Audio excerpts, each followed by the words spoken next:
fire up all the cylinders. Cylinders are all firing. Okay, hey, everybody. This actual play is brought to you by our patrons like Adam DeHart, Blacklist OG, Call Me Zed, Carlos, Dragon, Ferris, Fight Icebird, Jeremy Vasquez, JDV 9000, Joseph A, Jonathan Sandoval, Starlight, Legendary Boss Hunter, Regent Raptor, Rise of King, Trevor, Shumpire, some guy named Bob, Baron the Crow, and Dallas's Bronchitis. Nah. All right, we're going. Once again, I have to clear my throat. And the reason why I'm doing that speedily is because it has been approximately 5,000 years. So to remind everybody what we were doing. Free? What? So you are now currently engaged in the raid to find Rallus the Deathless. We're on a boat. In the sky, a sky boat. You're looking for Rallus, the zombie pirate robot. Is he a ninja? Unknown. Wait, he's a robot? Yeah, he's a construct. He was built out, an automata, but he was built out of a Bronze Legionnaire. I don't remember that part. I never knew that part. Yeah, I didn't know he was a robot. But I think it was a single line. Yes, no, he is built out of a... To remind everybody, because apparently we need to cover this, his backstory was that a necromancer attempted to do something involving a black aetherite to create like a super ultimate perfect robot body. But instead, he just appeared to have given life and sentience to an old Lemurian construct, a Bronze Legionnaire, and that is now Rallus. I did not know that. Chat can listen back to the APs and double More check. you know. But yeah. And Rallus was all like, "No, I'm gonna be a pirate." Yeah. That explains a lot more, honestly. I think you guys have picked up on the part where he's called the Deathless for a reason. It now makes more sense. Yeah, I remember us being told that he's died, quote unquote, several times. Not that he should his conscious just move back to a different body. It's just whatever. Actually, I'm fairly certain because it was in my notes this way. I told the story about how the Heavenly Maiden specified that no matter what happens, some part of the Black Aetherite always survives, and he just comes back. No, like all of that sounds familiar. Literally, just the only part I don't remember is him being a robot. All right, I probably didn't phrase it that way because that wouldn't make sense in character. But yes, that was. I think you might have used the word construct, and I just inferred he was like me. Yes, he's not a flesh golem, nor is he a rock golem. Or is he a bone golem? He's a piece of lost Lemurian technology. God, he's anyway. not a flesh golem. Actual flesh golems are dumb.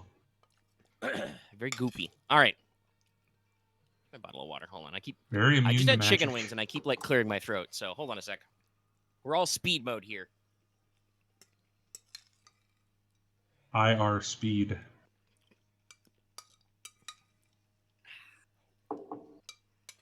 Okay. Water. There we go. That should be better. Fresh. Greasy chicken wings right off the bobby. Fresh. Anyway. Last session, you basically started the raid without knowing you'd started the raid because Rallus he attacked. Yes, the port of Venitus. He decided he wasn't going to wait for you guys, or more specifically the Heavenly Maidens, but you know, some of you guys might also be on his hit list. You don't know. I think we're on his shit list now.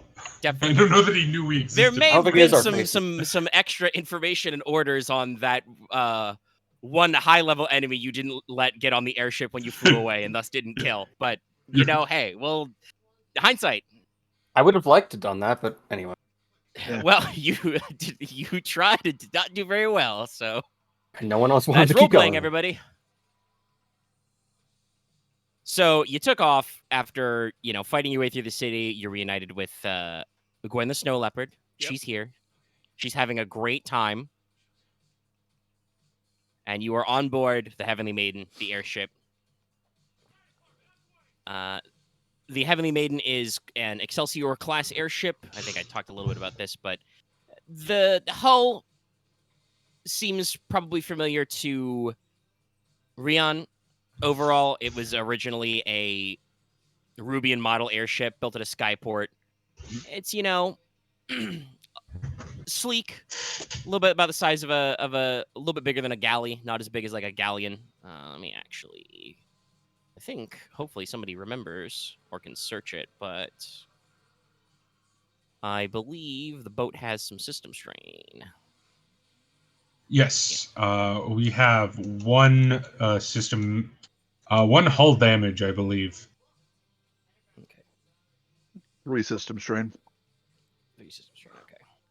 Yeah, But because so, we did ram the other boat. yeah, I think that resulted in a critical hit instead, which has been fixed, luckily. But you did have some system strain, and unlike humans, system strain doesn't go away right away. You have to actually take some effort. But we also fucked up their boat a lot. Yeah, and I have to actually roll. Let me actually get my PDF out so I can. I was checking, and it's like the screen. I don't know if it took a. I know if we're the one that took the engine damage, or they did. I forget. No, we both did. They just took more damage than us. Their crit, I believe, was armor down. Yeah. So I will go look up what difficulty that is, and I will, as I said, roll behind the screen to fix it. It was very bad for both of us, but more bad for them, which means it was a success. Because if they don't get it fixed, that will actually matter later. But yeah, basically, you guys did probably the smart move and skedaddled immediately to the sky. You know, you told those guys to get off the boat. Everybody kind of, settled in, figured out some stuff. You're introduced to a handful of the crewmen. Obviously, there are the 4 Heavenly Maidens, the adventuring party, who are also in kind of senior positions on the ship, but there's also a handful of other NPC crew, men and women. Peoples. I was on the wrong side. Hold on, moving my PDF to the other monitor so that I can PDF and game doc at the same time. But if you guys want me to recap the crew, I can do that. Please. Okay. I remember one of them. Well, technically 2 of them. All right. Whoop. Sorry, fistful of dice. I remember the twins. Yes. The twins, who are otherwise unnamed, are the engineer's mates. They are a pair of young Rubians who work in the engine room and stuff. They are dedicated engine gremlins. Yeah. Because this is an airship. It's powered by an alchemical furnace, so. Which was a little bonkled last time, but managed to get fixed. It got better. Put back in the line.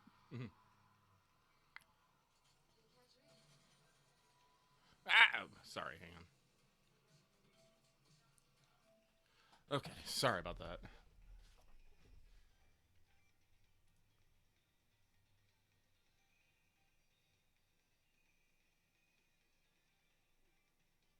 Okay, so it's hull compromised. Sorry, as usual, the organization of this result isn't great. Ship components are on page 221. The critical hits that actually involve that are on page 230. It's a sidebar. You can stick that closer together. That's slightly annoying. Check to fix, so shouldn't be too hard, but we'll roll that out in a second. All right. But yeah, so there was the twins. There's the first mate, Samir. He's a Windkin Jin. So kind of, slightly pale greenish skin, flowing platinum hair, stormy eyes, penchant for ruffly shirts. Okay, that makes my notes make way more sense. I had him listed as demon. I'm like, I don't think he was actually a demon. There's the ship's surgeon, Amandine Grimm,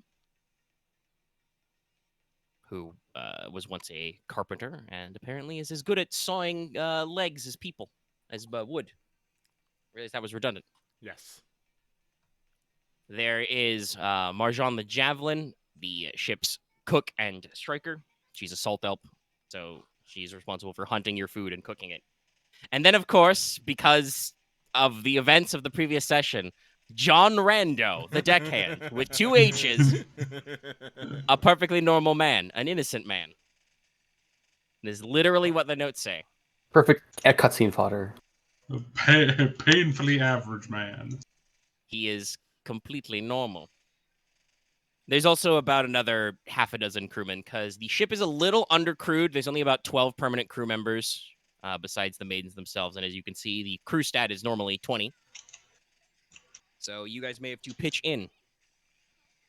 And I think the way we ended it last time was basically you guys were all shown that you had rooms. There's enough bunk space for everybody. Everybody's got a private berth with, a cot. I thought Wardrobe, we wash ended basin. it on deciding that we were going to go after them rather than dock.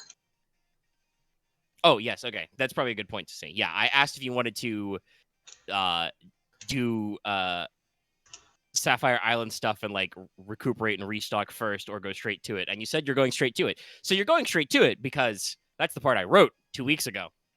Yes. And you had a lot of weeks to change your minds, and the notes have not changed. So Yes, we did. We're doing it.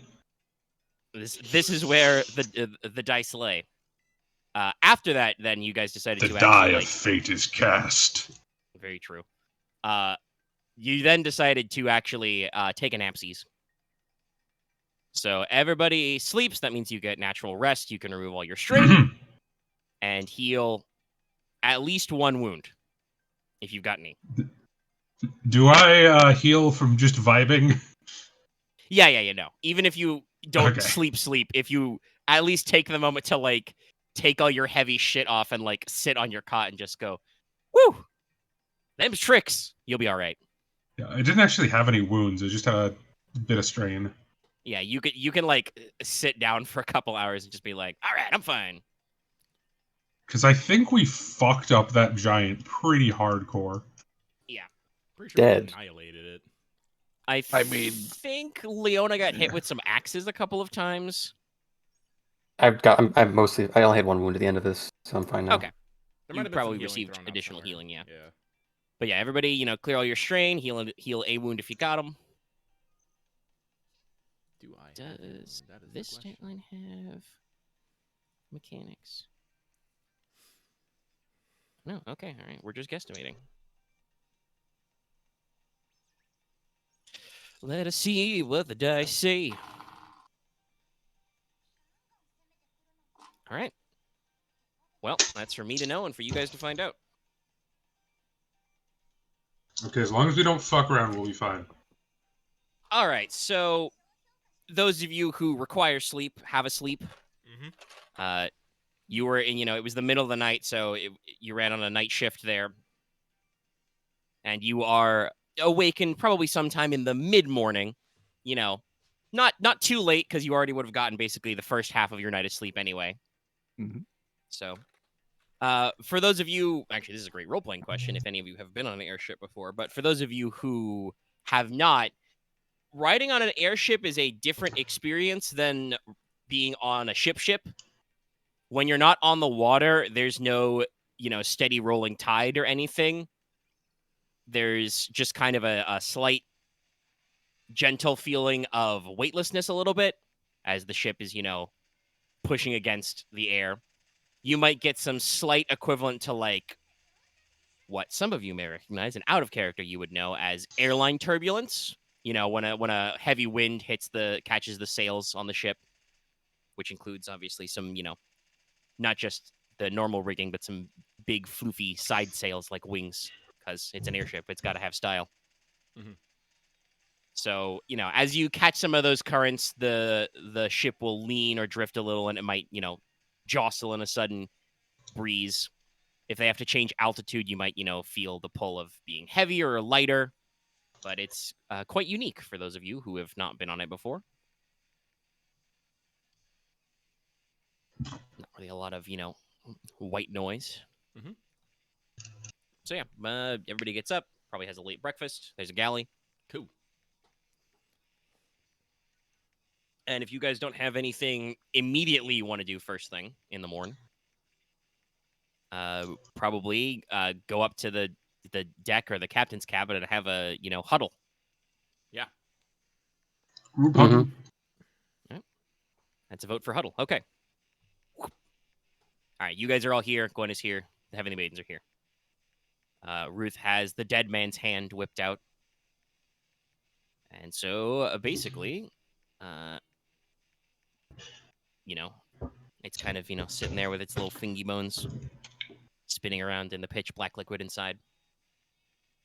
And so, after probably a slight awkward pause, Captain Pepper will speak up and be like, all right, Wells,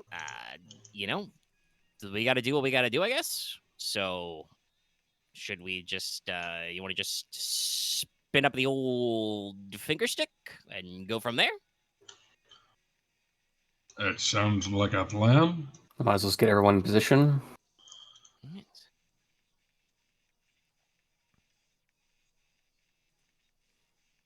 I mean, we have to know where we're going first before we go, All right.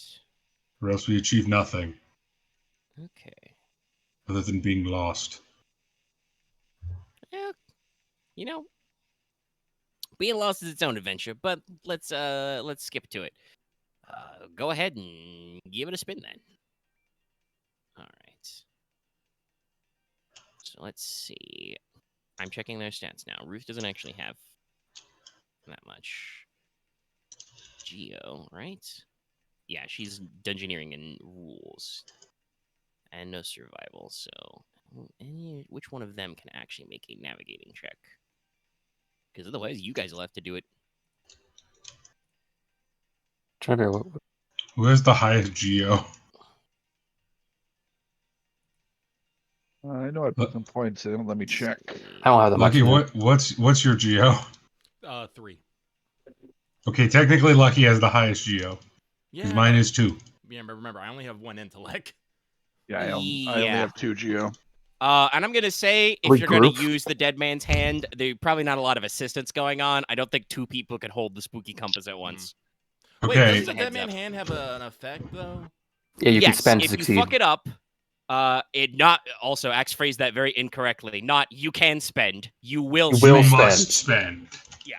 It's a cursed artifact, so if you fuck up a navigation check, it will cause you to suffer 1 wound to gain successes until you succeed with 1 success. No, then I'm Okay. doing it. Okay. Well, okay, I Lucky, thought it was hear me also out. you could spend to get more successes. Hear me out. What's up? Let me Putting the numbers together in my head, I think I have the best check to wound threshold. 'Cause my check is 3 intellect, 2 geo, so 5.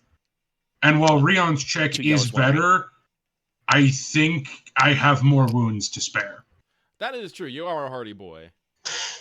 I do have a wound threshold of 18. I do as well, but you do have a better pool than me. Yeah, but my soak is also like Well, 8. that doesn't matter. No, for this it just part, but it matters it for just the takes your future wounds. part, at least. Yeah. All right, So- well, in that case, Yeah. Yeah, no, If there was no cursed effect, I would suggest Ryahn, but because there is, Go ahead. well, I I guess. do only have 4 wounds less than you guys, so I'm at 14 wounds. So It's more just the Deals soak or is the big deals usually, but that's not Regents matter check. here. yeah. all right. So, oh, what's actually, the yes, no, difficulty? it is technically optional. You may choose to suffer a number of wounds and a number of success. What's the limit of So- wounds? None, What is the because you difficulty? can take a critical on this. Oh my god. Hard, so you should be rolling with Okay. your stats 2 yellows, 1 green. Yeah, that's the overlap. Mm-hmm. Versus 3 purples. And you've got plenty of story points. We've just started. Yeah. I spend one to upgrade it to 3 yellows. EP.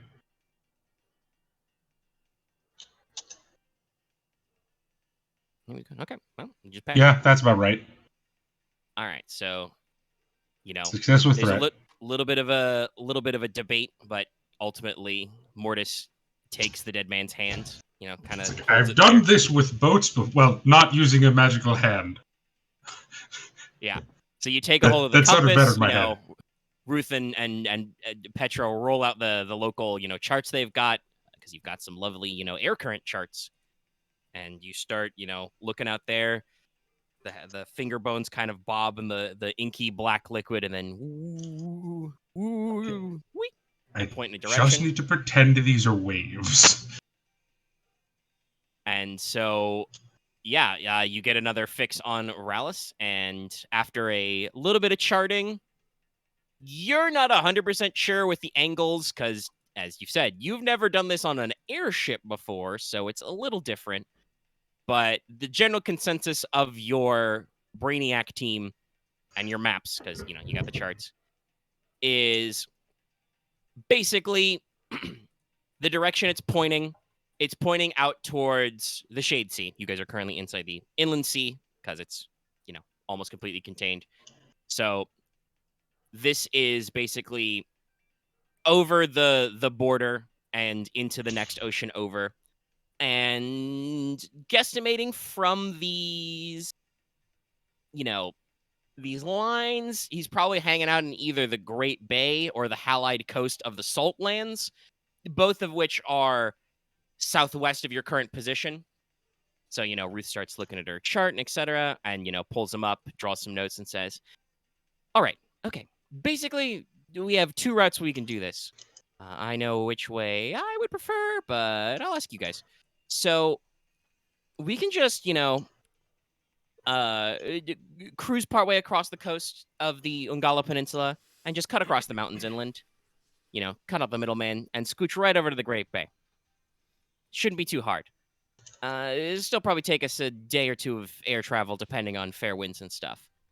We could swing a little further south and actually cross over the cataract, but usually people at the cataract want to ask us where we're going and what we're doing and stuff and things.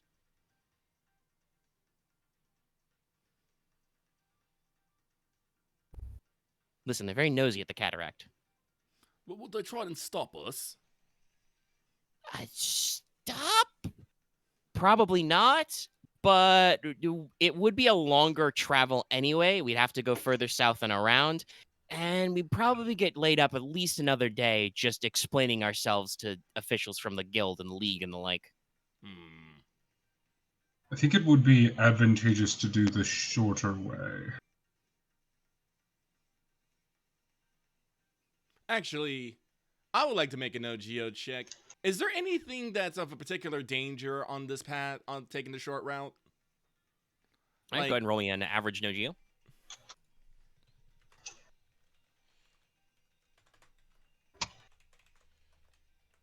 Hang on. He's going to juice up. I am going to juice up.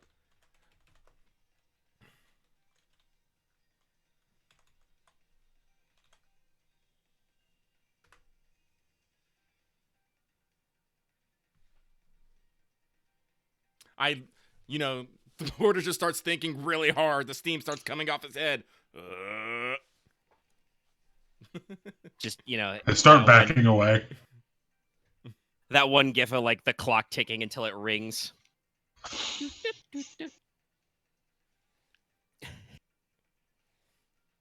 Yeah, get him some air cooling. So, with that check, particular dangers... No, not really. Okay. If you actually, if I repost, actually, I can do that because I can just grab my map assets, my map sets, if you will. Just. I know the map of the whole continent is pinned, but not the other one. I can also do the punch-in one if you need it, but the short version is basically, the little, you know, Crab Claw Peninsula at the bottom of the Polis League, that's the Ungala Peninsula. Okay. So, basically, you guys are kind of on that, you know, upper left side of the Polis League coast. You're just going to, you know, near the river, you're just going to cut across the short bit of the peninsula rather than go all the way down and around. So, there's no particular danger. That's still pretty clearly inside Polis territory, fairly well established. It does have a coast with the Shade Sea, obviously, but the Great Bay is very large and very well patrolled as a result, because it's big and it's a bay. With your check results, though, and your triumph, you would know... Nothing specific comes to mind, but you would know that, obviously, that area is a little mountainous. You're in an airship, which is pretty high up, but mountains are also high up. So, hypothetically, there may be some flying critters in the mountains who could, like, come up and say hi, but specific hazards, no, shouldn't be any. Yeah, Porter will, look up and down. It's all, look back and forth. It's like we might take a day. We might take a day going the long route, but if we go the short route, we're going over the mountains and stuff. Those are pretty high up, and there might be some beasties who might be interested in what's going on here. They might be interested in using their teeth to find out too.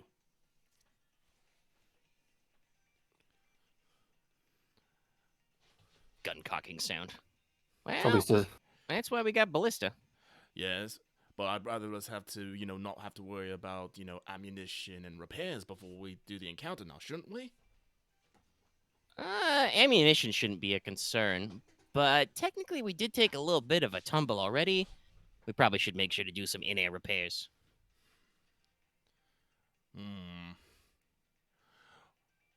Well, I see it. We can go long and safe, or quick and gamble.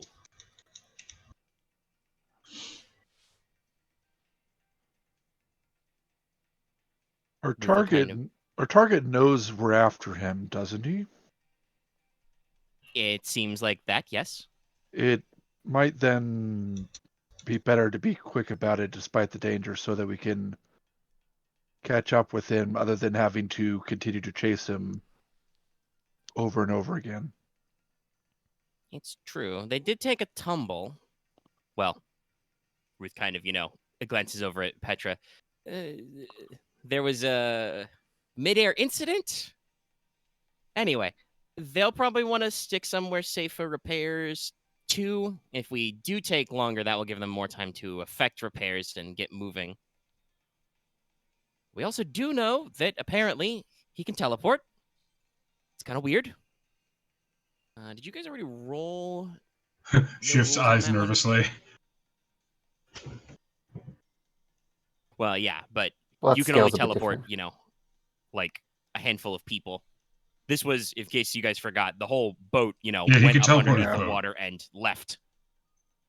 Which is not normal. I'm just wondering if you guys have already rolled to try and figure some stuff out about that. If not, I can ask you guys to make me a hard no rules check. I don't believe so. Okay, well, roll no rules hard if you want to try and interpolate. I will try and interpolate. I will try and interpolate also. I need You to probably add need some fucking difficulty dice in there, dice buddy. to that? Yep.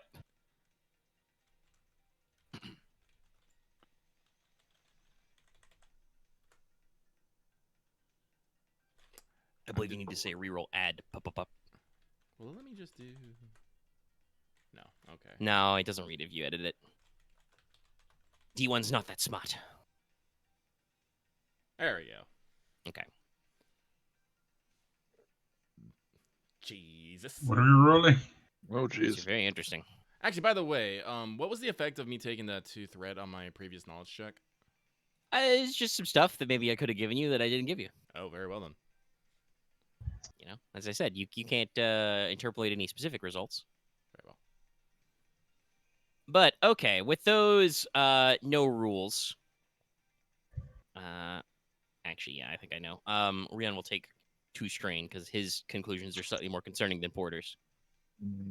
Porter, you're just like trying to remember all your thinky hard stuff about magic. You know that you can't teleport per se. Hypothetically, you know some stories of some fae who can like walk through trees and stuff. You might be able to arrange for a quick transit somehow, but literally disappearing in one place and reappearing in another, that's not something you can do. That's definitely normally the range of arcane magic. And I believe canonically, Mortis has attempted to teleport and failed at least once. Porter would know I that succeeded once. that is also true, yes. But I'm 50-50.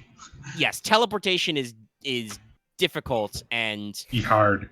I believe it has come up in the discussion that made Mortis attempt to teleport. He has to teleport to a place he's been before. No, you don't actually. Don't you have to? No, it's a place you know about.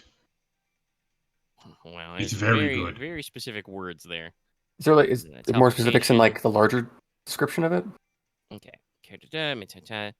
Teleport to any other location in the world you know about. Okay, yeah. So yeah, you have to be aware of the place. Yes, you can't just go, I teleport 300 miles that way. You can't do that. Nor can you be, I teleport to where Rallus the Deathless is, because you don't know exactly where he is. But you can say, I teleport to Lemuria. Well, that's Or a I guess really a specific big city in area. Lemuria. No, but you could be like, yo, I'm going to elevate to Rolf's house over back in Northernheim. Yes, that you could probably do, I'm because you going know to about his his house.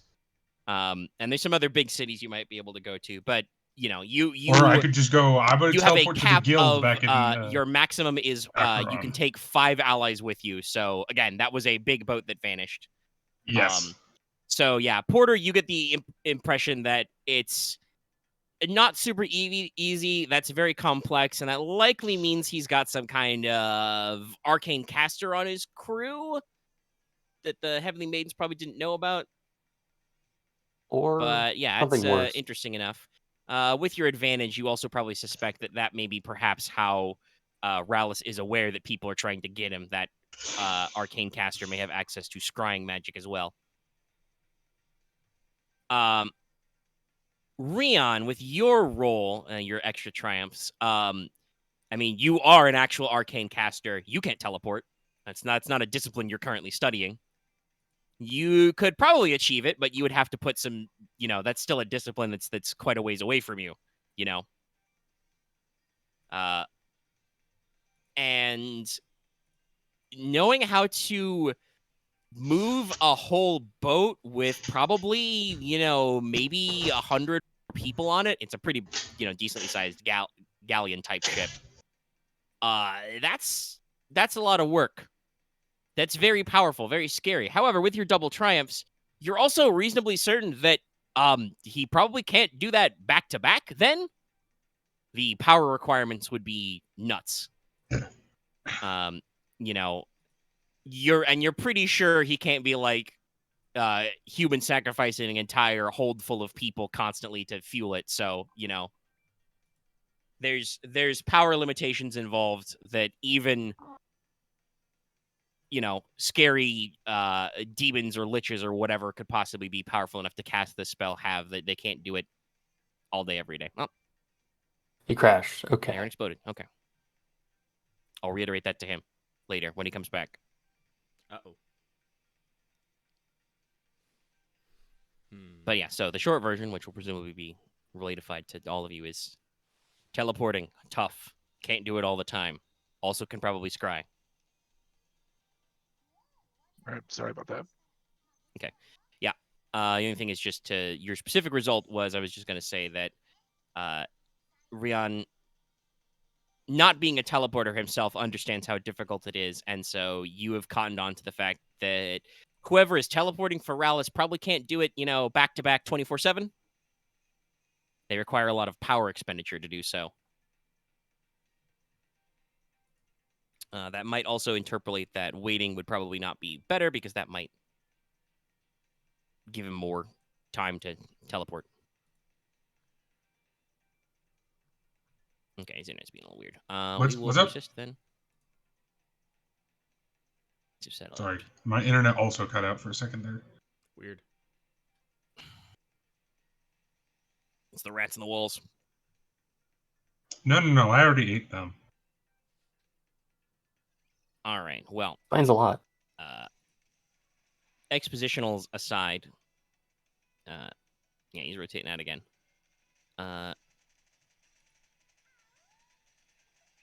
It sounds like the group is leaning towards the quick path. Yes. As long as everyone understands that there's, you know, there might be potential danger. I understand this perfectly. But there is also justice. So I'm I'm not so sure about that, but yeah. Best to keep the hunt when it still bleeds. Yes, but make sure you turn to your own wood before you bleed out first. Nobody makes me bleed my own blood. Nobody. Very well. Actually, no, it's probably Captain Pepperline. All right. Okay. Well, I'll Ruth, shout us a course. I'll get up and, spin the wheel and do the stuff. If the rest of you, not to impress on anybody, but if you could make yourselves useful, we'll get underway and get started. I will attempt to help with rigging if that is needed help with. Yeah, we could probably use some people and some stuff. I know that is the usually job for the muscly people. Yep. Tell me on the bridge or the engine room.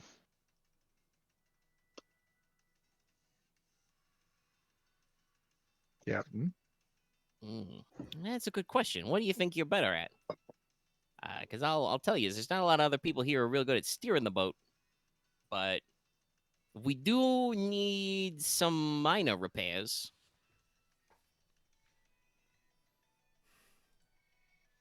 Well, from what I saw, Ruth is more than competent at repairs, and I can always head down there if she does need help.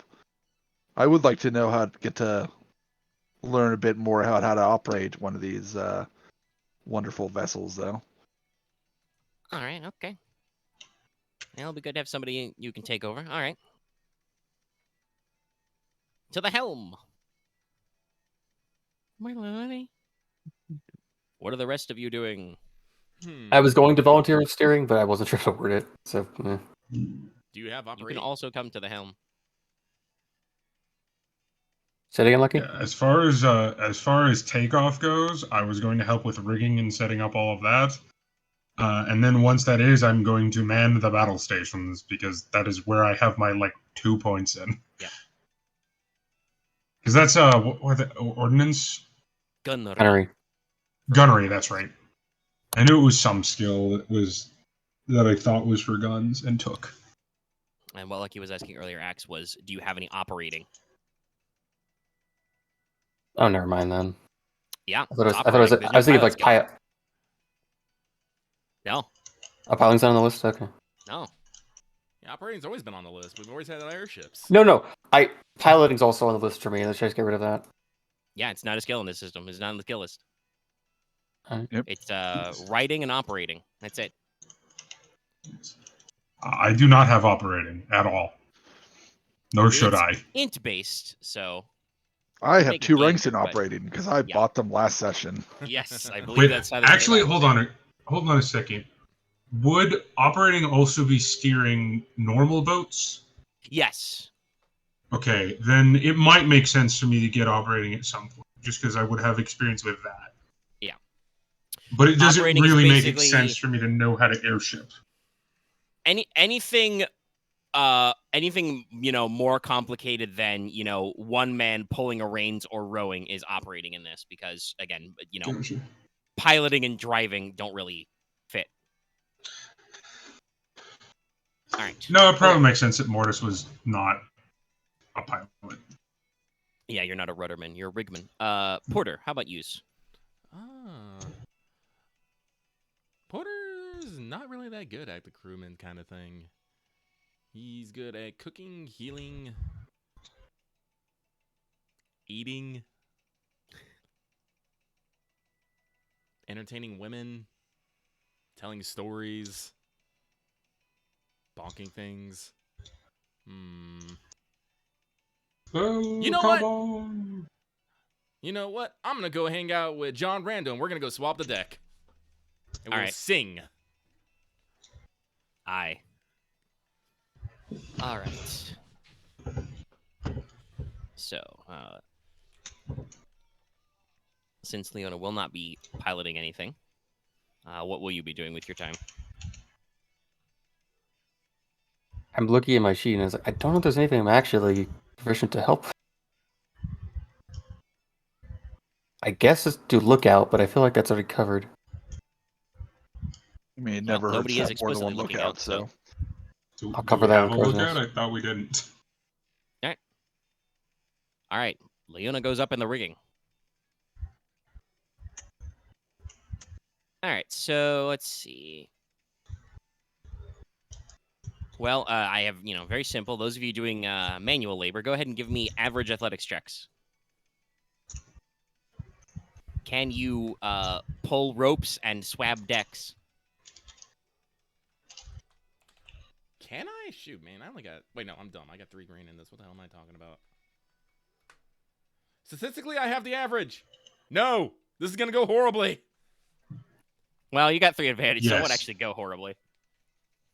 I rigged successfully. All right. Yeah, it's pretty easy. Mortis, go ahead and take 1 strain. Man, there's You a lot know, of blood on you deck. pull a lot of ropes. You want to show off a little. Maybe you pull too many ropes. Should relax a little. Don't know your own strength. Porter, swabbing, mopping, not really your thing, as established. You know, you tend to get easily distracted by the song or story you are telling and swab a lot of the same area over and over again. But John Rando and the rest of the crew at least enjoy your presence, so you are not a detriment to everybody. And, you know, Yeah. maybe a couple of your other sky shanties are taken up by the crew. Leona, if you're going to look out, go ahead and give me a hard perception check to peer into the wild blue yonder. Alright, let me It's just probably a partly cloudy day, fairly sunny. It's cool up here, obviously, because you're just open deck to the sky, but not too cool. I think because I have the talent for it, I think I just ignore those blacks if those come up. They do not, because it is a clear day. Oh, okay. But it is good to remember that you have a knack for that thing. Yeah. And also, if you will be co-pilot assisting, go ahead and give me a hard operating check, Ryahn. All right. As basically, you know, Petra runs you through the basic controls of the airship. You got a big wheel for the rudder, but you also have, you know, levers and pulls to actually, like, you know, rotate the furnace and control, you know, lift and rise.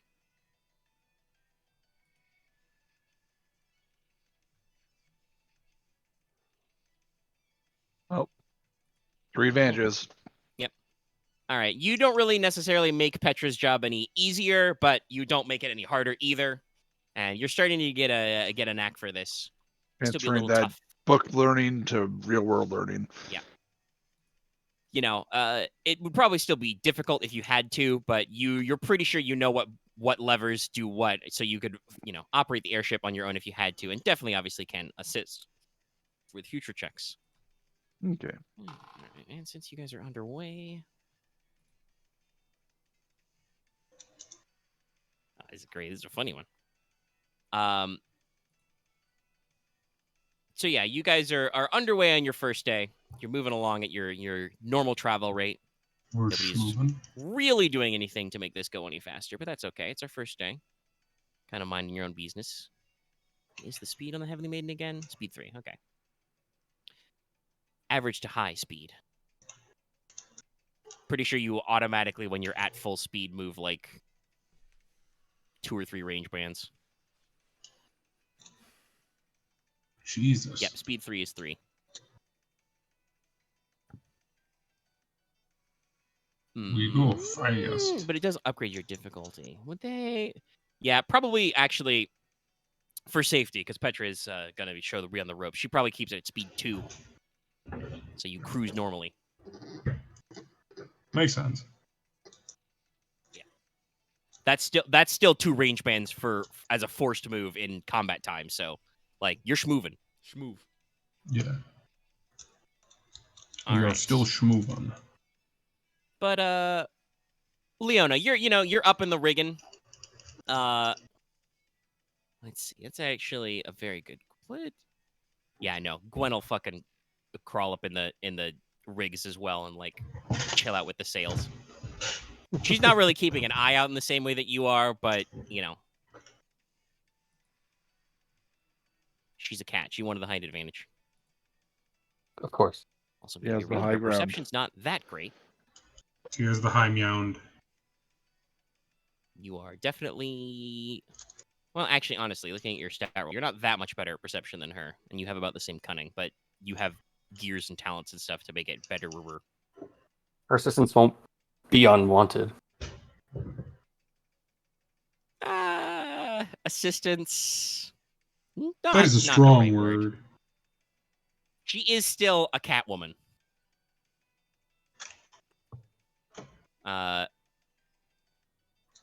She probably doesn't like, because obviously you are trying, and your blue dice is from your opera glasses? Yes. Yeah, so you're like clearly looking out through your cool little steampunky binoculars. So she doesn't really like get in your way or anything, but she's definitely up there, tail swishing in the breeze. At some point she probably makes the crack. So, come here often? And you kind of, sit in stoic silence. He's just like, oh, geez, rough crowd. I think Leona gives her a look and then just kind of keeps looking out. Please tell me you do the little zoom in with your goggles. Sadly zoom in noises. Wow, tough crowd.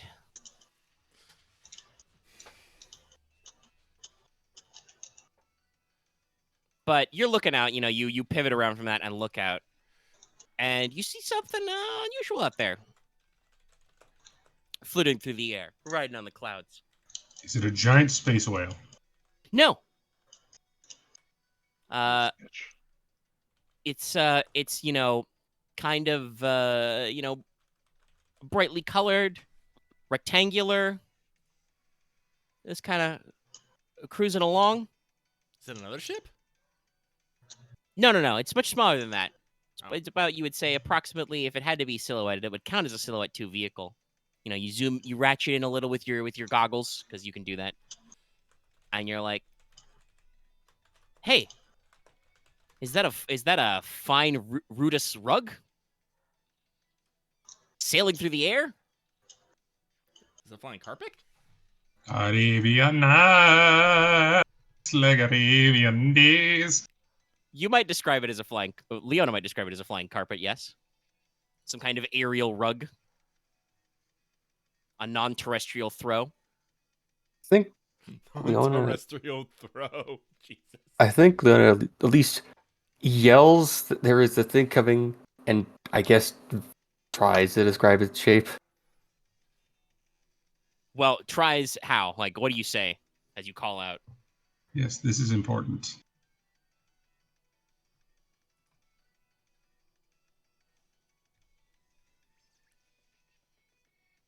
Large square vehicle and then amount of distance away that direction. Okay, it's let me see. Does my notes have anything on how far away it is? No, so we'll say probably, medium-ish.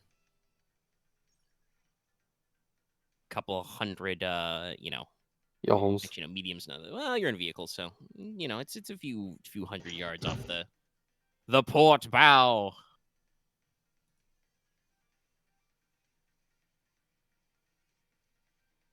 Fine rug. Is it a threat? Yeah, so the call goes out. There's a big rug out there flying around.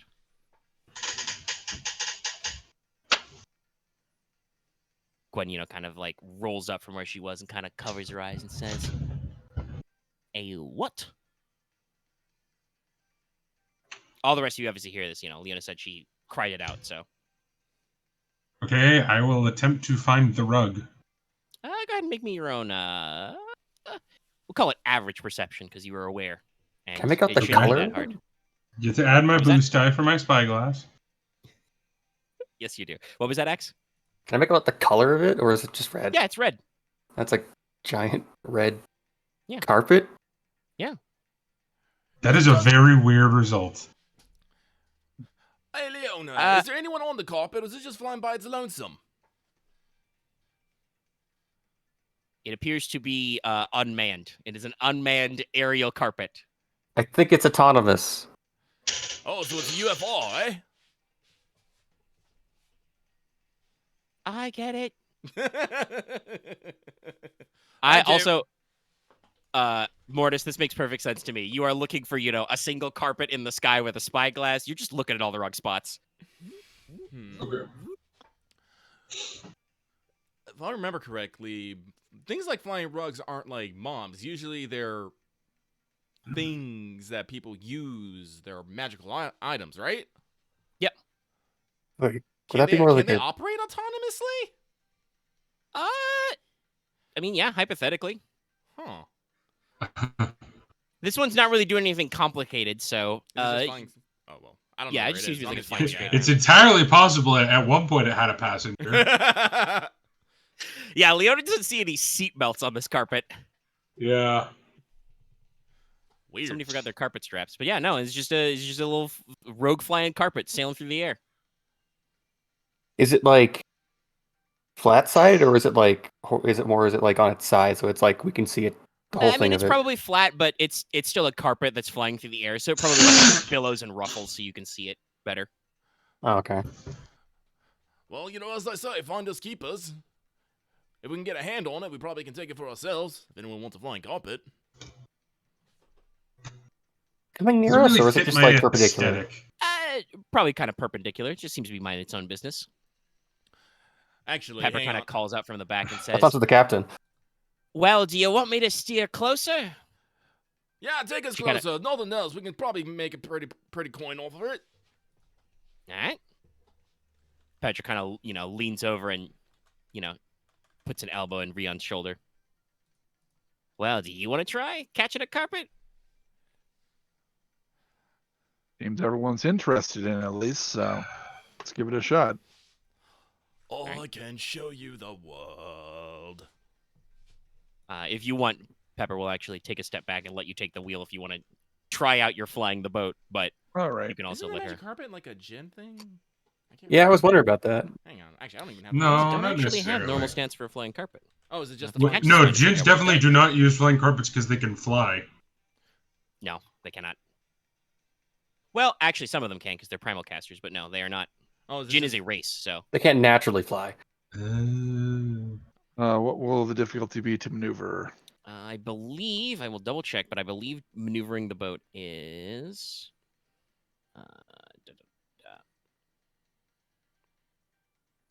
Just double checking. I believe it is equal to your silhouette, which this thing's silhouette is 5. Whoa. But Wait. Silhouette 5? Yeah, this thing's huge. Yeah. yeah, your airship is very large. Oh, I thought you meant the carpet. I was like, the carpet what counts the as a carpet Silt is 2 that? vehicle. We said still too earlier for No. the carpet. It counts as a Silt 2 vehicle because it's bigger than one person. Okay, sorry, my brain just got confused there, and I was like, holy What's fuck, the that's a big handling? carpet. No, it is not that big of a carpet. What is the handling on this thing? -1, so you'd add a setback die. Oof. Okay.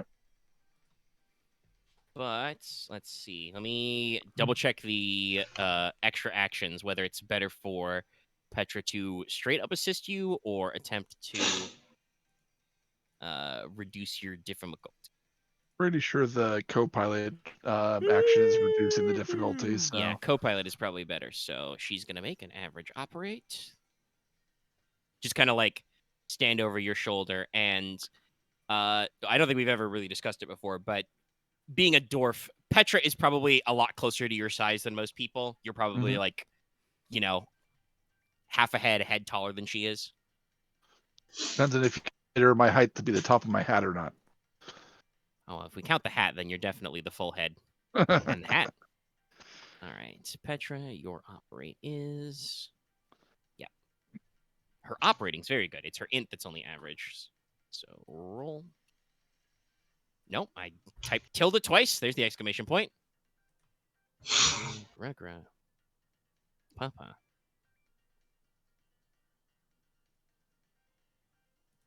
And as usual, no. Do you get anything on this? No. She does not have any additional bonuses, so no. She's just like, you'll be fine. Okay. Take a boost die from her advantage at least. I'm going to be using a destroy point now. Sure. Because the difficulty is 5, right? Yep. Okay. Now, I will say, you're not in danger of colliding into anything in open air, but... Well, maybe the carpet, but... I mean... Yes. I'll let you roll first, but I could just go get it. Well, yeah, but we want to... I believe the general group of the party is you want to try and scooch over to it. Hey. One success! Hey! There you go. You barely made it. Nice. But made it you did. Yeah, no. With the encouraging words of Captain Pepper in your ears, you know, you one hand on your hat tight, you know, you open up the throttle and just kind of lean the airship over, and there's kind of, you know, a gentle and yeah, you know, pull up. Do you want to, you know, get it off the front or the side? The Probably carpet. the side. Yeah, so you just, you know, pull up a broadside to it. It kind of like, you know, gently flutters a little bit away, but, you know, it's probably within, you know, maybe 10 or 15 feet off the side. That's as close as you're getting if you guys are going to do anything about it. I'll just go get it. All right. Make me a... I activate my wings. Yeah. Okay. Just making sure. Yeah, no, you can fly. You can turn on your wings. I believe it's coordination if you need a skill for that. Go ahead and make me an easy coordination check. What's coordination based off of? Agility. Agility. Okay. It is not I'm a not particularly terrible on that. I difficult don't have a check. coordination, but Yeah. It's not a particularly difficult check, but the I do carpet have is trying to agility. mind its own business, so Yep. yeah, it's trying to mind its own business, but it's not that good. Yeah, you just kind of whoosh and whee and just kind of, you know, flop over and, you know, settle on top of it. And if you want, you can kind of just take the reins is the wrong word, but, you know, just kind of get a handle on it and kind of like lean over, and it just responds to your lean and, you know, settles on down. And yes, so right. you have a flying carpet. And it does this.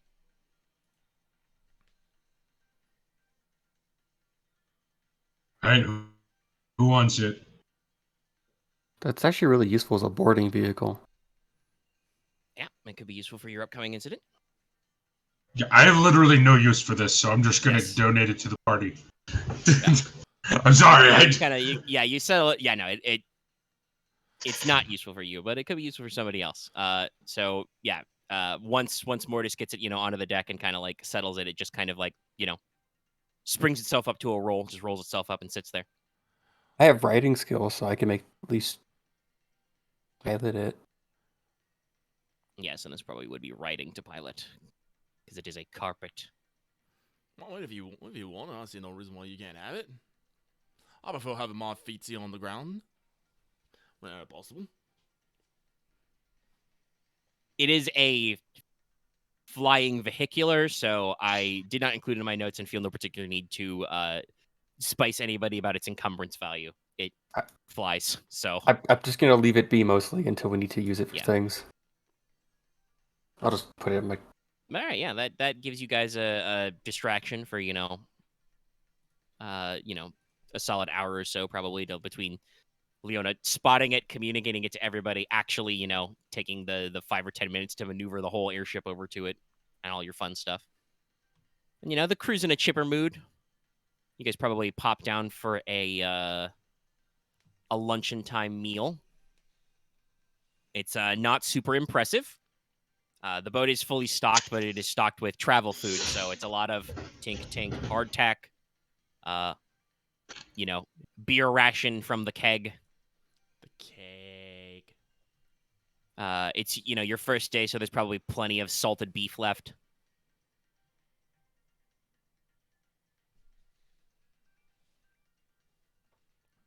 But yeah, you'll go about your business. If anybody wants to have a moment to discuss with anybody, other than, of course, the esteemed John Rando, the deckhand. He's Porter. You've come from your conversation with him. He is a perfectly normal man. Are He you swaps normal in decks. spirit? He moves crates.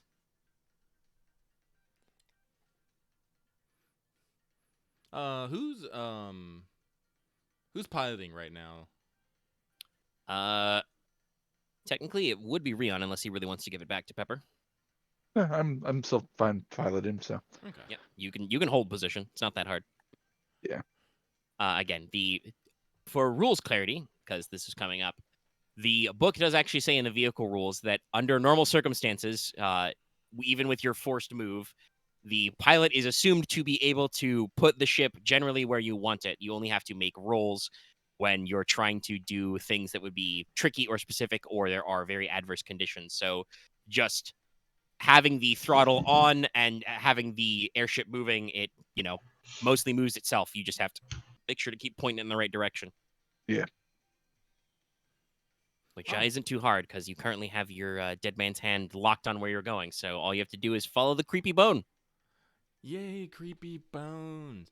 But Porter is gonna go find Captain Peppa. Yep, she's probably still up on the helm area, but Mhm. keeping a watchful eye, Mhm. cleaning her guns.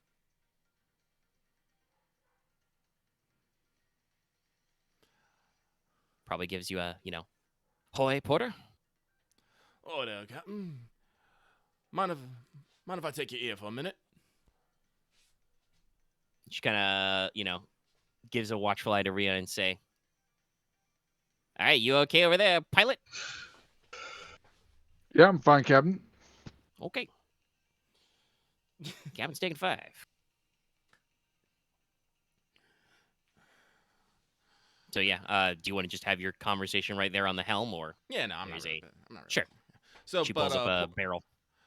Porter is gonna, just sit cross-legged, and he's gonna pull out his pipe before he pauses and goes like, "Is this one of those nose smoking? Is that one of those nose smoking airlines?" Nah, you're fine. But it's plenty of smoke itself. Thank you. Porter will, light up some pipe. Will you take a big puff? He's like, "Oh, Captain, I have to understand. I'm a curious sort of pork. He's seen a lot of things, done a lot of things, all that kind of stuff. But I do have to say, this is my first time. First time I have been on such an event as, hunting down a undying pirate on a big ship. Joyce. Sounds more fantastical the more I think about it. But Yep. Maredracon's pretty big. Maredracon's pretty big. But the thing I'm wondering is like, I know why I'm here, and I can give you a pretty much good guess about why the rest of the gods I know are into this, but I want to know why you are doing this. Why are you going after Rallus the Deathless, Captain? Well, I mean, obviously, part of it's just, I helped fix the boat. I can drive the boat, so the rest of the girls going with it. So, be a little rude to leave them high and dry. But I do admit I got my personal reasons. I told you before, I'm, Clan Stover, formerly. Right? Actually, that's a good question. Did you, I'm trying to remember, did you bring Stovey with you? Yes. Okay. Stovey and Yukihime are both with him because Yeah. I was gonna leave him behind, but you kind of gave me that kind of. Could be a little bit. Yeah, yeah, Could be a little bit. yeah. So yeah, you're gonna be away at least a handful of days, and so you might want to take Yeah. all your stuff with you. You can Yeah. fit. You guys obviously had to leave your cart and your horse behind, but Blackie, that at least no! you're paid up for the day, so you'll be all right for a few days. You'll be all right. Nobody's gonna steal Nay. your horse and cart. Don't worry. Worst comes to worst. Snicker's Neck can keep him company.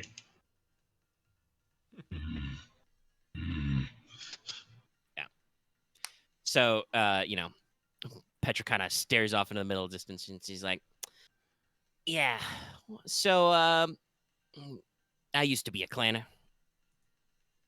Porq, you know much about dwarf clans?" I think I know a little bit more than the average pork, but what the average pork knows ain't that much. So Porter shrugs. Fair enough.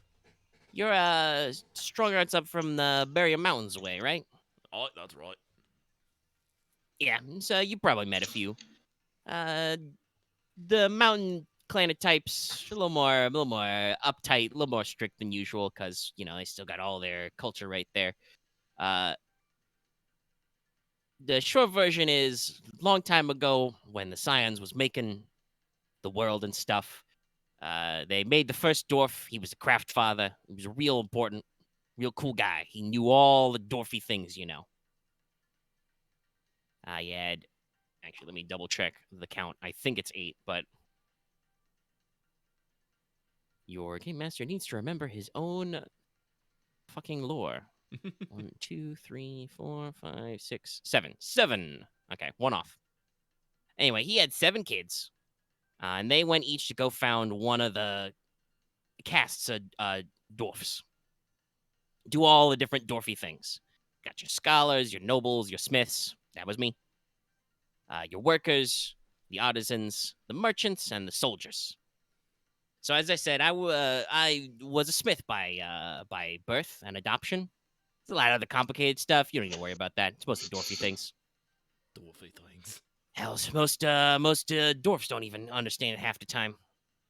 But Clan Stover, very well known. We founded our own clan a few generations back, 400 or 500 years, for making stoves good. Makes cast iron stoves real good. When you do that kind of thing, sometimes you get to, found your own clan. And that was us. I don't want to brag, but the family was fairly well off not too long ago. And we still got a lot of our cash, our assets, if you will. But one day there was well, I won't sugarcoat it for you, Porter. You're an honest soul. There was an accident at the family foundry. Oh no. Real bad. Quite a few dwarfs, including my dear old departed Da. Yeah, she would actually take out her little hip flask and like pour a measure off the side of the boat, so it kind of catches the wind. Pour one out for all of them. Yeah. They died. It was real bad. Well, as dwarfs do, everything's got to be all procedural and orderly. So big incident like that, we investigate. Scholars look into it. They did a lot of fortune telling, and no one was really sure about the exact cause, but they ended up saying that our poor old family was to blame. And at first I thought it was a fair cop, our foundry. Everything went wrong. After paying out the were guild to the deceased, we were unfortunately, cast out from Dwarfish Society. Had to go find a new place to live.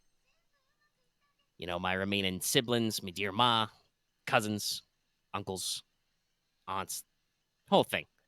So technically, if you were to ask the, scholars and authorities back home in the old country, Clan Stover is stricken from the records. Take a big chisel and they carve your name out. Mm-hmm. I don't know if they literally take a big chisel. That's just what they say, Anyway, stricken from the records. Now, we They settled... definitely actually use a chisel. Almost assuredly, yes.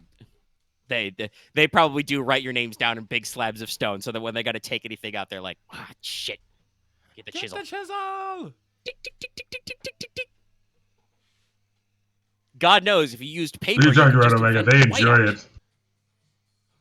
Some of them probably do. They are dwarfs.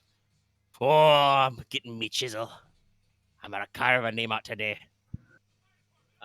But yeah, so Petra, keeps going. She says, it wasn't all bad. We got to keep most of our money and skills. Nobody got thrown in prison, or rather got put to work into mining tunnels in the deep ways. Stare into the middle distance. Oof. We almost hear, you feel like you can hear phantom drums. Drums in the deep. Listen, there's stuff way, way down low where the Sun King's light don't shine. We don't talk about that anymore. There's old things, dragons, elementals, scary or weirder things. We don't talk about that. Mostly stay underground. Not my problem. Anyway, the family moved out way out west here, settled in Violetto. We should go down there sometime. They got a lovely little dwarfish community in the steamworks. Got lots of pipes, lots of stoves down there, so we fit right in. And some of my, my older aunties and uncles, they take it kind of personal. They go around wearing all black and veils and weeping and stuff. Oh, we cannot call ourselves a clan anymore. Most of the younger cousins and stuff, we don't really pay that much attention. We're down here to do the work. But it was in Violetto, as I was doing my work, building stoves and rolling pipes, making hammers, possibly making some pry bars and some lockpick kits. Listen, a girl's got to make a living. I heard a rumor from, those guys at the other guild, that it wasn't actually my dear old papa's fault. It was the work of another dwarf, a rogue dwarf, a clanless one himself. And he goes by the name of... Scrolling. Quick, hit X to go to the next line. Scrolling. What an odd name. Beard Tortana. That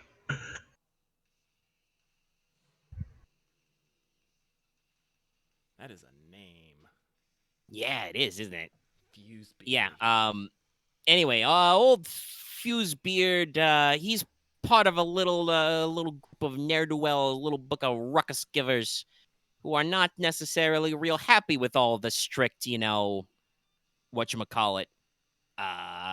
laws, castification and the laws and the strictures. Dwarfs, like I said, I don't pay me none to admit it, we're a little uptight, okay? We like our rules where, it makes sense. She, does the classic, Rosie the Riveter bicep polishing gesture. Dwarfs are made of stern stuff. The scions hewed us from rock and stone and steel. So some dwarfs, especially the oldies, they're a little set in their ways. They're halfway to becoming rocks themselves.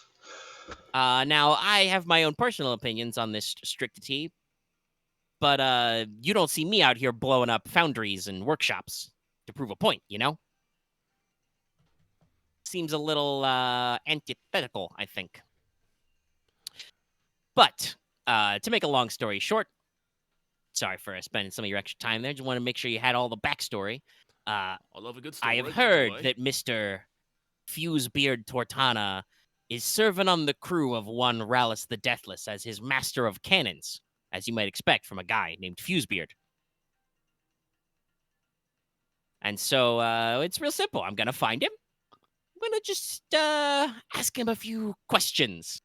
Click, click, click of her pepper box. Bang, bang, bang. Ominous pepper box clicking. Notes. Ask him a few things. See what he's got going on. And hopefully he's got some proof of his nefarious schemes in his personal effects. Because, I don't really mind, but for, dear old mama and the uncles and the aunties back home, I wouldn't mind going back to the Grosh Hall and maybe getting our name back in the honor rolls, Make them redo the chisel work. So, I'm not really in this for Rallus, though obviously he's a real nasty piece of work, and so won't mind putting a little Band-Aid on that one, but I got my own personal reasons. Porter nods. Like, I see. So it seems you got more invested in here than I thought. What about the rest of your maidens? Or are they any of them in here for more personal reasons, or are they just kind of following you along? Well, if you talk to old Stormdrummer, yeah, I'm sure you may have heard, being a Porq yourself, of the downfall of her clan. She can tell that story herself. It's kind of personal, but I might ask her. the short version is that there's a handful of the pirates and reprobates, the corsairs that Rallus has among his crew, who may have some old score to settle with the clan Stormdrummer, such as it is. Porter just keeps nodding. It's like, I see. Well, But for the rest, I think Ruth is really in it for kind of the scholarship of the thing, She's rabbitkin by nature, but Rubian by raising, as you will. Pepper kind of, gives a sly nod of her head and kind of a tip of her little. She's got a little like visor, hat to keep the sun out of her eyes, and kind of tip of her brim towards Ryahn, who is busy trying to make sure the airship stays flying straight and good. Actually, this is a good question, Ryahn. I assume you're not going to try and ask for extra throttle or anything. Just keep it, cruising Keep at it a 2. nice and steady. All right. But yeah, she kind of slips a nod at him and says, you probably know how these are. Always curious. And Rallus himself is a remarkable piece of Lemurian technology, if you could say it that way. Not that anything will probably be left of him to actually study. I hear that when he goes down, he tends to go down hard. Makes it all the weirder that he comes right back. But he's got some ne'er-do-wells and weirdos in his crew, and probably knows a few things or two about the Lemurian seas that I'm sure Ruth would love to get into. Very keen on all that knowledge and stuff. Now, Tiger Fist, wherever the hell she's gotten off to, probably meditating somewhere. She's a bit of a weird one. I don't remember all the details myself. I'm not really an expert on the Longu culture. The way I understand it, she always told us, is she was raised at a temple. Was apparently left there as a babe. So she doesn't really know, where her family come from or what they like. Doesn't really seem to bother her none. But I think there was some kind of prophecy or a fortune telling or something that, like, if she wanted to find out more, she should head out west. So I think she's just kind of like winging it and punching things. Punch winging it. Can you wing a punch? You can wing a punch. Yeah, like that. Just kind of seeing where stuff takes her. I know that kind of life. Yeah, she's, I mean, I joke, but punching's not the only thing she can do. She's probably the only one of us in the actual adventuring crew who knows anything about a good old-fashioned healing. Traditional dwarfish medicine is, involves gauze, fire, water, and rubbing some dirt in it. Dirt. You got to go to a lifesmith if you want to get a stitch or a splint. But yeah, she knows a few things or two. And until we found your tall, dark, and random friend, she was gonna say brooding, but that is incorrect. I think she's the only one who knows how to actually fire these ballistae and Scorpios. Anyway, good.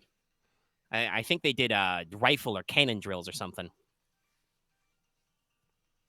We talked a little bit about the dragon dust back and forth. She kind of, nods up to the crow's nest, the lookout area where I'm sure Leona is still perched. Your Longu friend seems kind of similar but different in her own way. Was her business? I haven't noticed her packing around any powder and shot.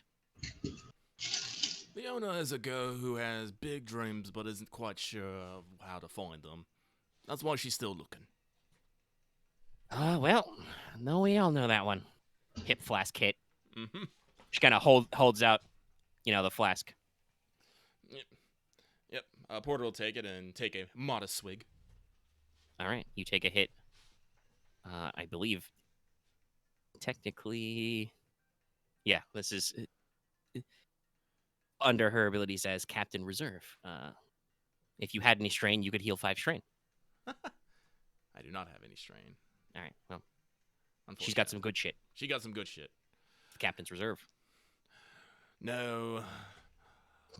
All guys, well, I don't think we're necessarily too crazy out here. Me, I just like walking the land and learning a good story and helping where I can. Ryahn over there can't keep his mitts out of any new piece of technology he can get his hands on. I noticed. You holding steady okay over there, bud? I'm fine. I haven't blown up anything yet. Yet? What is there to Then blow you're up? not trying hard enough. I would prefer we don't blow up anything, actually. This boat is, like, really expensive. Do you know we Sorry. actually dug this out of this technically was a wreck.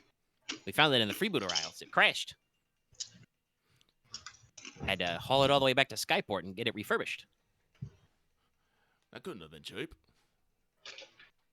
Yeah, well, you know, Well, probably when cheaper than you getting do a most whole of the new work airship. yourself, you can get some discounts. Makes sense. Though I will say, you may have noticed that we are not operating at a full crew capacity. The purse strings were not quite good enough to make sure to hire, you know, the 20 most competent people we could find. We mostly just got the dozen or so people who are willing to come on the boat. Except for Marjan. She was squatting in the hull when we found it, so I think she just decided not to move out. Yeah, can't say there's a stowaway if they're there first, I suppose. She said something about squatters' rights. I don't know.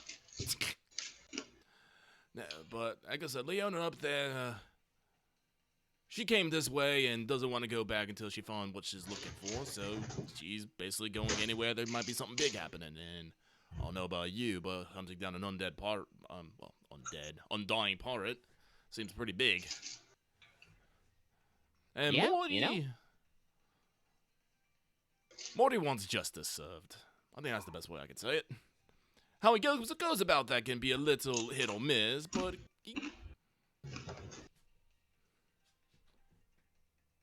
got a good heart. Pepper probably kind of, you know, Petra kind of goes out and checks her pepper boxes again. It's probably like, yep, I know a thing or two about that. You would also know Mortis Sometimes is taking justice comes in a set of scales and gavel, and sometimes it comes at the barrel of a gun. You would also know Mortis is taking a personal offense with how Rallus the Deathless has decided to spend his immortality. Yeah. Like I said, Mortis wants justice done. Yeah. He's not having a productive use of his time. No. But I think I've been to your ear long enough, Captain. I thank you for the drink and the story. Porter will, lumber to his feet. No problem. That's all I like. Next time I say you owe me a round of cards. I tell you though, watch out. Samir plays a mean round of rainbow fish. Oh. Fona, help me. I am not good with cards. I better get some extra cash from this before I even start. Porter will yell a farewell. It's like, Ron, be careful with the boat. I will. Don't you? Yep. And he will lumber out of the. Actually, is it like an enclosed town? No, top deck. Top deck. Then he'll lumber. There's some lovely stairs you can. Okay, you know, so he scooch will down. lumber down off the top deck. All right. Anybody else want to do anything particular with their time?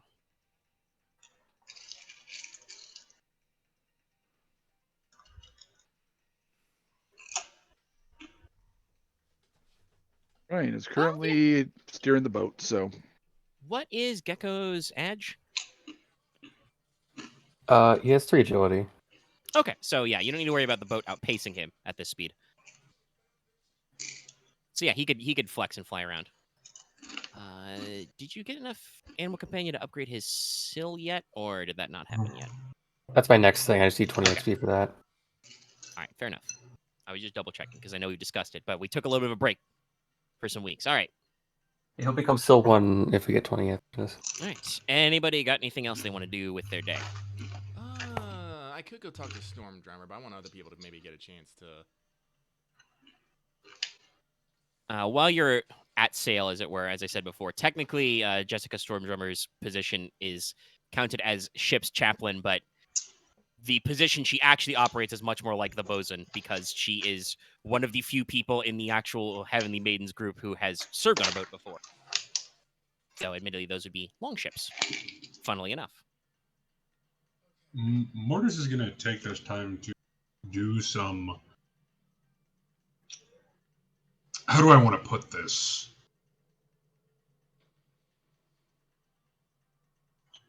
Undercover studying. Okay. Basically consulting a number of books that I can find, including the book I've kept around me since the start of the campaign. Yep. About ways of sealing off souls.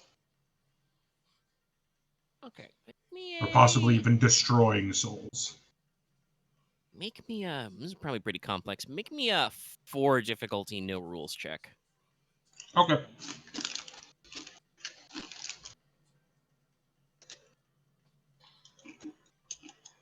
As after, you, like you said, you pitch him with the rigging and stuff, you secrete yourself below deck to read.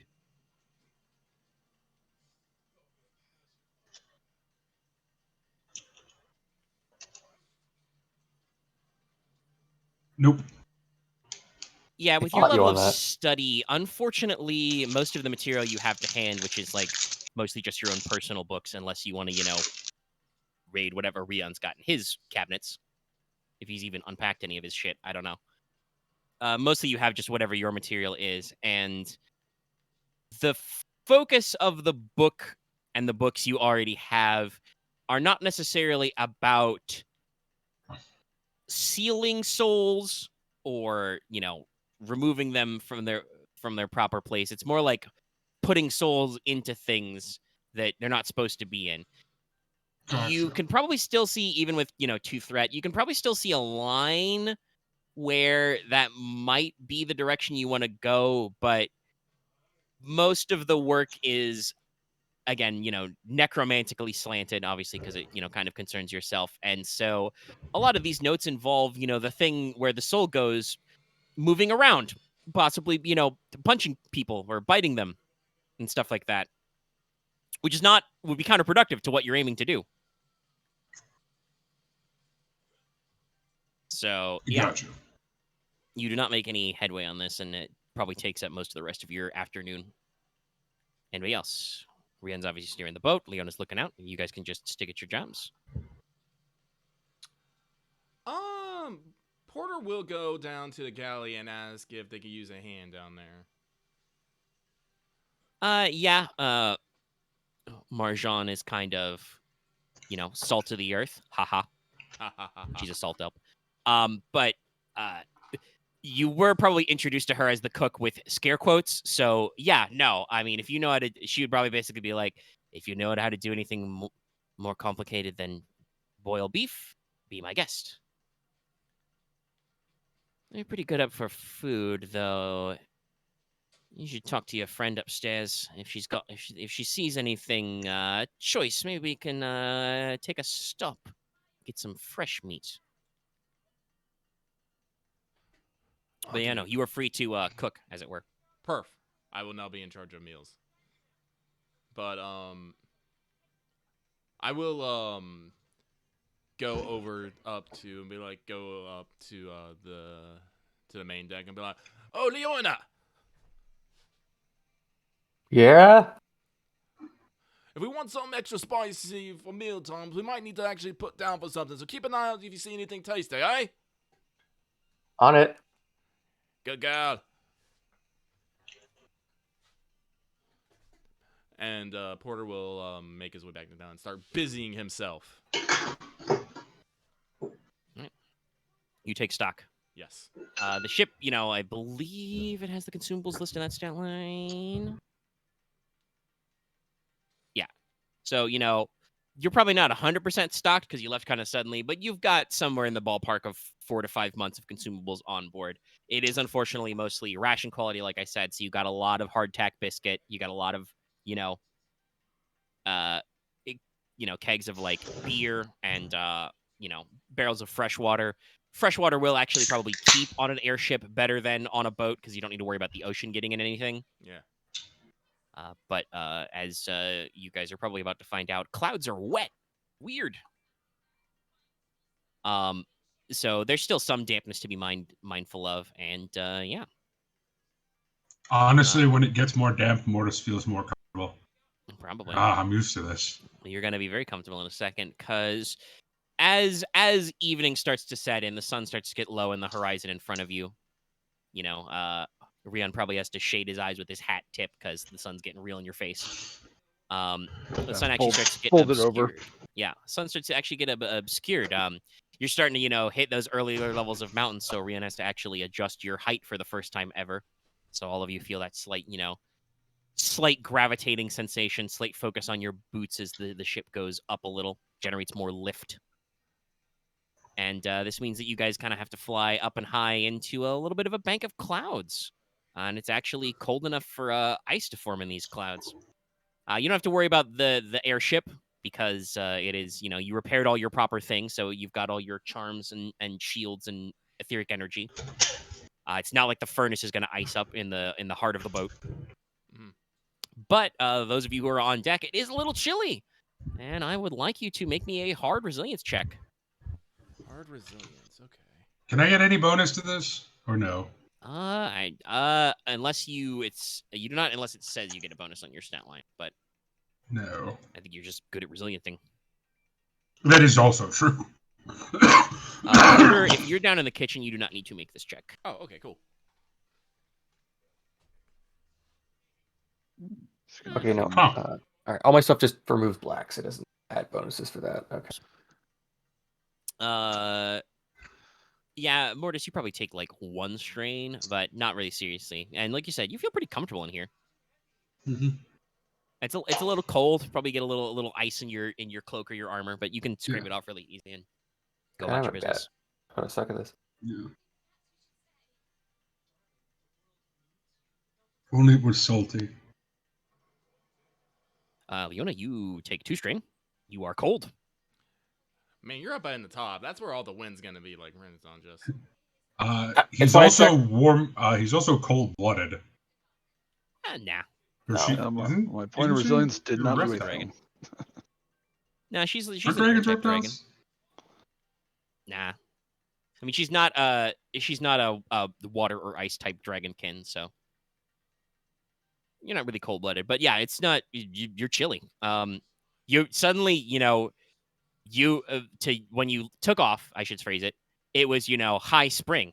But now that you're like up here in the clouds, up in the rigging, Leona, it's like, damn, it's like cold like winter in Longu.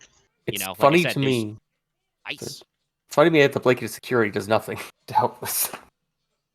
It does not assist in the check, but if you actually take a second to get it out and throw it on you, you don't need to worry about any further penalties. You take the strain from the initial chill, but you can swap it up pretty good. Ryahn, you also take a strain. Again, you know, this is like brisk mountain air in Rubia. You know, it's that sudden shift from like, oh, it's a pleasant warm spring to mountain air. And then I'm above the tree line. Yeah. And like I said, it's getting closer to evening, so most of you will probably have to, you know, at least switch shifts, you know, with some people. Obviously, again, Mortis doesn't need to sleep, but he can at least, you know, take a fiver and let some of the other crew take over for a night shift. So you don't got to worry about being out here too long. But if you are going to spend some time up on deck, those of you who may have some issues with it being cold probably need to bundle up or do some other method to get around the cold, or just wait for you to get through this cloud bank.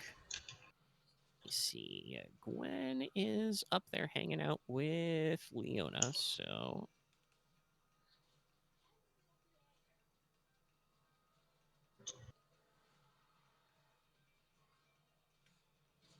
no, she doesn't have any gear that actually does anything about this. But she's fine. She kind of notices Leona probably, like, you know, get out her blanket and rust around and stuff. She's like, what, are you cold? Surprisingly. Don't you have a security blanket though? That's what she took Yeah, out. she that's what she's taking out to get around herself, like I said. No, that's not. No. Oh, you're taking Leona's security blanket? Because I thought we both got one together, didn't we? Or am I missing Yes, something? the blanket of security doesn't actually do anything about the check she did. Oh, okay, I'm dumb. It's not like the Star Wars one where it actually reduces the check. No, it doesn't reduce your resilience, but you don't need to worry about it being. You will take no further penalties and can bundle up when you actually like put it on.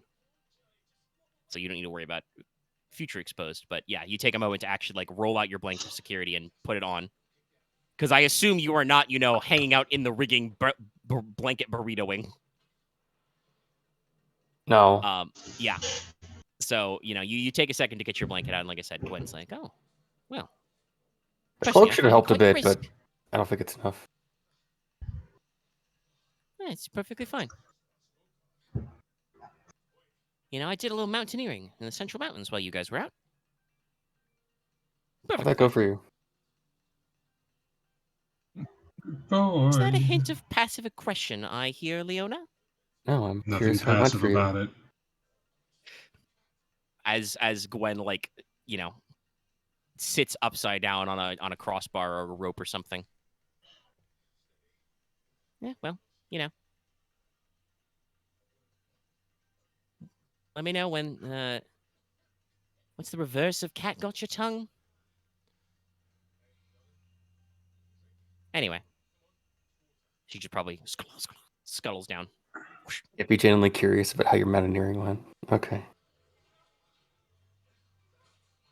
Leona's stoicism does not do a good job of actually communicating her curiosity. Gwen will probably skedaddle out of the rigging for the time being.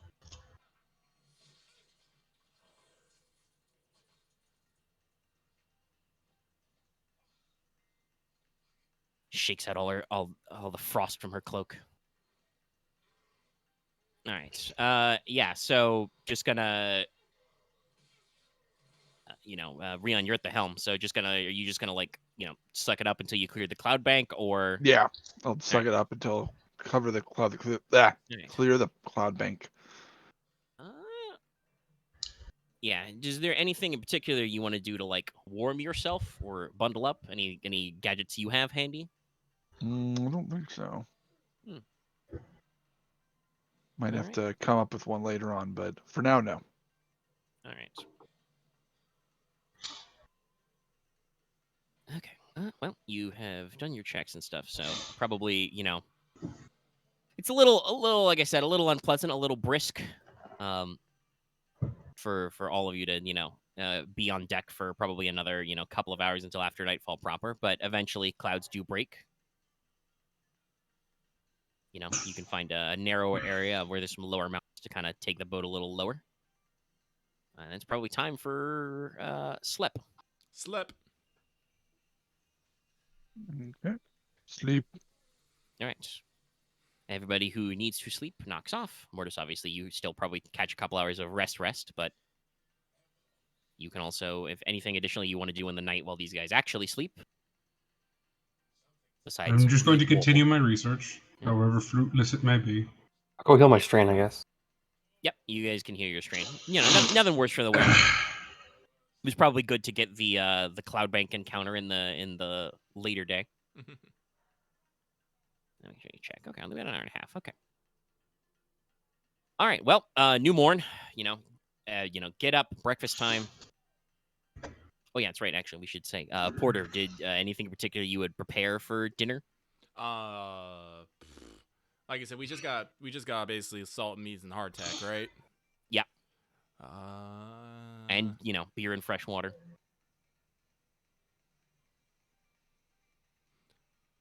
No, probably not. But I'll probably try to do something to make the hardtack a little bit more palatable, and the salted meat maybe a little bit less salty. Maybe soak them maybe I'll soak them in some water, stew them a little. Yeah, stew up the meat a little bit, then soak the hardtack in the salt. Yeah. In the salt water, let that Soften them up a little. Yeah. Though I admit, I have to say this out loud. I had a fleeting image of Porter softening the hardtack by just using Archie to smash the shit out of them. Get your biscuit hammer. Biscuit hammer. I'm pretty sure I've heard that joke before. Hardtack is very hard, audience, if you don't know. I don't really know much about Lucifer and the Biscuit Hammer, honestly. Yes, that is also the name of a manga. Yeah. Yeah. But I also feel like I'm pretty sure I've heard the reference to a biscuit hammer as a joke about hardtack biscuits and crackers because they are fucking hard. You can cause harm with them. Anyway. So yeah, Heard you that. sleep, go to some breakfast. Everybody kind of, gets to their positions. Petra will take over piloting for the day. And you guys are probably you probably slowed your roll for the eventide, but as you get up and look out, you're probably mostly over the mountains. You can see in the distance the curves of the Great Bay as the sun rises behind you, framed by more mountains. It's super cool. Super cool. Yai. Let's mark that down my sightseeing log. Been a while. Been a while. Blue Ridge yeah. Mountains, So West Virginia. no, not that kind of territory. You're in Italian Alps right now. Blue Ridge Mountains, West Virginia. Okay. I forgot to brief her. I was like, what the fuck? You've never heard Techno Country Road by Mario? Let's move on. No. Okay. So I assume that Leona, you are going back to your post as lookout. Yeah. What the rest of you want to be doing with your time? Gun. I probably don't have to worry about the heckin' galley for a little bit. Yeah. I I will maintain the maintenance of the guns. Sure. Ballista works. Porter, you were saying? Oh, I will probably go talk to Storm Drummer. Okay. Ryahn, how about you today? Ryan will probably go visit engineering. Maybe talk to the twins, get to know them a bit as fellow Rubians. Yep. They give you the secret Rubian handshake.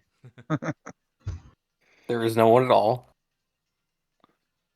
No, we just know by how we speak to each other. Yeah. You could, if you wanted, speak in the secret Rubian language.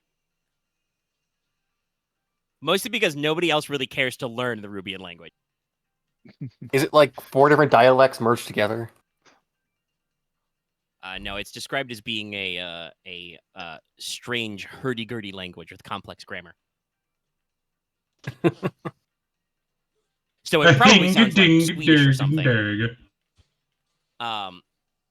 There's jokes about the Swedish subtitles and so on. Anyway, yeah, you can meet with the twins.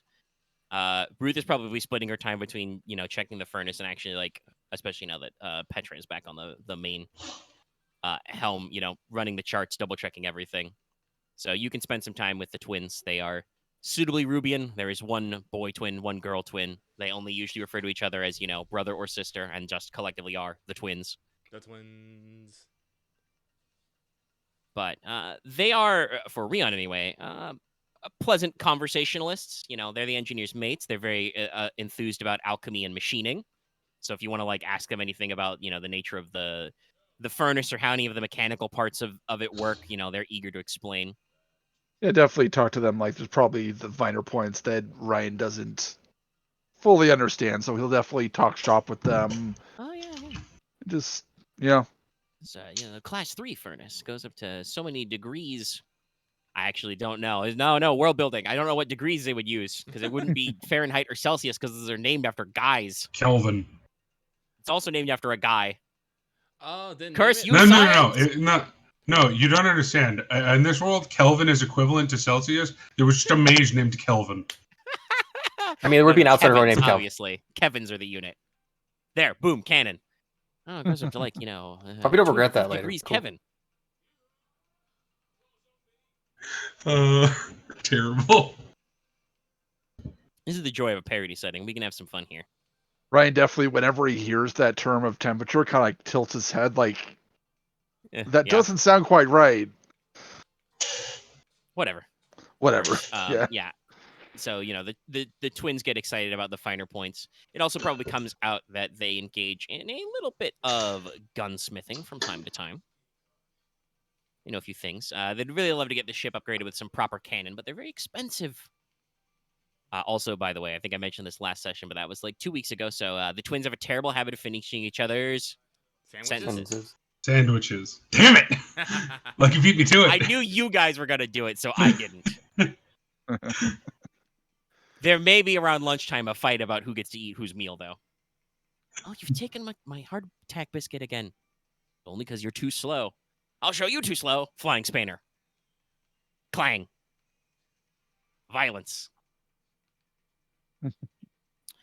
But yes, so Porter, you go and find Jessica Stormdrummer. She is, like I said, up on the deck doing bosun-y things.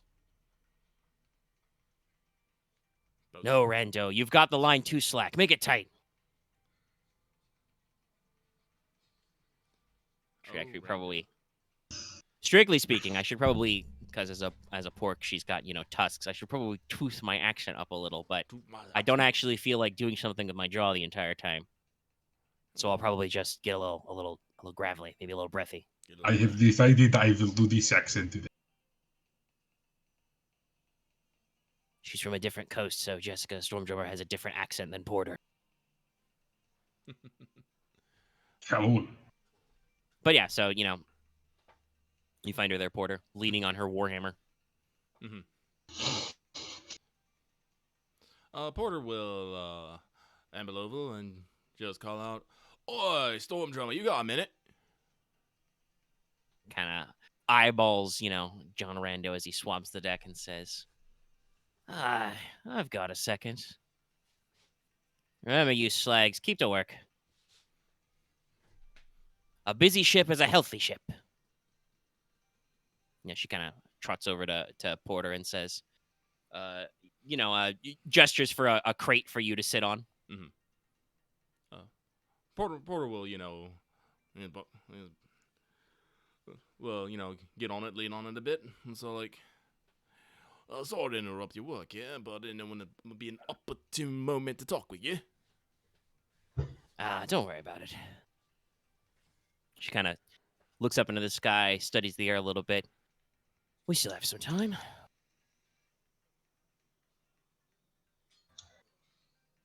You'll know when the time is right, when you see the sign of the red star in the sky. That sounds like something. But so I was talking to the captain earlier and finding out why she's on this cruise. And we got to talking about other people, and she says that you might have a bit of a story about bit of a story going on here too. Now I don't mean to pry too much. I have heard of the fate of your clan. It's a story in a couple of places. But I'd like to hear you tell it, if you do not mind. Well, it's fairly simple. No, I don't mind telling the story of Clan Stormdrummer. I am, for the moment anyway, the last Stormdrummer. It's my story to tell. You're Strongheart, right? Aye. Over by the forest of the Barrier Mountain. I heard a little about you. She kind of, leans on her hammer a little, gives you a little bit of an aside glance, and says, your kin, not to pry, but your kin should always be cautious of their ways, just in case. Don't hear none too nasty rumors, but, well, let's just say that you should always make sure you treat your folks right. There's a time when karma be coming around, Kind of taps her hammer on the floor. Oh, we know. We know. That's good. I know all too many who don't respect the sign of the flaming hammer and clonk clonk.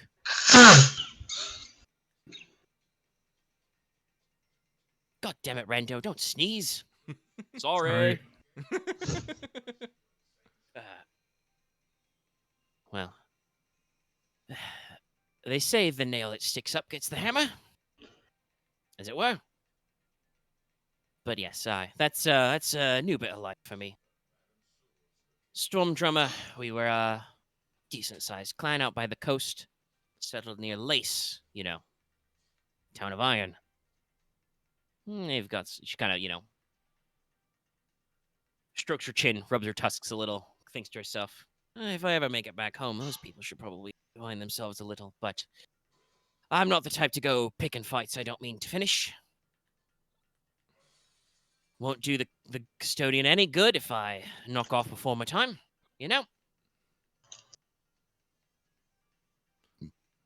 Right. But it's relatively simple. We're boaters and raiders by trade. Hunting, fishing, catching leviathans. Hard work, that. Called Storm Drummer for our drums. That's how you keep the beat on the row, Aye. She actually probably took you over to seat where she's got some things, and she actually, raps. She's got an actual war drum set on the deck. It's not time for that yet. Besides, don't do much rowing up in the sky. It's a thought that counts, though. I was actually a literal drummer, if I'm using that word right. Literal. I think that's how it goes. Sounds convincing to me. Fun fact, like Porter, Jessica is also int 1. She is also a Porq priest, though she is a much more paladin thumpy type priest than you. Mm-hmm. In case anybody couldn't tell from the Warhammer, the smite stick. Anyway, she goes on to say, in the clan, there's a few jobs you can do when you're young, when you're a whelp, when you're out there starting, you're a young punk. You can row, or you can run messages. They also have some of us stay behind and paint the pitch on the boat, make sure everything's waterproof. I wasn't much of a pitch painter. Didn't have the patience.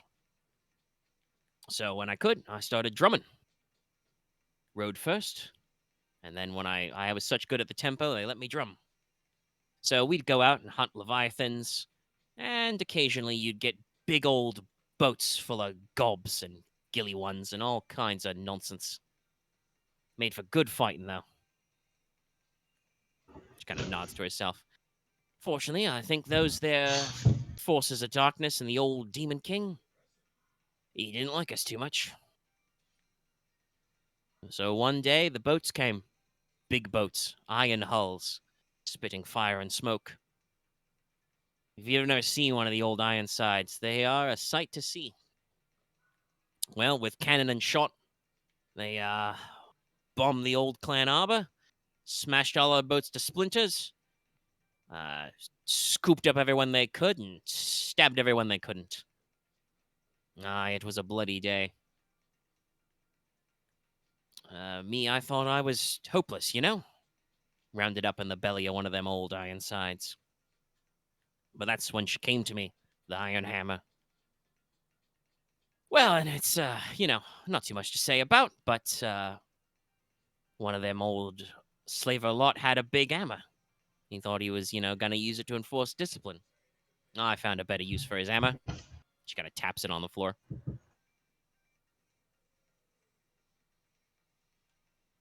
Yeah, her Stormhammer is actually pretty cool. She's got a big, blocky warhammer with a sign of a, flaming hammer in it. So, yeah, she came to me in my time of need. I did a little bit of a bunkening. That's what I like to call it. Big bunk. Big bonk. I can do a mighty smite if I feel like it. But, yeah. Bonked the slavers, bonked the chains, bonked a lot of gobs between me and the way out.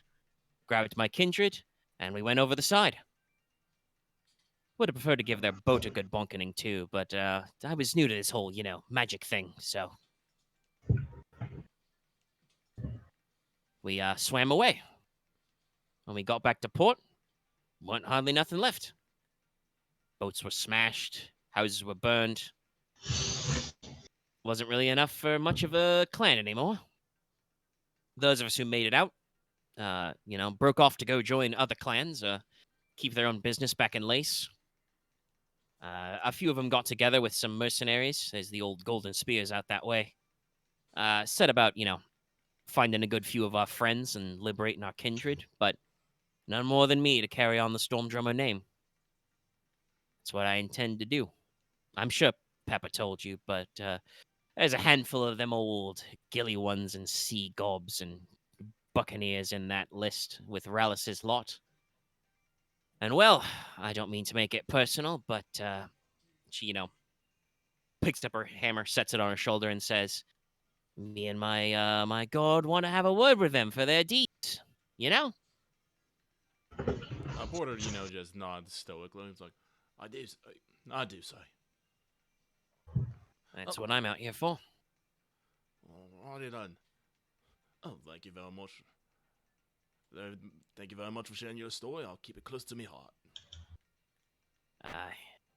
If you meet anyone out there, if they're Stormdrummer or not, you be sure to let them know. Oh, that I will. That I will. She kind of looks up at the sky again and says, "Yep. I'll know when it's time. I don't know if the Earth Mother can watch out for us much up here." She clunks the foot of the boat. "But we'll all do our best, and we'll know that the custodian's watching when you can see the red star in the sky." She kind of points, westishward. Mm-hmm.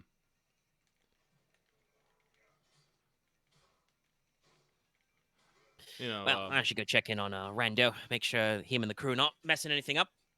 Right. Let's get back to it. Jenna, clunks her boots on the floor. Yep.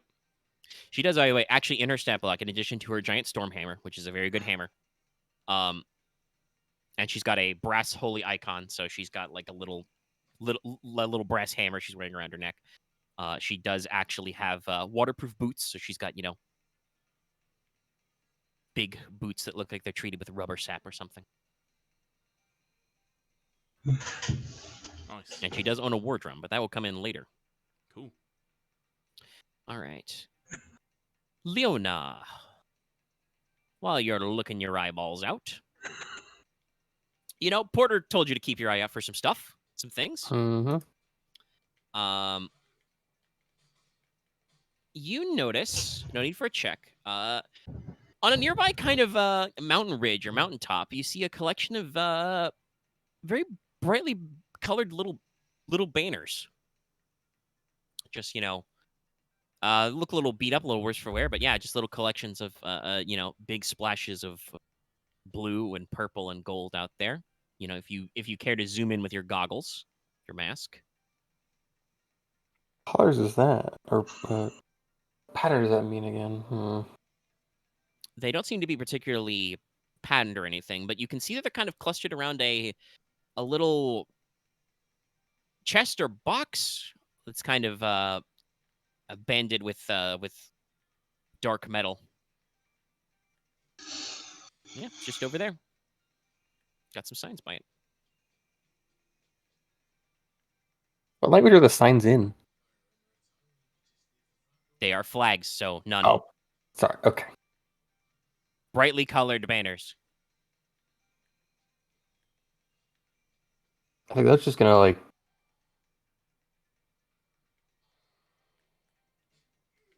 I'm not sure if it's. I don't. Maybe it's a trap, but it's more of just. Advertising another word for it. It's sitting on top, it's a box on top of, on a mountain. Yeah. Or a mountaintop with, a bunch of banners around it. Yeah. Well, can you see what's on the banners? Or what kind of banners they are? They are very simple and colored. There are It's just no obvious signs or sigils at this distance. Fancy about it, I guess, colored banners around a crate on the mountain over there. Are we in character now?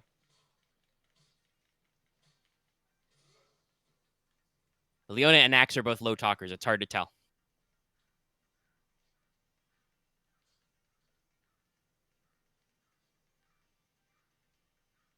I feel like Leona probably has a better word for something that's colorful. Probably You can say it's colorful. And Razzmatazz. I don't really need to fight your grammar. I just need Yes. you to be explicit about when you're saying things to characters or when, Axe is just saying things to me. It's fair. Leona would point out there is a bunch of banners and then surrounding a crate on like a mountaintop, I guess, to that specific So you call it direction. out over there. I'm pretty sure everybody is mostly on Deckle. So, yeah. When she points it out, you guys can see it's just kind of an odd splash of bright primary colors against the kind of just slightly snow-capped grayish stone of this nearby mountaintop that you're cruising by. And while you guys probably decide whether or not you want to check that out, I'm gonna pause for a sec.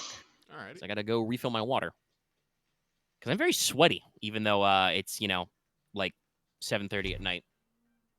So I'm gonna pause for a sec and be right back. Right up. All right, audio paused. I will mute and deafen for a sec. I will be back myself in a bit. I will pause the recording and come back to this. All right, I am also back. Alrighty. It's not the right channel. Hold on. I'm in the right channel.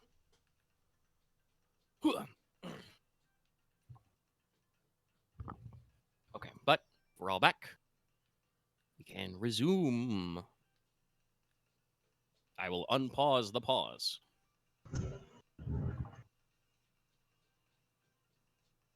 Still wipe a little bit of sweat off my brow. Jeez. Okay.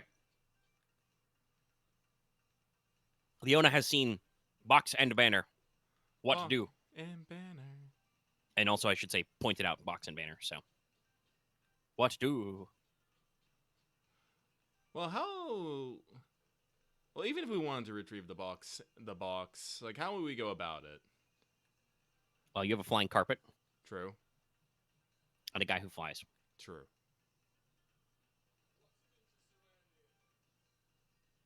We can just get close enough to, like, I guess, examine the way the box is and, I guess, the quality of the cloth of the banners. Bannery. Bannerific. Bannertude. I did mention earlier they are a little. We're going bananas. All right, go I jump did off mention and get earlier it. They are a little beat up and faded. Well, the beans have probably been there for a while, so who knows? It might be something might be something neat. Yep. It's a big chest. Little box chest. A chest box. A thing. Can I notice anything about the banners or no? Not really, no. They are very simplistic. Okay.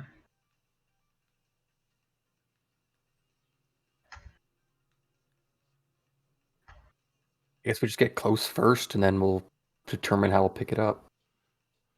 You get close.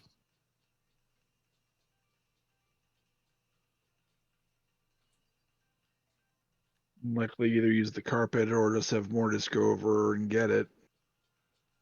You picked it up, Leona. If you want to go in there and fly, get it.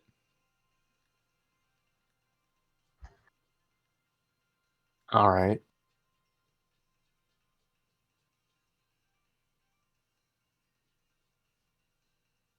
All right, so you're gonna go get it? Like, Yeah, sorry. I had to. Never mind. What are we doing? I'm gonna go Are get we getting it or not getting it? I'll go in the carpet to I the feel like box. Dallas in his current microphone setup has some slight lag. But yes, okay. You go over in the carpet and get it. It's not that far. I will not make you roll. You find a box. More a chest type object. But as you go to pick it up, it will fit on your carpet because it's got like E10 capacity. You, Leona, would notice that it has a complex looking puzzle lock. Oh, But otherwise it is a chest. I'm gonna like lightly shift it up and down to see like is it like packed or is it like something rolling in there? It's not packed tight. There's definitely some shifting of some stuff. All right, then I won't like shake it. Bring it back, and I guess An assassin pops out of the box. No. It's locked. Box is an assassin.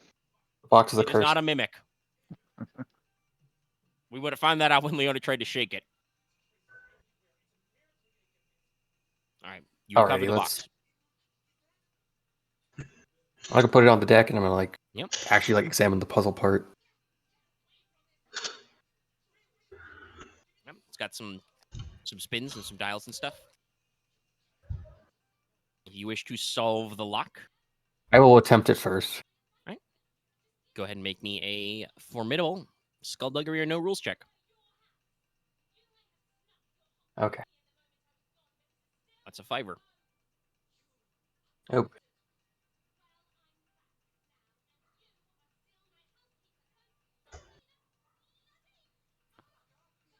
I have to ask, would having like thieves' tools for like minute manipulations do any like apply for this or nah? Are you rolling skullduggery? Yes. Then yes, you would get your bonus for your thieves' tools. Okay. Being a puzzle lock, you are correct. It does have some minute little things you can manipulate and wiggle, so you might actually be able to use your thieves' tools to like do some combinations you can't normally do with your hands. All right, here we go. Hey, pretty good. Thumbs up. So yeah, you bust out your thieves' tools and kind of set it up, and rotate the front face. Sorry, I'm eating a cracker. Sustain yourself.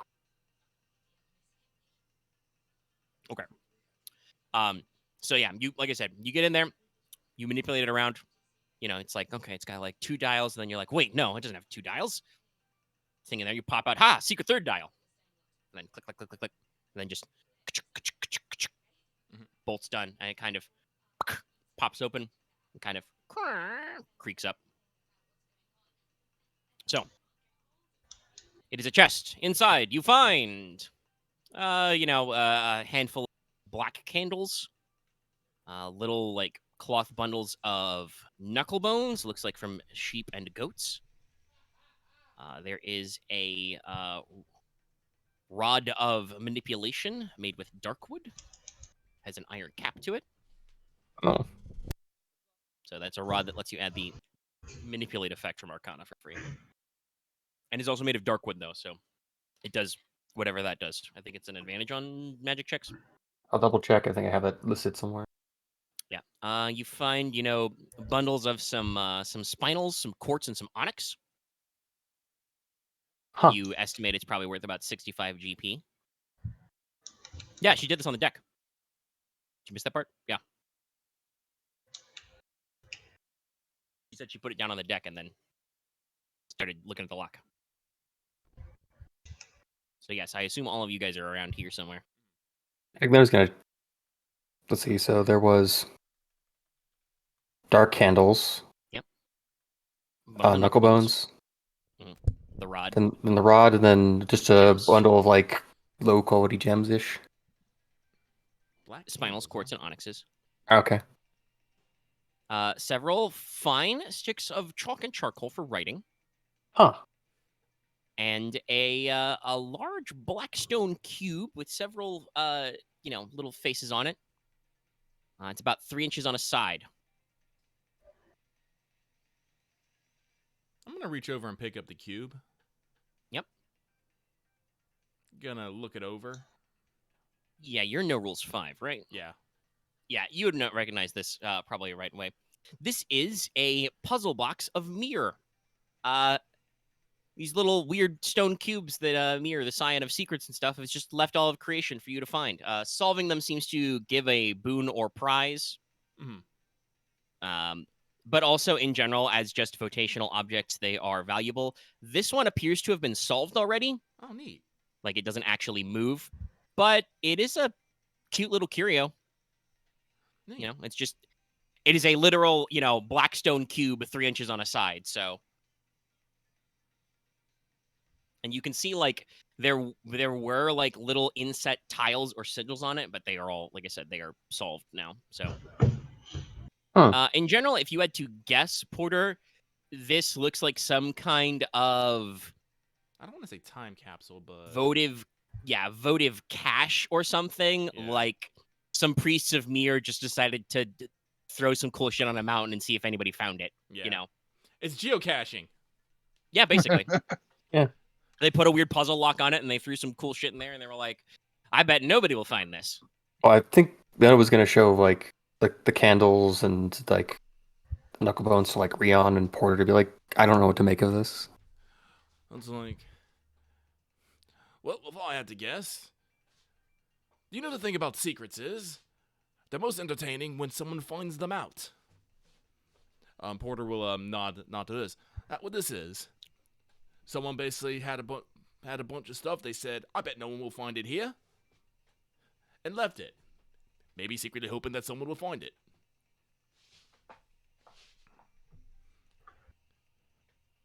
True spirit of adventure. Does Aye. sound applicable. Gwen kind of, moseys over and looks in the box and shrugs and says, well, that's the thing about hiding things, like you said, Mr. Porter. People always try and ferret them out. Good work on this puzzle lock, by the way. I'm not even sure I could do this. Complex. And, I used to steal things for a living. It was kind of fun to do. Yeah, Now, maybe the we can question find I would propose is, do we want to put the few things in the chest and put it back on the mountain? Oh, most definitely. Ooh, that sounds fun. Let's see here.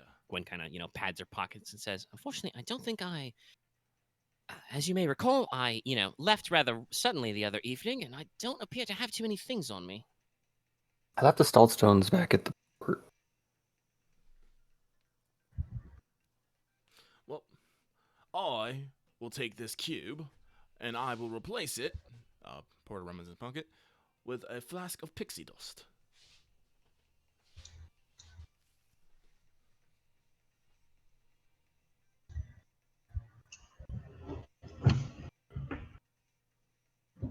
Yeah, that was like. Gwen kind of shuffles through some of her stuff and, gets into her bag and says, well, it'll be a terrible shame to lose it, but give me a couple. She kind of pulls out a scarf. Tiger Lily knit me this scarf. And, well, as you might see, I don't really need it. So she'll probably bundle it in there. Mhm. Wrap it around your glass bottle. Yeah. There you go. Padding. Perfect. So, yeah. Obviously, Uh, you don't have to take all the stuff if you... Ryan's gonna put a wooden box with some Rubian tea in there. Nice.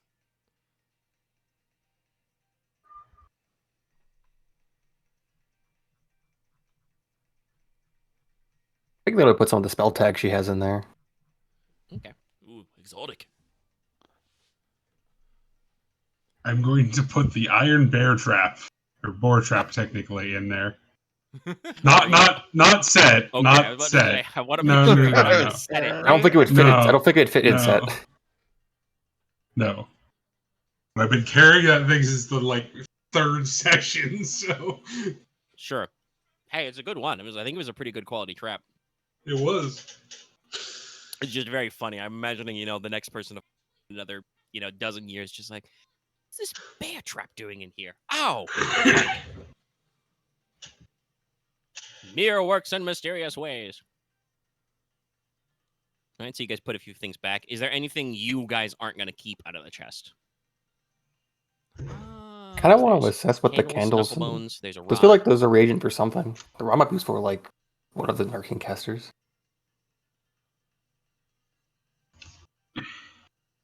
Yes, technically the rod is only most effective for an Arcana caster because the effect it adds is the arcane only one on attack, manipulate, but it is still a rod, so it does rod things. We could give it to Ruth. Oh, she did. I won't need it. You trust me, NPCs, for the most part, they have way better implements than you. It's a lot easier to streamline stat blocks by just being, all right, and you have an implement, it lets you add these 5 things for free. Now I don't need to give you 4 different talents. Honestly, I feel like we give it to Ryahn so he can use it as like a metaphorical pointing stick. I mean, I can It does have definitely. an iron cap. Yeah, I'll use it. Okay. And you take the Darkwood Rod. Backup thing now. Hey, if nothing else, it counts as a club. You can hit people with it. Whack. All right.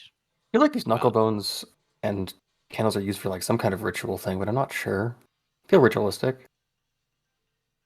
Yeah, they're probably used for some kind of offering, but they are just candles and knuckle bones.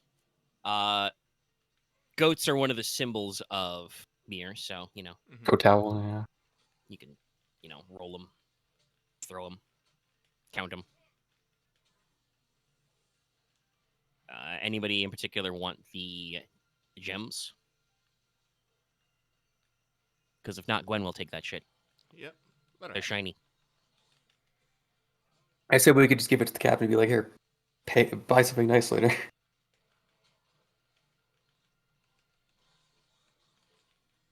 And there's, like I said, the writing materials, chalk and charcoal. Anybody want those? Or are you going to leave them? Nah, I'm good. I'm good. Oh wait, no, wait. Before we seal this off, like, does anyone have any paper? Yes. That's all right. It's like, Yeah, I can't use some paper from one of the books. So Yeah.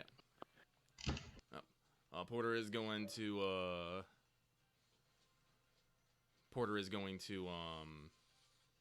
take the piece of paper and he's gonna write a script, write a quick note, and he's gonna put everyone's name on it, and he's gonna put it in the box. I thought Porter was going to do a take a penny, leave a penny kind of note, but yeah, all right. Well, that's what Advertising. That's what I'm doing, but I'm putting us as the one who the people who found it. Yep. All right. A little record. All right, close up the box, reset the puzzle lock. Click, click, click, click, click. I'll put it back then. Yep. All right. Scoot back. All right, good talk. Good talk. All right, off we go. interesting. Yep. It's fun. You found a crate of loot. Some kind of loot crate. Oh, Listen, Porter here was all concerned that you guys would run into hostile beasties, and then I just have refused to get the combat encounters on the random encounter chart. let's keep going then. You found a cool carpet. You found some fucking toys. Some fucking Dude, this cool, is fun this loot. isn't dangerous at all. What are you talking about? Pretty chill. All right. Anything else you guys want to do as it gets around to like noonish time, late morning or noonish? Otherwise, we will keep on keeping on. No, I'm No, gonna no, just- I think I've hit the NPCs I wanted to hit. Okay.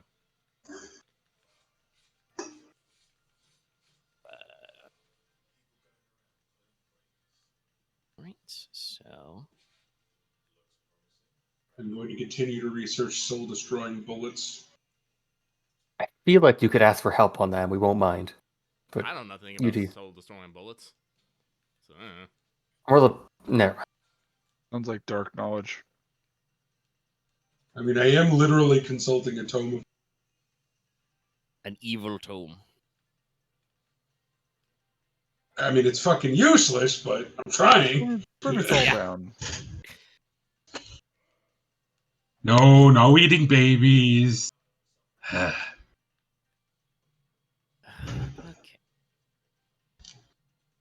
All right. So, and then where's that one? Ah, okay. Yes. Perfect. I like this. All right. Okay. You go about your business. You're flying. You're human.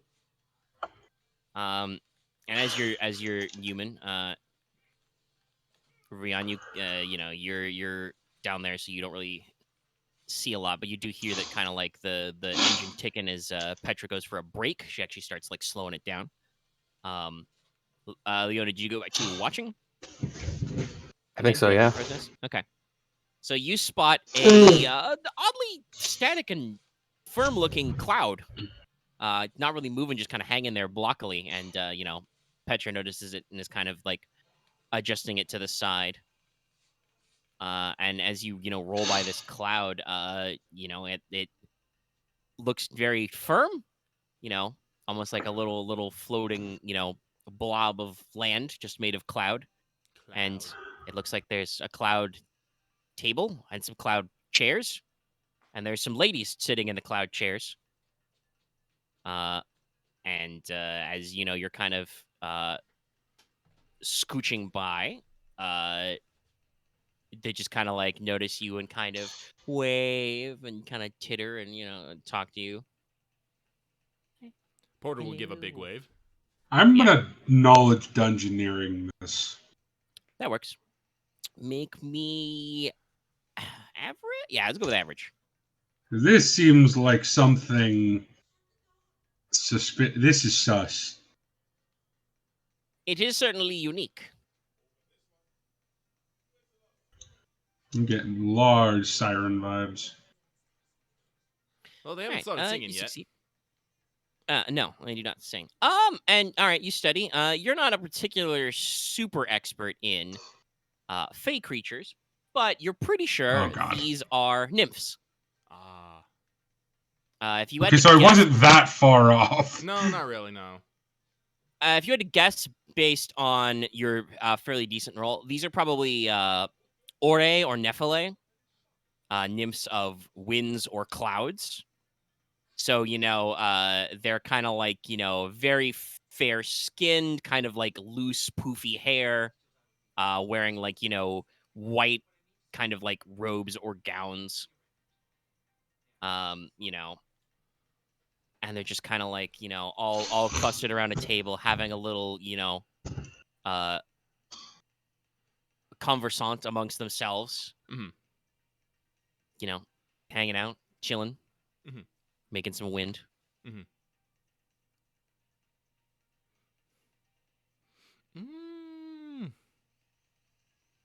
They kind of, glance back and forth as you guys Nah, slowly pass by them. I'm not going near that. I know it. I know it. Like call me bigoted if you want, but I don't mess with face stuff. I mess with It's fair face enough. stuff, but I don't see any necessary reason why I should bother them during their get-together. Yeah. Also, we got a pirate to kill. Mm-hmm. Yeah. It's true. But just wave and move on. Yes, I'll wave and blow kisses. All right. Of course. They go for, one of them goes for, a very theatrical, catch and flop on the cloud. And, Porter probably knows because this is kind of in his Yes. priestly wheelhouse. And obviously, Mortis rolled pretty well. You would know that Ore in particular, the ones who do winds and breezes, are known for being a little bit more, quote unquote, airheaded than normal Fae. They are, literally flighty and kind of, lackadaisical. Nephili, representing clouds and rain. They're a little more serious, a little more contemplative. And you probably see a couple of them, sitting and have a discussion. But you guys are kind of content to go your own way, and so they kind of, just kind of smile and nod and wave. And they could have given you an annoying side quest, but you don't want to talk to them. So you avoid the annoying side quest. Huzzah. Huzzah. All right. I'm sorry, what was that? You said there was an annoying side quest? Yes. Hilarious. Yeah, if you want to go talk to them, they would have, chatted you up and then been like, hey, can you do something for me? Hey, mortals, I want to see you do a thing. I think in the case of the other one I picked, they would have been like, oh, you guys look so strong. Why don't you prove how strong you are? Go do this thing. But you are all business today. Yep. And so they respect your personal space because you're not getting up in their grill and because, Petra is piloting and nobody decides to do anything weird and wiggly.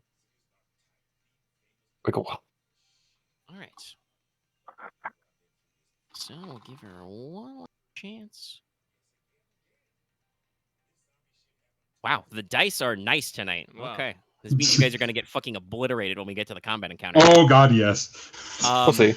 Yeah, so basically, as you get later into the afternoon, you guys are kind of minding your own business. You're scooching around, and just all of a sudden, Leona's not even the first one to spot this because it's coming up from below. But some of you who are just like out on the deck, looking around, minding your own business, you just notice like a big paper lantern, to float up and another one.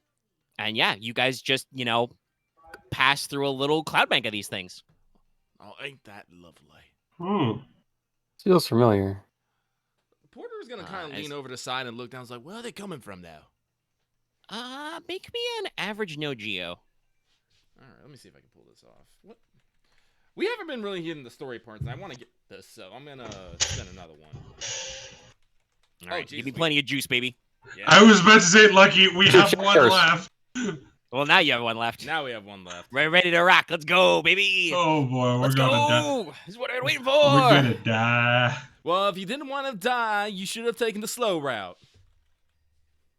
We have literally encountered nothing threatening. Exactly. Then we ain't gonna Perfect die, script. then, aren't we? I'm stuck glad in- I have my stuck in second character mandatory planned out. Fate He has the time for it. What You was have, the you have your difficulty again? backup character planned out? Average. Average. I have a second character planned out. Okay. Team. All right, 2 success. You do the old, lick your finger wind test, look around. As these, these lanterns kind of drift by you, you kind of catch a sense of incense and herbal tea on the wind. You're pretty sure these must have drifted because as you guys have kind of like finally left the mountains and are now starting to actually cruise over the coastline and over the Great Bay, which is very big and great.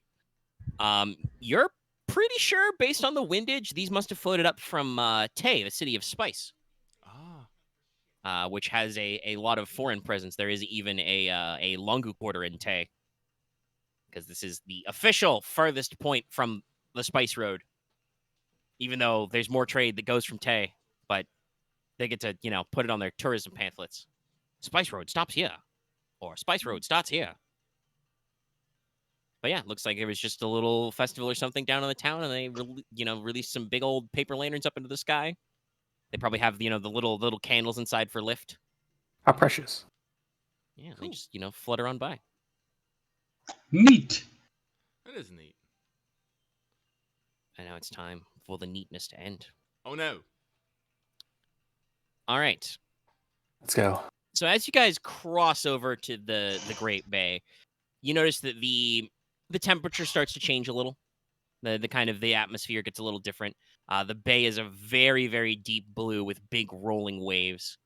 The bay is, wide open, kind of southwestish on the horizon. You can kind of see the permanent flick of storm clouds, over the ruins of Lemuria, old Lemuria. And, you're getting closer and closer to dusk. I would like somebody to, because you're now actually trackificating the Maredracon, I would like somebody to make me a hard survival check. Keep in mind, you can use the Dead Man's Compass for this. Hold on, I need one I'd like to. second. Yep. Leona's pretty good at Hello? survival. All right. You can come on down. Come on down.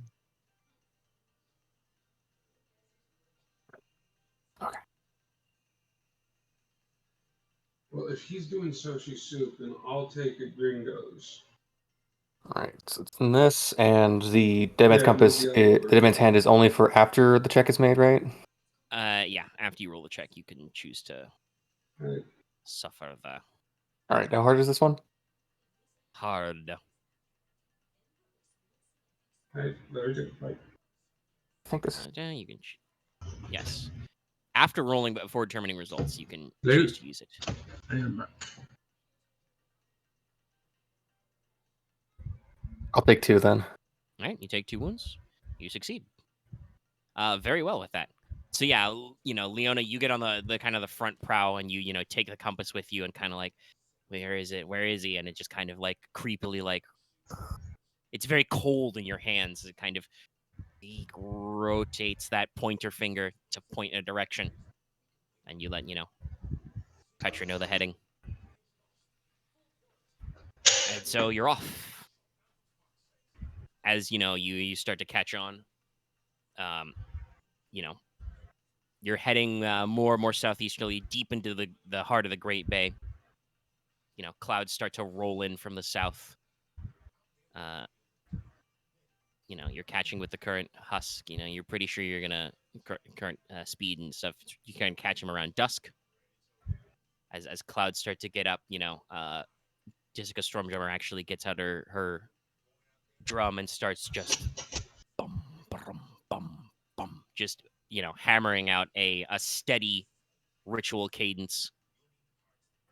As the sun is setting, Porter, you remember your earlier conversation, and you look over and you can see the red star of Vulcan blazing over the sun. So you can tell it's go time. All right. It's serious. Serious time. All right, everybody, put on your war face. I don't have any war paint. I'm slightly upset. Did you only make one set from your last time? Yeah, I'm gonna be real. The fact that it only lasts a day, but still costs a little bit. I'm like, Well, it is a boost on all checks, so Yeah. All discipline, yeah. But if you time it right, it's pretty solid. but I didn't think about it. I gotta make me a stockpile. Yeah, I gotta look a little up there.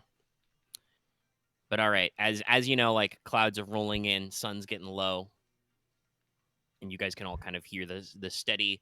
Everybody gets kind of serious as, like I said, Jessica starts, doing that thump, rumble, thump, just beating to a cadence.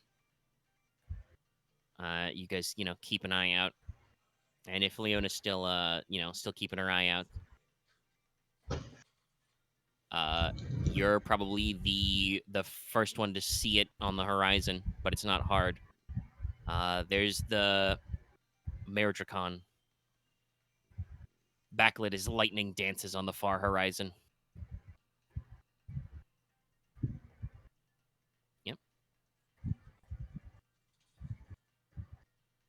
All right. Yeah, it's your hands where you were gripping the dead man's hand are probably like a little like red and pinkish, like you almost got a little frostbite. Probably have to flex or rub your hands a little. But yeah, so you guys look out and you can see the big hull outline of the Maredracon. 3 large masts, multiple decks, probably made in the last 100-ish years or so. It's not as old as Rallus himself. It's a Polish style galleon. Big black sails made from tattered drake wing. The hull has been coated with Leviathan scales and bones, including a very distinct prow ram, which has kind of a vaguely jaw-like shape. You can see that some of the old timbers have been, petrified, reinforced, and patched up with barnacles and sea silk, and coated in a kind of strange bluish green alchemical pitch. With Leona's zoom lenses, she can see that a large, proper dragon skull has been placed as a masthead.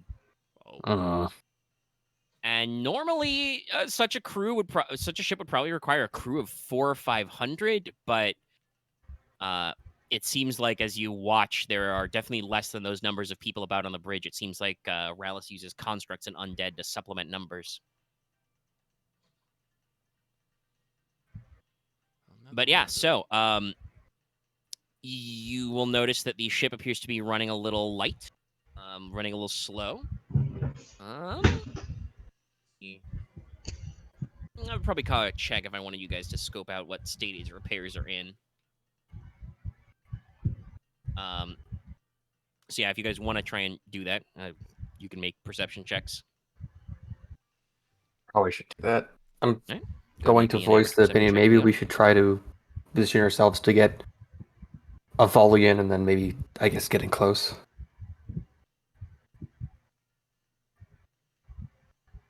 I mean, you want to have a team huddle? Well, Leona's going to eyeball it first, but then Yeah. so you guys have I'm voicing anybody that. else going to try and eyeball it? I am not going to try and eyeball it. I'm not good at eyeballing. I'm good at helping people eyeball. What difficulty again? Hard? Average. Okay. It's a big boat.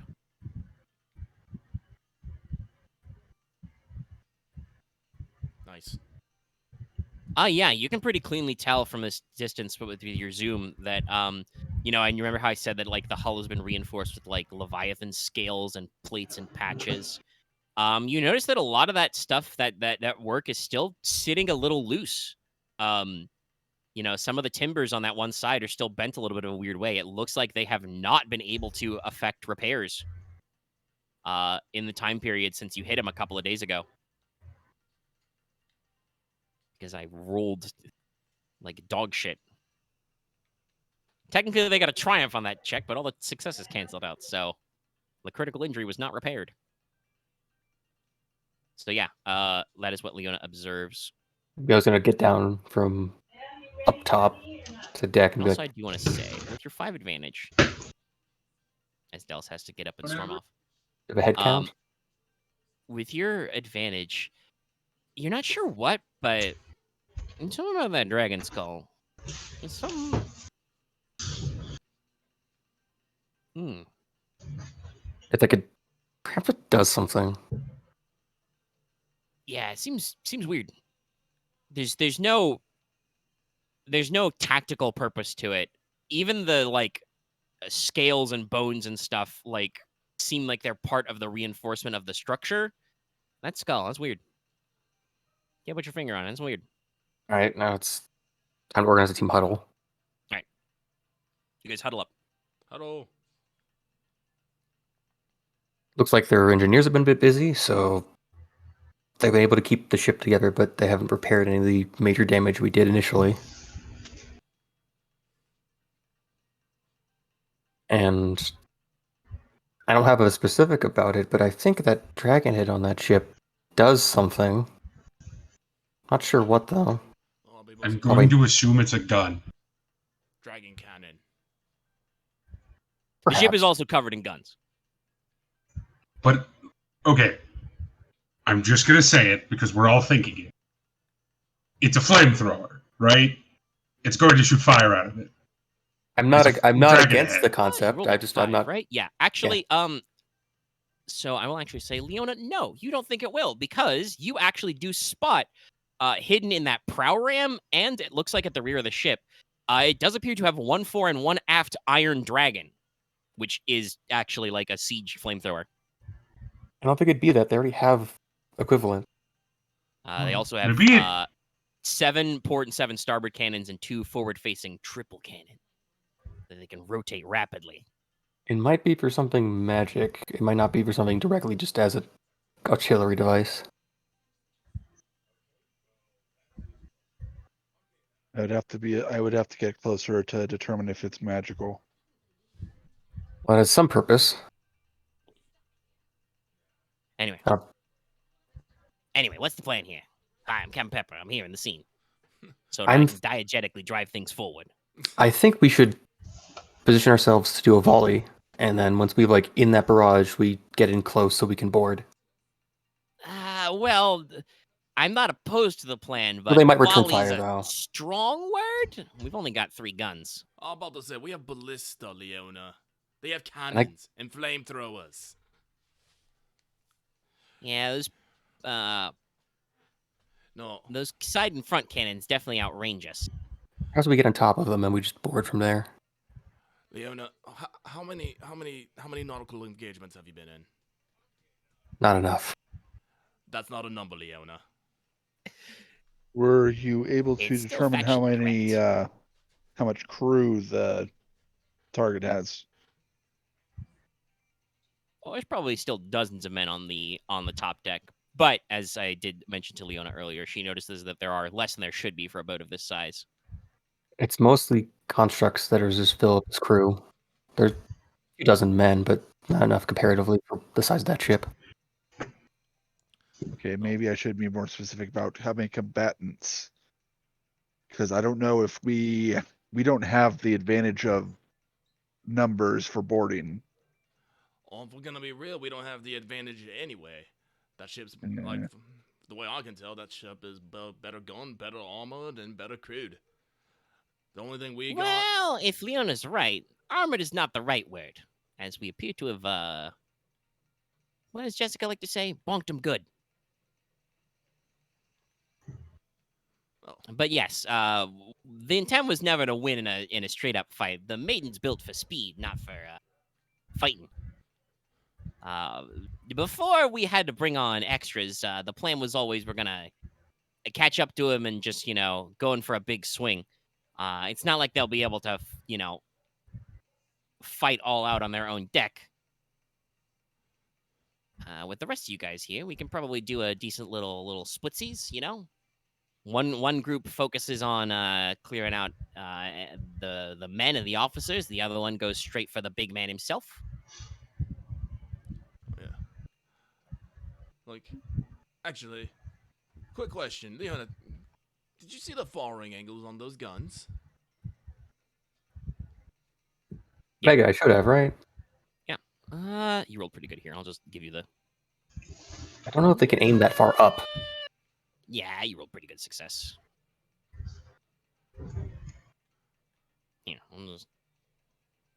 Here you go. Here's what you're dealing with. Here's the Maredracon. Keep in mind that armor number is technically incorrect because they still haven't fixed that crit, so it's 0. We can get a good hit on it, honestly, and then... No, you can't. Oh, okay. What's the damage on your guns? Right, it would just scratch it a bit. Yeah, no. I have designed this encounter so that we're not just doing vehicle stuff, because none of you Yes. are built for that. Yes. It's like, the thing about guns here, especially shipboard guns, is they're really, really shit at firing straight up and straight down. Usually why? That's usually when, a surefire tactic in airship combat is to, dive in from above. I don't know. Also, I would point I out was thinking that the rear is very bad Yes. for them. I would It's- recommend a boarding. Yeah, then- boarding maneuver. I guess we would get above it from the rear and board from there. Well, not to offend the wonderful crew of the Heavenly Maiden, but they have a lot more guns than we. I don't think our ship would win in a fight. Yes, we've been discussing at this point, Mortis. Yeah. So I think boarding is our best. So, it looks like if we come up from the rear, we can probably jump on the raft and and slap our way through. Like I said, I don't know, Leona, how complex do the automatons look like? Were they all carrying weapons, or were they simple looking things? Well, I look mostly like skeletons and Draugr, so they can technically probably punch you, but It more looks like lesser minion class. They look like lesser undead mobs. Yeah, no. Yes. No. They might have those numbers, but those things will go down in a couple solid hits. The key to this will be momentum. If we can get on... Ruth just kind of like cracks her knuckles in her gloves and says, I can do crowd control. Captain Pepper, can I ask you a question? You can certainly try.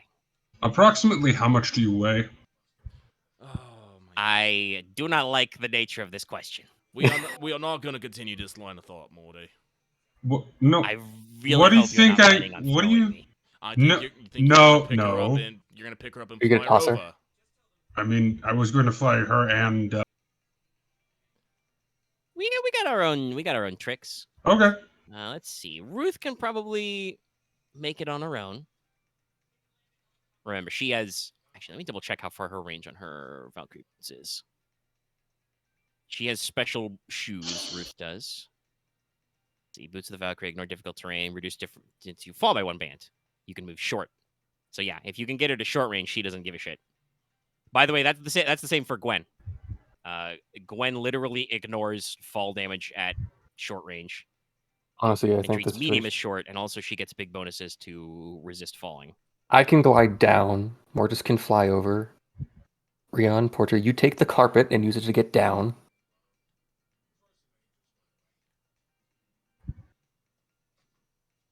Any objections so far?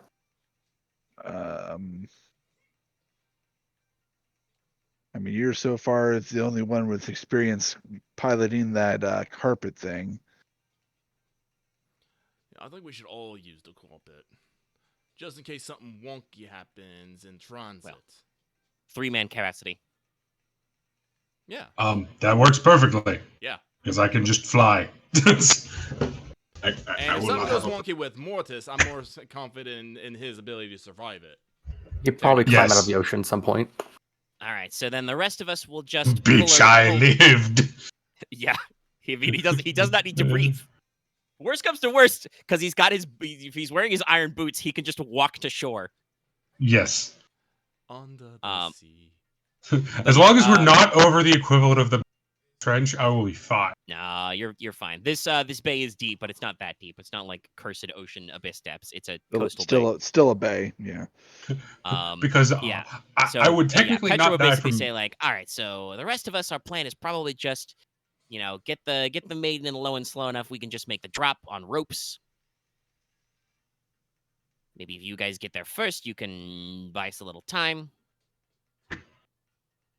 I'll see what I can do. We're at a landing zone. Leona, I don't like your use of the word I. We're a team, are we not? Well, it depends on who wants to do what. Some of the Heavenly Maidens want to go fight. I guess the Deathless. No, not to put all this on you, but I've already explained that I have a personal catch to settle with the guy. And I will so not does leave Jessica. this man alone. I think that probably what we'll do is we'll do crowd control and keep Rallus's officers off you. Okay. Yes. There's quite a few of them to worry about. There's old Fusebeard Tortana. I think he's got Ivaki the Sea Witch on his crew. There's Troat the Spear Scale, Starkey the Cabin Gal, and then there's just this guy called the Lieutenant. He's just called the Lieutenant because I think Rallus has gone through a lot of first mates. Don't worry, we'll take care of it. All right, then. Rallus will probably still have some personal escorts, so, keep your eye out for that. The boss will have ads. So I guess then we'll go down. We'll buy you some time for when you show up, and then we'll go try to find the Deathless. You're probably going to be right on his deck. We should probably, not to cut this meeting too short, but we should probably get to our boat in position so we can actually, make the speed and catch up with them. Right. Any other questions before we get on this? All right, cool. Go team. Go team. Puts her lucky spanner in.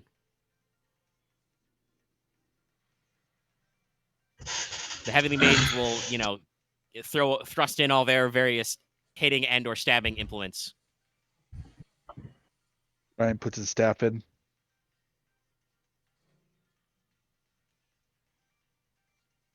Is it gonna just be Ryahn alone in the fucking? No, Leon puts her gauntlet in. I'll put in Archie. Okay. Archie's in there. Leona puts one of the rune gauntlets. Mortis can put all his swords in. To what?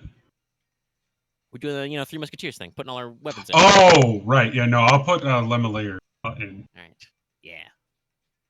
All right. Okay. So imagine all the weapons there, and then just a pile of swords. Mortis tosses on top.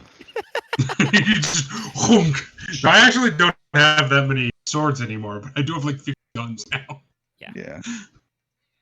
You don't want to, as I joked about watching a cutscene from Final Fantasy XIV, you probably don't actually want to stick your firearm barrel first into the pile. Looking at you, Merle. Take out somebody's eye Wasn't that way. cocked. That's. I mean, I don't know what kind of stuff Sid does to firearms, but for ye olde firearms, that's still not very safe. We best hope they weren't loaded, but knowing the Admiral, they were. Anyway, so you have you do your cool all for one for all moment. You break, and so your plan is to basically fly in, do a little bit of a dive bomb swoop, getting up close and personal, hop off onto their backside, and so you start maneuvering to actually get into distance. Mortis probably still mans your front ballista because I think you still got the most gunnery. Just in case. So, any last minute stuff you want to do? You're Yes. swooping in. Okay, what you got? I need to activate my utility spell. Oh yeah, you gear up. All right, rolling bones. It's utility, so it's easy. Yes. Anybody else? Any pre-game buffs or anything you want to be doing? Any Oh, this isn't a consumables you want to buff. consume? No, but I'm asking. It would take up a maneuver, but yeah, I think I'll get. This is funny. Wow, he's done real good. I will say I only technically activate this when we're about to start boarding. Is that okay? No, actually, Oh, okay. stuff is gonna happen. I know you want to teleport to be funny, but no. Fair enough. I think I should drink No, it. music there will be starts a little- playing. Music starts playing in the air. Oh, nice. I need to double check Turn what on the this potion BGM. does. So one moment. All right.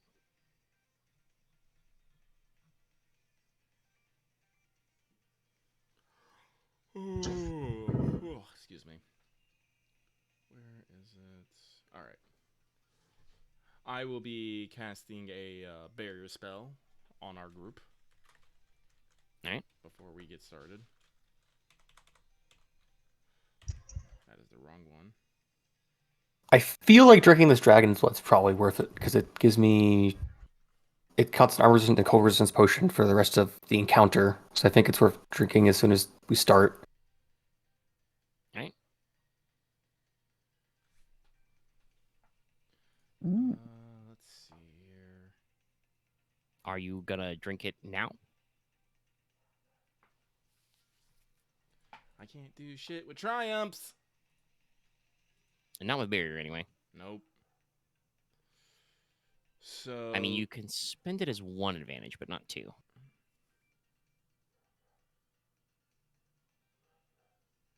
Dear Edge Studios, if you're looking for maybe some errata or some like V2 stuff, you really need to clean up what you can do with triumphs on a magic check.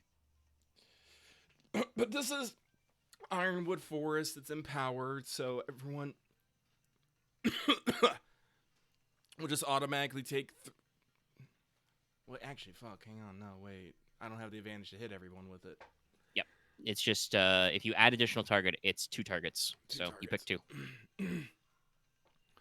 The targets will be Leona and Ryahn. Okay. They will reduce all Okay, it's damage just- by 3. Sorry, I started choking on myself. All right. All right. Everybody's prepped. All good. Which is where I now announce that I have bamboozled you. As you approach the boat, you start to actually get within range. You know, storm's coming in, wind's rolling, music is playing. Basically, that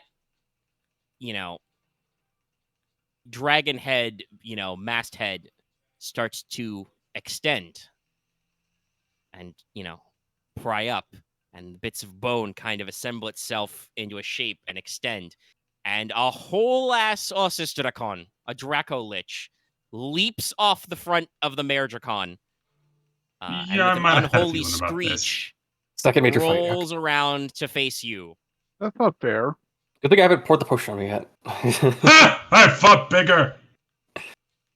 The hunt begins. All right, okay. All y'all need to roll me a daunting fear check. That's 4 dice, Is that but 4? one of those dice is Okay. red. Oh shit. I'm Discipline? guessing this is a frightened condition. This is a fear check. Yes. Yeah, I have to ask because I have a thing for it. Yep. And then it's PPPR. Yes. Yiggity-piggity-pippear. You are fine. Ha! You I cannot. fought bigger. Ow. I'm excited. You've also fought bigger. Yona's like, Bone Dragon? Dracolich? Not a problem. I'm also a dragon. Fuck you. Ooh, okay. Of course. That's a bit of a weirder result. Still not bad, though, I don't think. I mean, Uh-oh. it's a failure, but it's got triumph. And then Ryahn fails with advantage.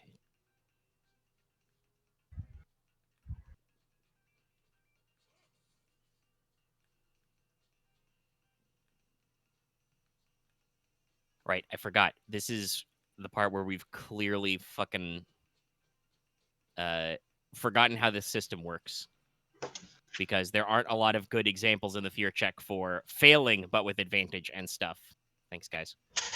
Yes. Usually you do, because I usually... No, that's success with threat. I don't use Yeah, agility. success with threat. It's the other way that, That's like, adrenaline rush. really needs some fucking codes in there. All right. Okay.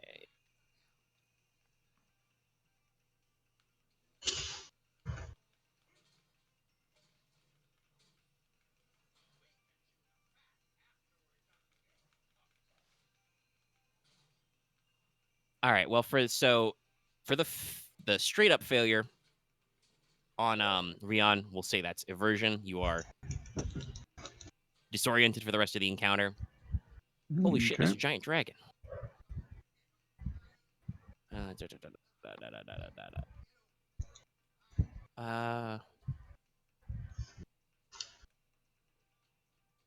Hmm.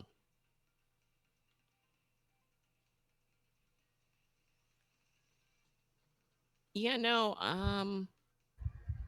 even though you technically fail, Porter, because you got a triumph, I think I like the results for Adrenaline Rush best. Mhm. So you suffer 3 strain, but you add a boost die to your next check. Okay. Because I don't think even if you failed with a triumph that stuff like Flee or Frozen in Terror makes sense. How much strain did I take? 3. 3. It's a lot bigger than the skull you got in your hammer. Mm. This creature is actually still 4. Mm. It is almost as big as your boat. Okay, I technically haven't fought bigger. You fought heavier because it's all skin and bones. Ba-dum-pa, haha. Ha ha ha. I've fought as big, True. just not bigger. All right, so I now all need you to roll initiative. Yep. I was not suspecting a fucking Dracolich. Nobody was. I had an impression, but I wasn't exactly sure. But I better roll cool anyway. Well, I shouldn't say nobody was. Not only did X say Okay. that, but also the name of the boat is Maredracon, Sea Dragon. Yeah, Mortis, Fair. the character, was not expecting a Dracolich. Dallas, the player, may have been. I pressed X to doubt. I'm pretty sure no one was expecting the dragon head to actually turn into a full fucking dragon lich. I was I thought more that- expecting it to become like a weird Okay, special cannon. never mind. I wasn't expecting it to become a Dracolich. I was expecting the entire boat to become like a dragon construct. Yeah, okay, I can believe that. I just thought that the dragon head was probably maybe the focus for the teleportation or something. That That's what I too. was thinking. Well, That's what I that was is thinking. also technically true. No, No, because no. that's what I was thinking. It's like It's a caster, yeah, of course. Yeah, it's the caster. It's Dracolich. Damn. I need to get. So is this I have no way vigilance to or get cool? Or right. cool? Yeah, Pete, it feels like it's probably vigilance because I don't think you guys were expecting it. I go first. You go- I just go first. I rolled cool for me, which Well, tried. let me Congrats. bust out the rolls. Okay, maybe the Dracolich goes first, but I at least go first to the party, I think. I'm not gonna say no to that. Wrong thing. I think that's the best initiative roll I've Wait, never ever mind, you're- rolled. What do you mean? Wait, do you add disorient to initiative? Yeah. No, wouldn't? No. Wait, is Sure, that you don't the usually add same setback roll dice to or are those initiative. different rolls? No, I thought it was everything. So Then you have 2. No, those are different rolls. One is for Porter's 4 Gs, and then one is for my 4 yellows. Okay. Gotcha. Damn. Well. Okay, I guess the Dracolich goes first, but not by a lot. I want the Not record by to a All show. that matters, though, it went first. It matters to me. It's a matter of personal pride.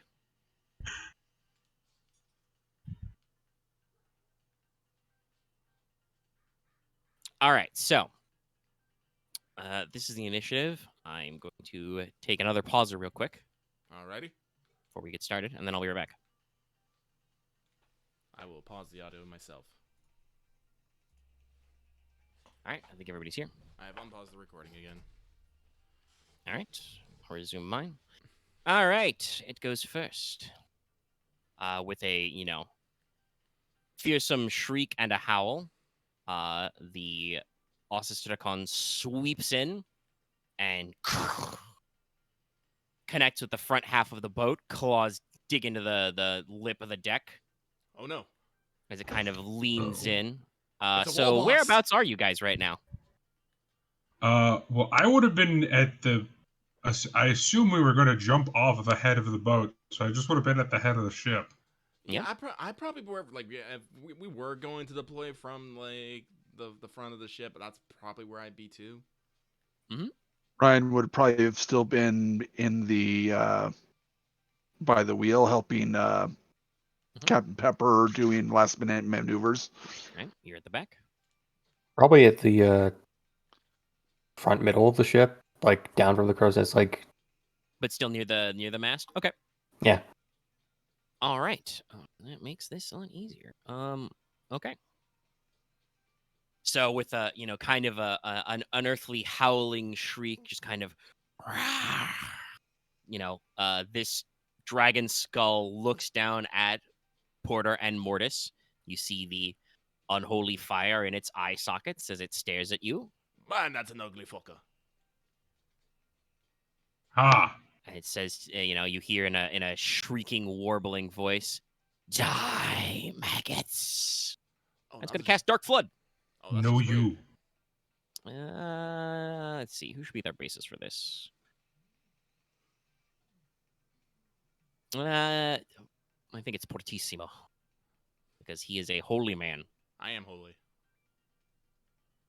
So we're going to roll that based off this stat. So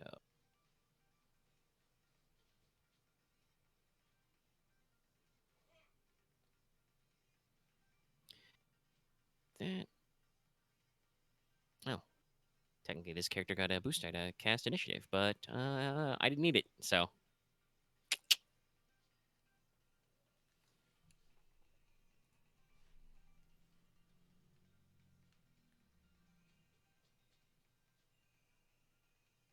Yeah, okay.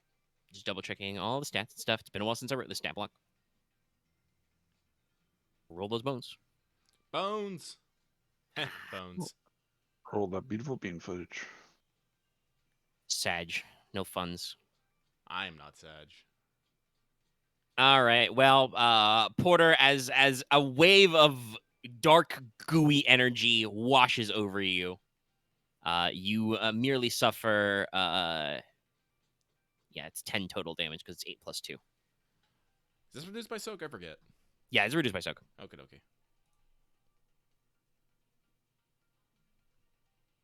You take some strain.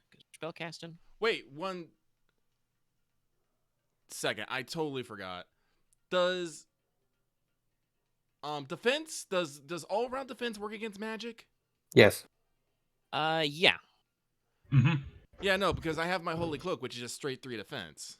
Ah, okay. Yeah. It's like I forgot that. So who's he? He's attacking all of us. No, it's attacking Porter first because it can't do AOE for free. All right, Porter, you take 9 damage Okay. before soak. Well, my soak's only my brawn, which is 3. So I was like, wait a minute. Okay. Now you take 1 less damage. Your defense helped a little. A little bit. If it got some advantage, it would have really liked to activate Blast or Manipulate on there, but we do not, so we just take the damage. So I take 6 then. Manipulate. Wait, is Wilhelm Porter trained. is Porter next to me? Yeah. Okay, then I'll parry. You can't parry magic. Factually correct, yes. Parry's Wait. only for melee Melee. strikes. Also, Wait, you can't parry because you don't have any you don't have unarmed parry. You don't have any weapons out. Oh, good point. Never mind. Yeah. I could have But sworn also, yes, that my no, shield you lets can- me parry magic. You can block ranged attacks, but a magic attack is not a ranged attack. No, yeah, I can parry magic once per day. Yes, but can you okay. use that in combination with your talent? Does that work that way? I mean, if the shield is a special ability, then yes, it would work still. I would say also say Yeah, it for but like I a don't bigger have it hit. drawn, so it doesn't matter. Also, I don't know which shield that's on, so. It's the fucking. Mortis I thought you has- weren't using your shield. Oh right, no, I sold that shield. Never Yeah, mind. I'm Yeah, about to say, 'cause there you go. Never 'cause mind. you have your gun gauntlet, yeah. And he has a shield made of cuttle bone. Anyway, okay. No, You I sorted still it. have a shield, but I don't have that one. It's been Never mind, several got weeks. rid I'm of- not- well, I yes, don't blame. it's fine. I don't blame people. Sorry. All right, okay. I had a shield that did that at one point. At one point, yes. Alas, alack. Anyway, I'm gonna go. Yeah, seems fair. He go. Oi! Big nuts. I don't think he has those anymore. Suddenly I have a Brooklyn accent. I don't know why. Philip, you face me now. And I'm gonna challenge. Just kind of arrow fire, fire air lights in their eyes, just kind of narrow down to little pinpricks at you, just kind of. And then I'm going to cast a spell. Okay. Okay, so this is 5 difficulty, I think? Oh boy. No, it's 4 difficulty. All right.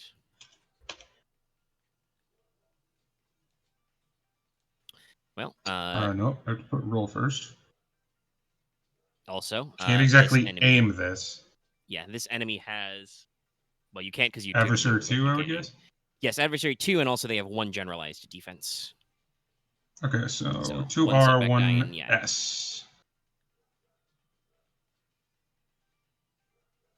Well, you still got it. Okay. Actually, I wouldn't have had the red or the setback not cast at the creature. I just realized that. Sorry, you broke up there. What was that? I wouldn't have had the setback or red dice because I'm not casting. The creature is not a target. Oh, what's the target of the spell then? It's summon.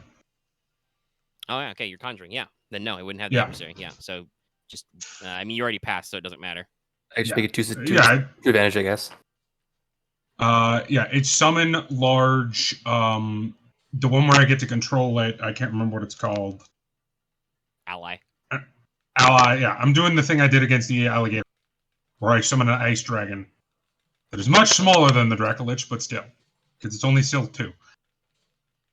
All right, no, it's still smaller. You have successfully conjured an ice tree. Yes, and it's going to bite it. Yeah. Its turn goes after yours. Yeah, let me read what the damage is again. All right. If you're just gonna go for a rending claws attack, it's pretty simple. Yeah. It has Brawn 5, Brawl 4. Okay, so yeah, it's just gonna do. This will have the 2 adversary and the 1 defense. Yes. Roll. G T P R R S. There we It's go. just, cloud and rain and fog hard Wow. into a dragon that takes a swipe and just bonk right off its bony nose. Clang.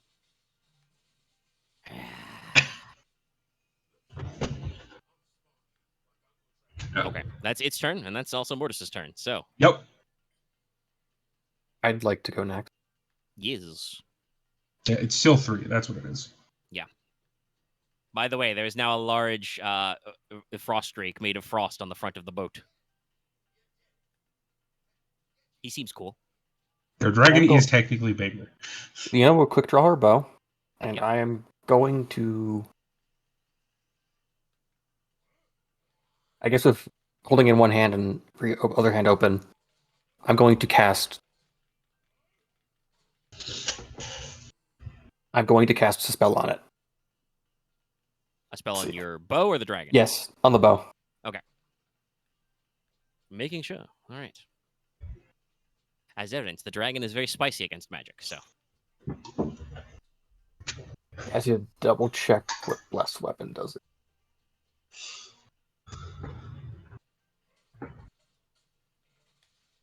Sorry, check. I just.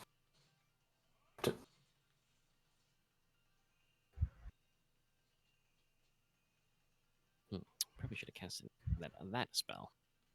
I'll keep that in mind for later.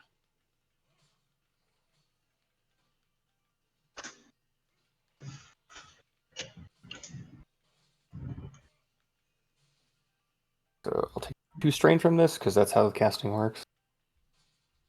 You take the This strain is- after you resolve the check, so Okay. you don't need to. You don't jot it down now because then you could roll advantage and heal it. Right. Got bonus for this? I don't think I do.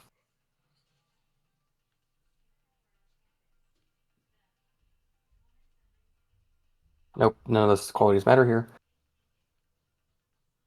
It's going to be these amount of purples. Because I'm going to see if I can also add haste on this to myself here.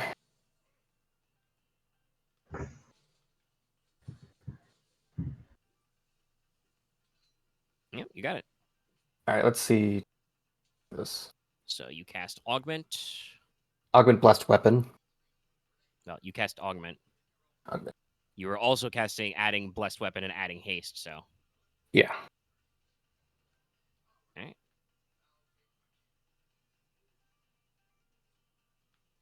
Haste means I get extra maneuver for free, and Blessed Weapon, this means this thing has extra damage. Because I have 2 success on this, would it count as me having 2 extra? Okay. Yeah. It's base damage is +1, and then +1 per 2 success on the check. There's 2 right there, so yeah, it's a base damage increased by 2 on your bow. Cool. I am then going to then spend... Alright, so that would be 2 strain or 4 strain for that? It's just the 2. Okay. I just never understood how the cost works. After you resolve a magic check to spellcast, you suffer 2 strain. I am then going to... Also, by suffer. the way, you get the default augment effect, so you increase your ability with all checks by 1 as well. Good to know.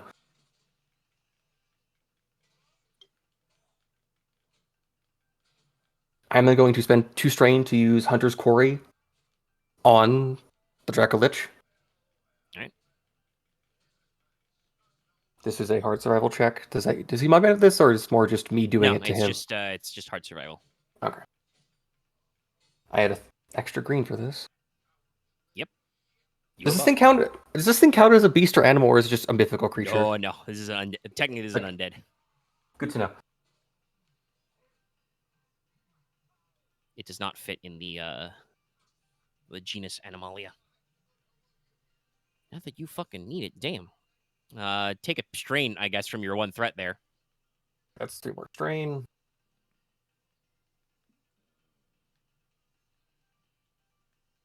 As Leona, flicks out one of her spell tags, wraps it around her bow, and then just points at that dragon and is like, "You!" This shall be your last.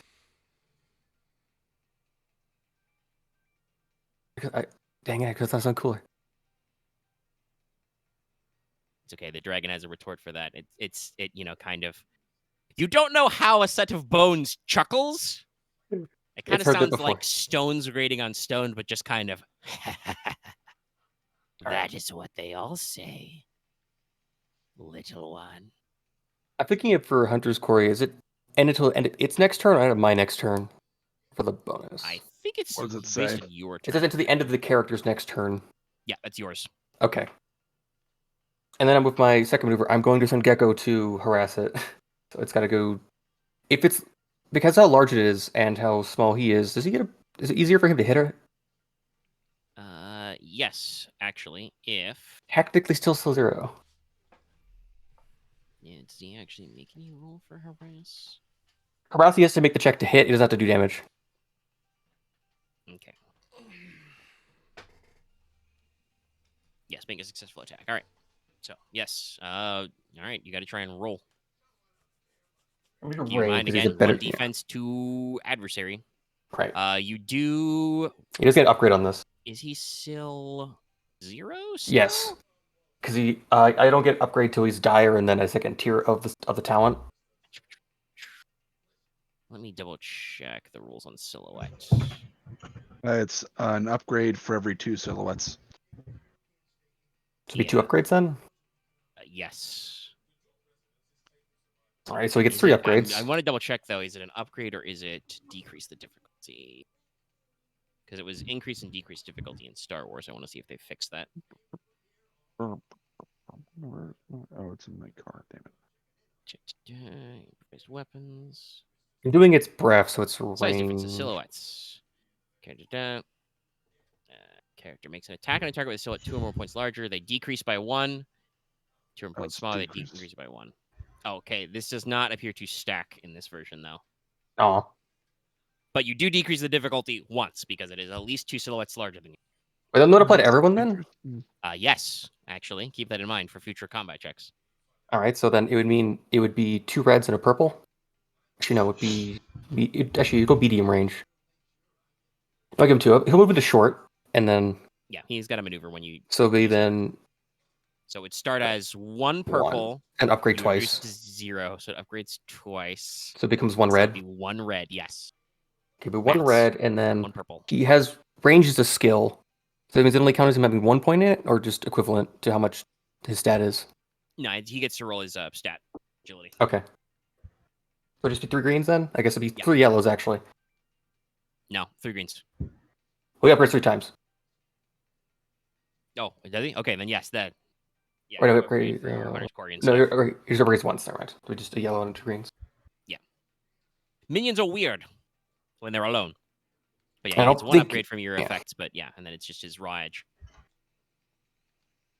We did 1 red. Since we last played, I adjusted slightly. Yeah. Oh, dang, he still gets in there. Okay, well, you I succeed still for crit- sure. Could I still? Well, you need I guess to I could inflict crit. wounds. What's your damage? That'd be 7. Burn 1. Nah. That is not enough. So, okay. No, but I'm going to harass though then. So just to Yes, you can harass. increase the difficulty. Yeah, you increase And then the I guess- difficulty of the next check, but no, that means you cannot crit because you did not inflict wounds. And then I'll use the triumph to give a upgrade to Porter.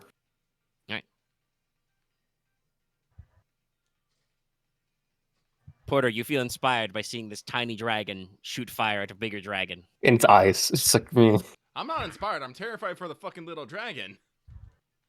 Like, I'm like, ooh! Gonna try harder. Yes. Yes, he's got an upgrade. Okay, all right, Leona, I think you're all out of stuff. That's it. Even I did. hasted, That was what I so wanted to do. Sorry, that took a bit. I had to Big remember R. how to. I have Maredracon worked. It's okay. It's been like 2 weeks, and Yeah. I think 2 or 3 of those things you did were new. They were. Okay, Ryahn. Let's see. How far away am I from everyone else? You were at from everyone. Well, most was of them the are at the front of the bridge. boat. So Okay. Leona's in the middle, so you're probably like short from her, medium from everybody else. Okay. I will That includes the dragon. maneuver to get within short range of everyone. Okay. And I will cast Control the Flow, Divert the Strike, which is a barrier spell with reflection. It's a good one, yeah.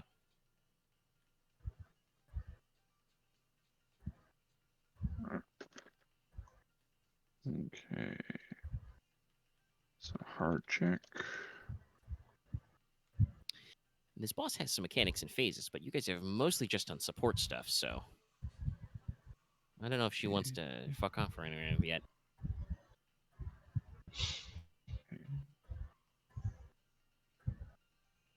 Also, yes, it's a lady Dracolich. I'm sure you can't tell with my raspy voice. Okay, I don't do it. Oof. You have anything to reroll or no? What? Roll a lot of successes or failures. Casting, it's tricky. I will give Mortis upgrade on his next check with my triumph. All right. And let's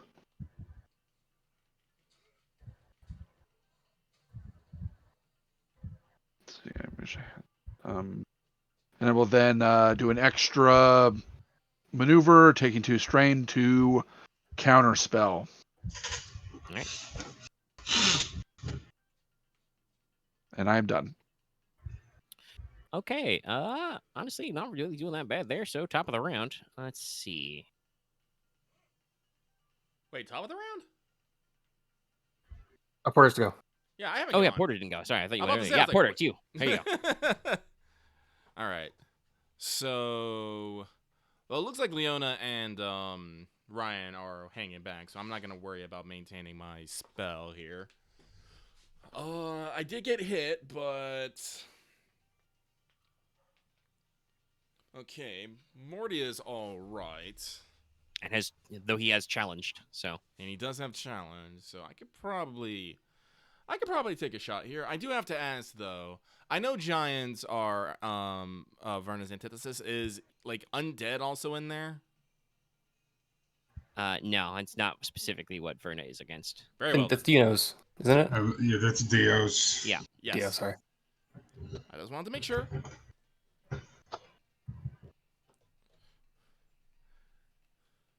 Everybody gets demons, but only specific deities get specific matchups with other creatures. Yes. That's what I was making sure of. So. Because, D&D type rules. Every god's got a kind of creature that they're like, fuck you!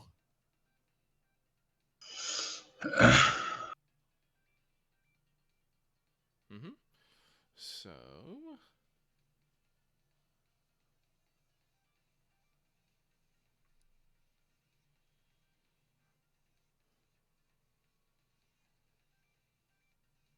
Yeah. I will cast Titanomachia. Porter will raise Archie up above his hand, and several giant earthen spears will start to form. They glow with quite earthly power.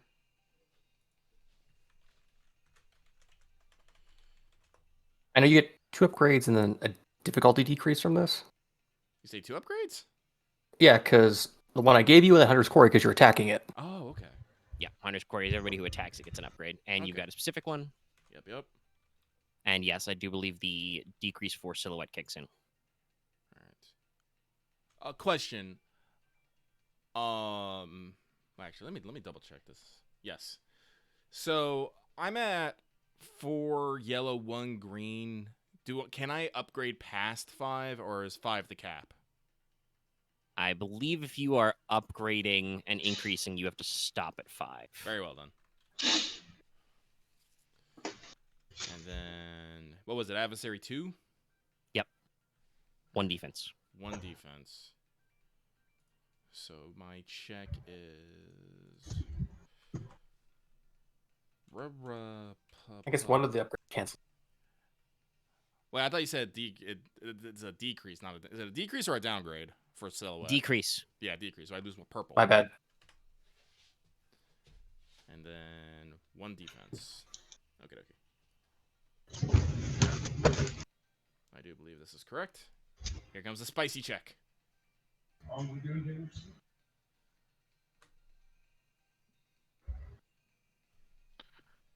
Yeah, that's spicy. Boy, time to go get my chart.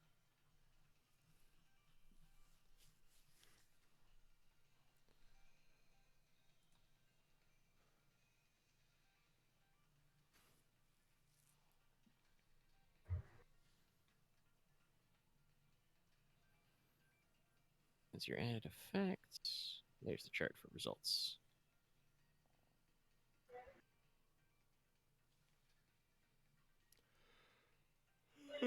Excuse me.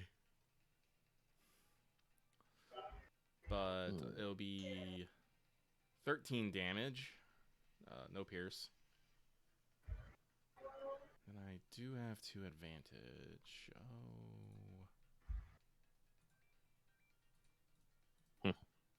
Wait, I'm sorry. I forgot. What was the fear effect I got again? Adrenaline surge? Yeah, you should have added a boost to that, technically. Yeah. Again, I'm just trying to remember everything here. Yeah. It's been a little bit. I think it's gonna Let me add make sure. More advantage. more advantage. That's nice. Might be able to crit. I can't crit If with it this. Oh, okay. No, magic is crit rating 0 for lack of a better term, or infinite. You cannot. Right, I thought this was a lethal one. My bad. No. The other one actually has holy on it, which doesn't do anything, so I'm not using it. So it'll be damage 13, and I have 4 advantage, so the blast really doesn't do anything.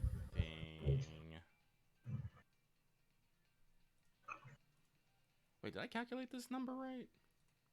I don't think I did. Hang on. Okay.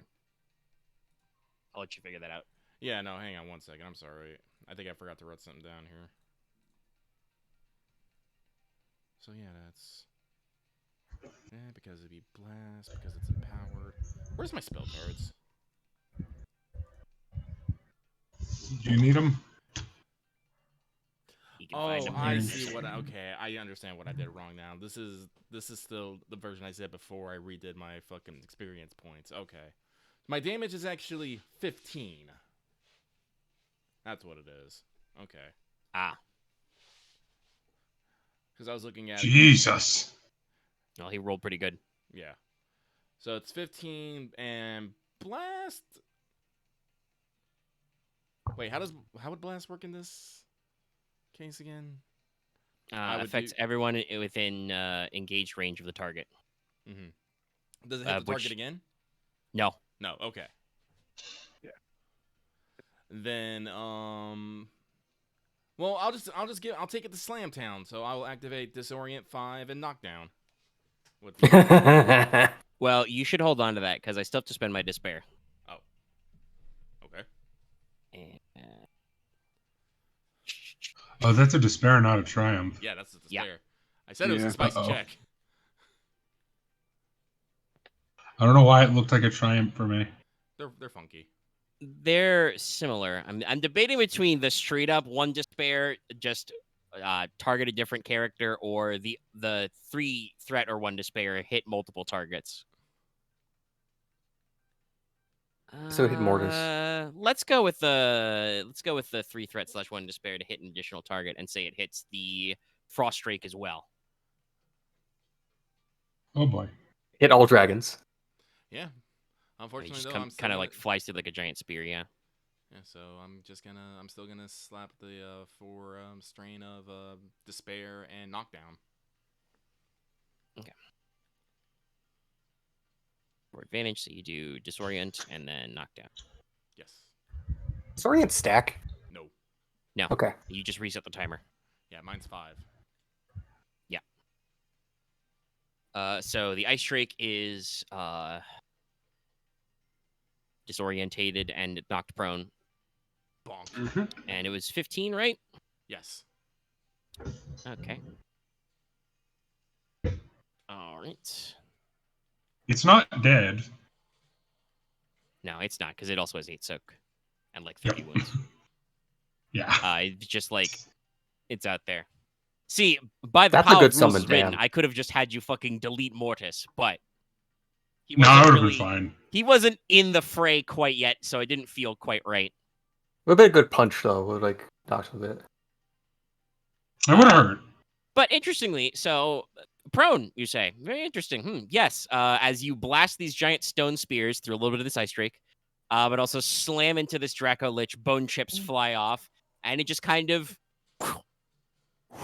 away, down below you. Wait. Huh. You're flying. Well, water still hurts if you hit it. I mean, my ice No, trick is it's fine, also too. falling. Well, no, I don't think. No, it's not. You weren't flying.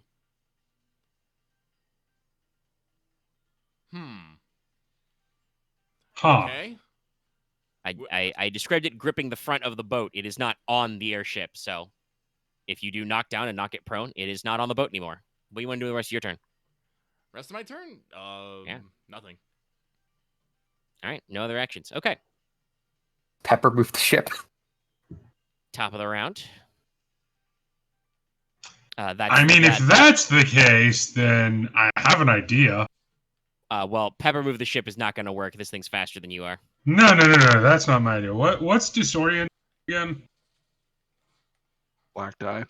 Yeah, just a single black die. Oh, okay, that's easy then. Yeah, the Frost Drake's gonna move to the Maredracon. Not your turn. No, it's not. Oh, top of the right. Yeah. It goes first. Sorry. Yeah. Never And mind. technically, you have to go to give it orders, because otherwise it does whatever it feels is natural. You have to spend a maneuver to give it an action and a maneuver with summon ally. You don't get free action economy. No, I know. I'm aware. But yeah, so what happens there is let me actually double check my notes on how this works. Remember, I said I didn't know if we were gonna go to mechanics or not. Well, we will. Okay, so heals, because technically she is on the away phase, recovers the strain, but doesn't recover wounds. Normally, an Ossus Dracon has regeneration, but I have noted that when she is away from the boat, that regeneration does not kick in. Oh, that's good. So only gets regeneration when engaging in melee with boat. Pepper will probably, to kind of, again, keep everything diegetic, Pepper will probably call it from the back. Be careful, she's down below, circling back around. But as that happens, you're going to hear some fell words upon the wind. Uh-oh. And yeah, that's so I'm just double checking these notes because I wrote them a long time ago. Okay. Yeah. 2 waves. Okay. Do that to me to get in there. Okay, so then I think I'm still counterspelling. I don't know if I need to have sight on the target to do such. I don't know if the same no, I think applies it's just a to. maneuver you do.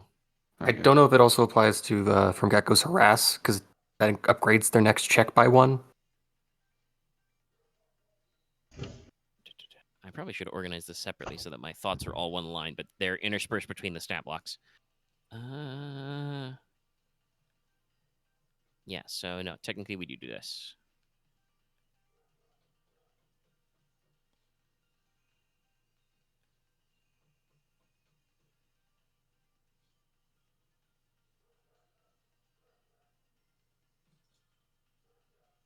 And that is with which one? Okay. It's with that skill. All right.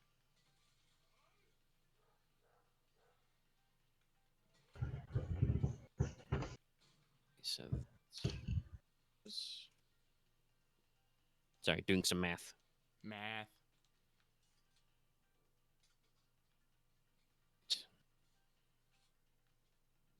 Okay, so we juggle that. Do you get any action on that one? No.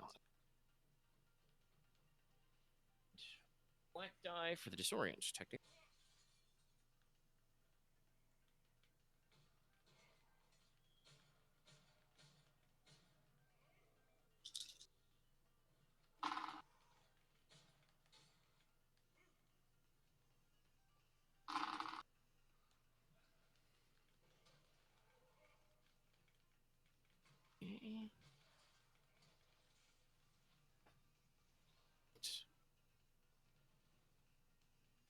Okay, so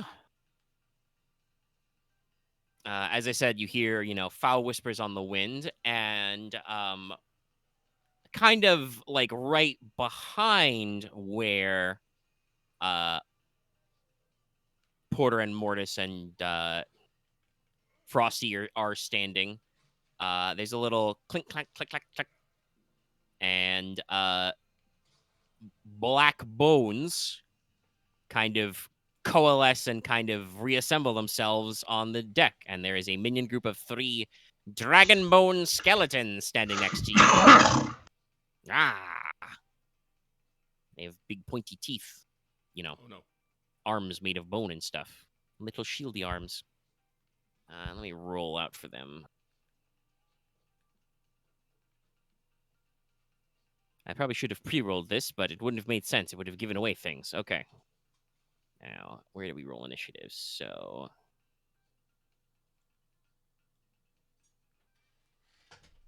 we got 3s, 5s, 1. We got 4, so... I will leave these guys at that initiative slot for clarity. But yeah, basically, this is the special mechanicum of the fight. The Lich will attach to the boat, give you a round of melee combat, then let go of boat, or be forced to let go of boat, as it were, technically. And summon adds, and basically does slightly different things depending on when it's far away or not. If you have a weapon of long range or greater, you can attempt to hit her while she's still flying away. But obviously you got to deal with the other stuff there. And also, I don't know, if you actually hit her while she's away, you might piss her off. Anyway. So, you guys still have first PC option. All right. I'm going to start chopping away, I guess. I guess my How many apply for ads that. are there? It's one group of 3 right now. I did not roll super great on the check that makes them spawn. Alright. In that case, I'm just gonna dash over to them and cleave into the group. Go for it. By the way, I dispel the frost ray. Okay. All right. You just If don't it's spend prone any and time. disoriented, it's so inefficient to keep up that it's. Yes. I just let it. It kind of melts back into the frosty goo. All right, you And then engage I with them and you attack will them. get to slicing. They have 1 defense because they have shield arm. That's okay. Knowing Mortis, they're probably gonna go down. Maybe not though. They're decently beefy. They might not. I think it definitely depends on how I roll. Ah, man. Maybe Ooh, not. they might go down. With 2 successes, he says they might go down. Well, He's got a crit on there, so. I have 3 crits on there. Oh yeah. I don't know if you can stack that. I think Yes, you for can. minions you can It's only crit plus 20. spend it one. Well, no, minions don't take crits is the thing. They're just out of the Oh, fight. then I'll just spend it I once. believe, yeah, you can only spend it once to neutralize 1. But yes, you can do that. I believe that's the case also. Yeah. So you spend 1 advantage to immediately neutralize 1. I just imagine you fucking shoulder check him with your offhand, and he just bones everywhere. Yes. What's your base damage then? Or your total damage? I should say. That damage is my base. 6 plus 11 damage in total. That's with the 2 successes in Can he And pierce? what's your pierce total? 3? Pierce 3. Okay, so they still keep 2 soak. So they don't instantly die. One of them is left alive. Thanks, soak Yes, 5. just 2 of them instantly die. Yeah, you just shoulder check 1 and then just cleave the other, and your sword sweeps clean through him and actually like scratches the ribs of the 3rd guy, but does not completely and utterly destroy him. Yes. All right, that was a maneuver and an action. So And then I will quick draw my shield. next PC slot.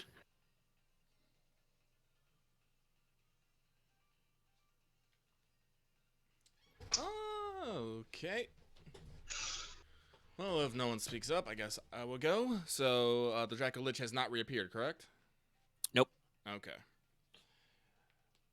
Dallas seems to have that situation under control. I seem to be a little hurt, so I will give myself a quick heal to top myself off in this moment of respite.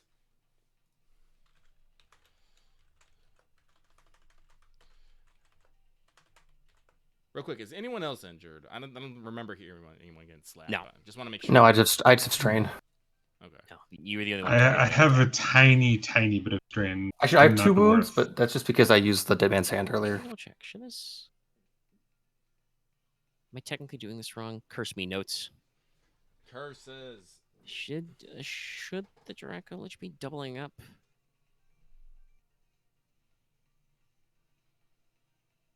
I mean, obviously, now that it's rolled initiative and is going last, lasting first would probably make the most sense, but I don't actually see it in my notes for the stat block to use Nemesis double activation, so we'll leave it as is. I will heal, and geez, my strain is going through the fucking roof. Yeah, with 1 threat you can pick. Do you want to take? Actually, no. This is way better. You and all allied spellcasters add a black to attempts to cast spells until the end of your next turn. Okie dokie. You're sucking up the magic juice.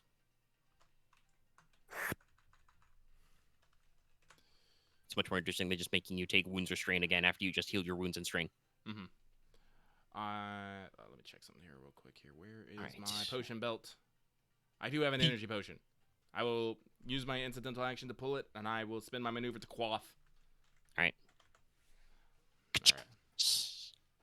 Glug glug. That is me, though. All right. NBC go. 1 skeleton man. I mean, never know until you try. He will attempt to shank Mortis. Because this much I do know that I have in my notes is they do not go when they are engaged by you guys in close combat. They are supposed to try and attack back. It's if they aren't engaged that they are supposed to try and cause a ruckus. I'm pretty sure your defense is 4. It does not work. Morris can like take a free maneuver if he wants. Like, Oh, did they roll 2, 3? Ah, only 2. yeah. Well, also he failed, so you can't even parry. That's true. Technically, you can choose to have him suffer strain, which would take him out of the fight. With 2 threats, he doesn't have a lot 2 of wounds strain, left. yeah. If you so desire, Mortis. What's up? Sorry. You got 2 threat. You can choose to have him suffer strain, which would take him out of the fight, or, like I said, get a free maneuver. Give him a black I'm die. so restrained. Why not? All right. Yeah, you just backhand this one with the shields. It goes in for a stab, and it collapses. All right, so 2 more PC slots. Let's see. I feel it is not metagaming to let you know that when the new round starts, you should come back. Yeah, it just means my buff wore off though. But Ryan, do you have anything with like going to attack her, or are you to do something else? I don't really have a good way to attack her. So I was going to try and do another buff. All right, then I'll give it a shot then. All right. You are in the You dead like center long of the or- boat, so you probably have to spend a maneuver to like get to the side and see. I can work with that. The game's maneuvering system is not really too finicky, but we are in 3D space, so Yeah, and I'm hasted, so I get an extra. I might have my start maneuver that's without true. worrying You get about a free that. maneuver. You probably want to spend your other maneuver to concentrate, though, if you want to stay hasted. Oh yeah, fair. It's true. It lasts until the end of your next turn, unless concentration. All right, then I guess I'm going to try to hit her from long range. All right. I totally get an upgrade and a decrease. Yep, you decrease. You increase your ability once, Well, yeah. because you're still augmented. But she's still 1 defense, 2 adversary.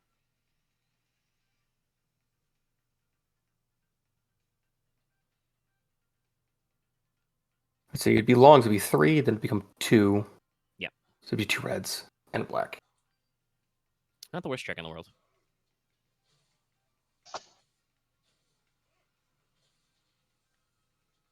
Aim. 3 yellows. I should clarify. Because you dealt with the minions, she'll come back. If you somehow manage to not kill the groups of minions, perhaps if I summoned more of them, she would stay away longer. It's kind of like a back and forth thing. All right, here we go. Okay, what's your damage total? Oh boy, here we go. Let's see. That will be... Actually, it's an extra 2 because of blessed weapons, so that would actually be 16 pierce 2. Okay. So that becomes a 10.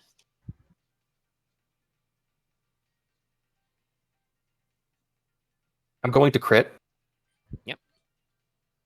There's just 1 on this, so I'm gonna crit plus 10. Remember, it's exclamation point. Crit. Space. Oh, yeah. Roll the same pool. All right. Ooh, overpowered. It's a very strong one, especially for your deeps. Yeah. Okay, I'm gonna. I'm also probably gonna. Can I give myself a boost from that, or is it not work No, like that? it's you. Okay. The overpowered is you immediately roll the exact same check. Yes. Can I heal a strain then? No. Yes, you can heal a strain. Okay, fine. As a result of the previous check, yes, but the Just Yeah. get that pool out of the way. Okay, there we go. Okay.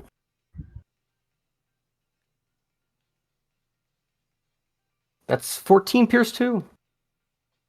right, that'll 8.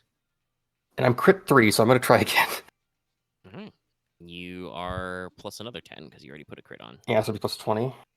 Nice. Yeah, so 25. Here I go slaying a dragon. This Or is on attempting. your list. Oof. Oh, Ooh. Winded's I mean. think I think I hit it at its core. So you hit it something. Yeah, you fire 2 quick arrows, which obviously, are blessed, are lit up, glowing, and just shoom, pow, just fly right through its body, and it kind of... Wait, Angie. Erangi. I have 1 strain left, or 1 advantage. I'm gonna heal another strain. Probably a good idea. You better be ready for this shit. And I use all my maneuvers, so Gecko can't do anything. That's fine. That's good. You probably don't want to send him out to chase Oh down a no. He has to stay on the ship. Yeah.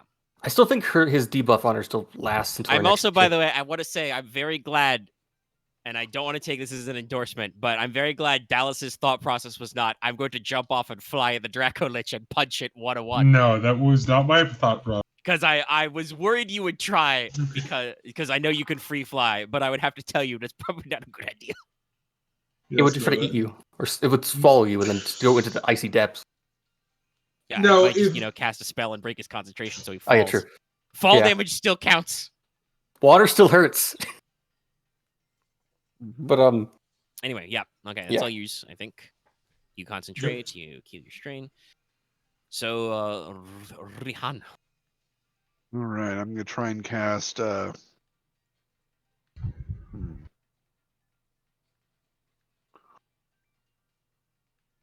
see. I guess it's just my. Yeah, I'm gonna try and cast the control the flow, divert the strike again. All right. I have 2 blacks.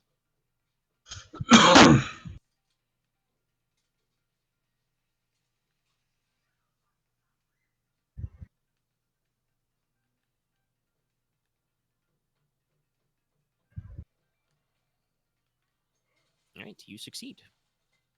Bonk. That had additional target, Right. right? So you get Yeah. to pick 2. Leona and Mortis.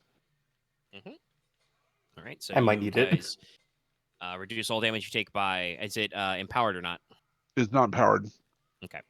So it's still 2, because you rolled 2 successes, I think? Yeah. It's 1 + 1 for each 2. And if they get threats or despairs and they use a magic check, you can bounce that shit back. Yep. And then I will maneuver to continue counterspelling. All right. Just keep waggling that warding gesture in front of your hand. Just like, nope. Stop it. I'm just All imagining right, it as I believe the. that is the end of the round. So at the top of the round, because the Dracon is a flyer, swoops back in and is going to make contact with the rear of the boat. Okay. Pepper is holding onto the wheel and looks up and just like, guys. Yes. We're working on it. But this Dracolich does not have eyes for Pepper. This Dracolich has eyes and necrotic breath for Leona. This count as a range attack or just magic? It's a range attack. All right, I'm going to sidestep this. You have to sidestep in your turn, buddy. It's not dodge. Oh, you're right. I know I can get those confused. You did a lot of dodging as your Star Wars character, but no, sidestep and whatever stance one is the talent that's confusing me. Oh yeah, it's range defensive stat. Yeah. Okay. Well, you still get whatever your range defense is. I which have I'm a sure lot is of pretty range good. Yeah. I think it's equivalent to the max. It's like 4, 5.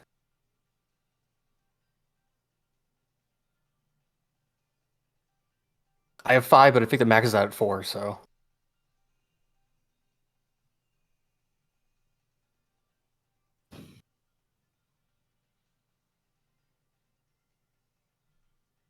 All right. Okay. And I assume that, just so I stop asking about it, the harass was when she did the magic check? Yes. Okay, cool. Actually true. Yes, I rolled an upgraded for that. Okay.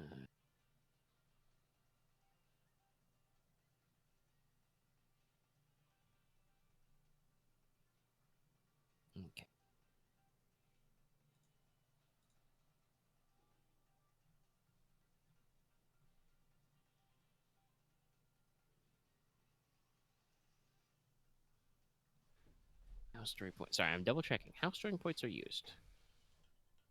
Raising the stakes. So you can spend a story point this way to upgrade the difficulty PC's dice pool. I should keep that one in mind. Yeah, so it's only the difficulty or increase. Well, we'll take... What's the story point status? Yeah, we'll 1-4. still... I'll still spend one, so it starts with that, Let's see. You're still in the middle, so I said that was short range for Ryahn to move from the back there. But it does increase by 1 because you are small. Small. And then 4 defenses. Happy Brand gave me extra soak for this. And technically, I think there's... I don't think challenge goes away if the other creature moves away from you. So technically, we roll all 5 black dice for this because it is still challenged by Mortis. But in the grand scheme of 4 range defense, it really doesn't give a fuck about the fact that it wants to eat Mortis's face. It's very mad at Leona. Any other bonuses we do to this? No. Okay. Well, I have the power of God and anime on my side.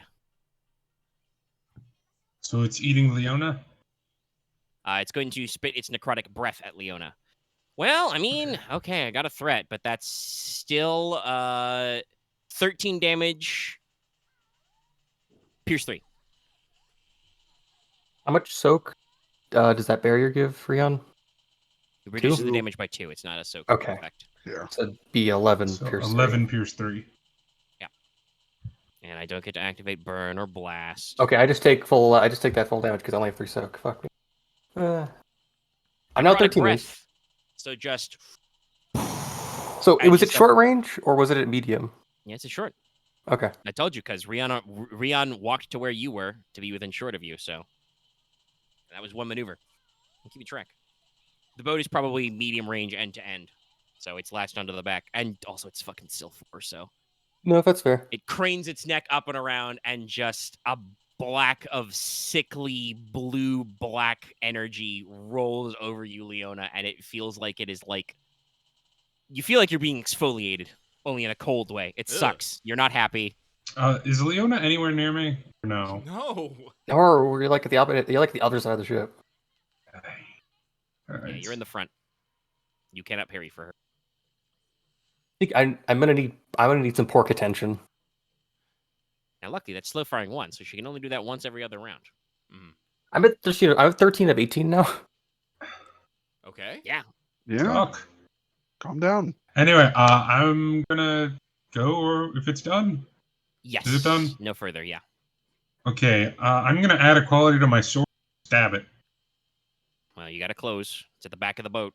And that's medium, You're right? still at the front of the boat. Yeah, it's end to end. So that's 2 maneuvers, my dude. Yeah, that's just 2 strand. But you can't. He'll do it. You can't cast and. No. attack. No, it's not. I'm not casting. It's He's I adding add a his spell quality. loading. Oh.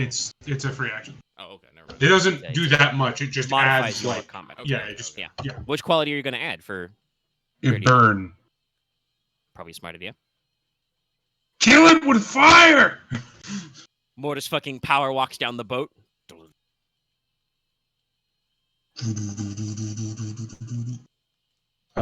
Does it have the same defensive Yep. melee attacks? Okay. Just checking. Its dragon bones give it extra soak and extra defense. 1 defense. Also, technically, even though now that it is back engaged in close combat, it is regenerating. Still above half wounds, so it's not gotten Damn. that number down. So you guys are doing pretty good. I thought this boss fight might have a little more back and forthy wavy, but you guys decided to go big on the first boss in the raid. Also, if people are keeping track of time, we will probably be calling it after this because we're almost. Well, I can't activate burn, Actually, but I did you can do the, crit. did you do the decrease because of the size? Oh yeah, no, that applies. You should roll 1 less purple. You still succeeded, so you can leave it there. No, I have to roll the same. That's for that was the cost for adding the burn quality. I mean, it should still start at 2 dice, so... Oh, Yeah, you're it's right. like, man, It won't matter. It won't matter. You already succeeded. It's fine. If you don't Yeah. want to quibble about it, it's okay. But No, There's the- because all it would do would reduce a threat and no, actually, do I'm much. fucking dumb. Hold on. I forgot. This enemy has durable 3. Oh. Oh, So Leona wouldn't have overpowered it. Let me go you check won't- what winded and overpowered was. I'll let you keep the damage because that's my fuck up, but I'll keep track of what the results should What be. does durable 3 do? Reduces criticals by 30. it would have been minus 20 and then minus 10. Yeah. Yeah. So where's the crit chart? That'd have been 47. Yeah, I can do math. I just need to find the fucking chart. There we go. Combat counters. So crit minus 20, I'm guessing. If Or you crit are going minus to 30? inflict a crit, but what's your damage? Let's see if you do any damage. My damage is You probably do, but 12 pierce 3. yeah, it still only has 5 soaks, so yes, it takes wounds. So he takes 7 wounds. I'm not happy about that. Crit minus 30. Well, it does still have 2 critical injuries, so that's plus 20, so it's minus 10 still. Crit minus 10. Where the frunk is the chart? Slowed down. Am I going crazy? Oh, that's There. actually really bad for it. Critical injury chart. All right, what'd you get? That's actually really bad for it. Oh, it can only act during the last allied slot under its next turn. I mean, Oh no, allied slot. Never mind. It Yeah. doesn't do dick. Never mind. Allied slot. Got it. Okay. Well, technically there is an NPC slot in the middle for the skeleton, so I'm not Oh, letting them I- use both at the same time, but I can still have that count. Also, let me see. Skeleton's dead. What did we say the last one was? 45? You're assuming that there's not going to be more 47. skeletons, which is an incorrect one. 47, okay. Headringer, that's intellect and cunning checks. Oh, that actually matters, because that affects Arcana. But it's better than not being able to spend strain, period. So I guess we negate one of the crits, I guess, yeah. I mean, no, I just switch it. Oh, Like okay. I said, I'm going to leave the overpowered attack, because that's my fuck up. And then as I slash its wrist, I'm going to furl my way. Okay, you're going to flare your wings out. Yeah. It's not going to do anything. I'm just going to taunt it. It looks cool. All right, use Slamma Jamma. That's all use. More PC slots. Who hasn't gone yet? Besides Porter? Everybody but Oh, Mortis. okay, that's just has me not then. gone. Okay, fuck. All right. No, everybody but Mortis is good. It's a new round. Oh, okay. We start with almost, but yeah. Dracolich, then we go Mortis. Honestly, I should probably do the Hunter's Quarry again. How would I go do that then? I mean, okay, I want to just bring this up because you were very disappointed your buff faded. Are you sure you want to do that? I have literally explained this boss is going to keep letting go of boat and coming back to boat.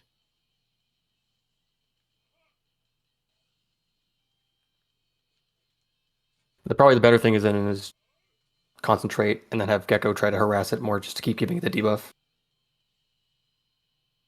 Anyway, who's going? Is Leona? Is Leona going? All right, Porter is going again.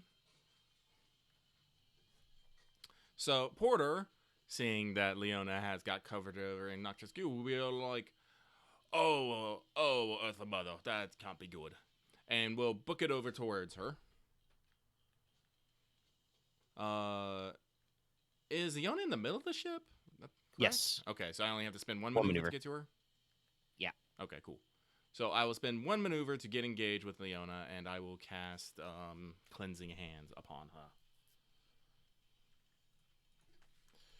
So once more with Gusto.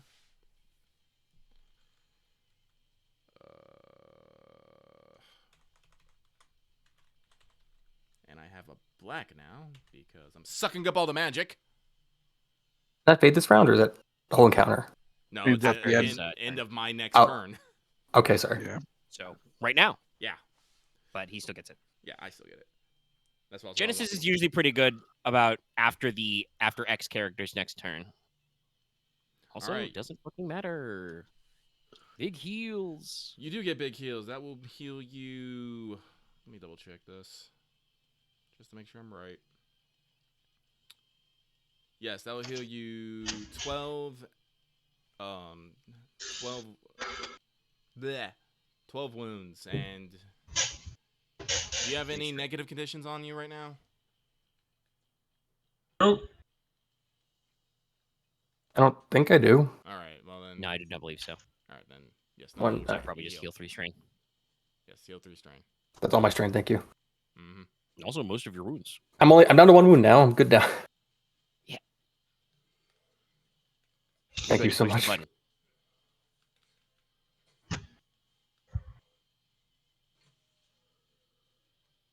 Are you All right. gonna go? All right. Anything further? Wow, I'm going to double check. Anything further, Porter?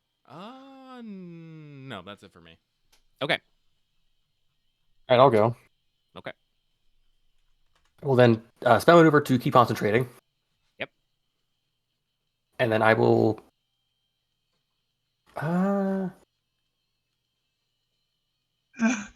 If I immobilized it, would it stay there or would it just fall off anyway? That's a very curious question. So technically speaking, immobilized means you cannot spend maneuver, so it would not be able to normally move away, but there may be conceits involved. Oh, okay.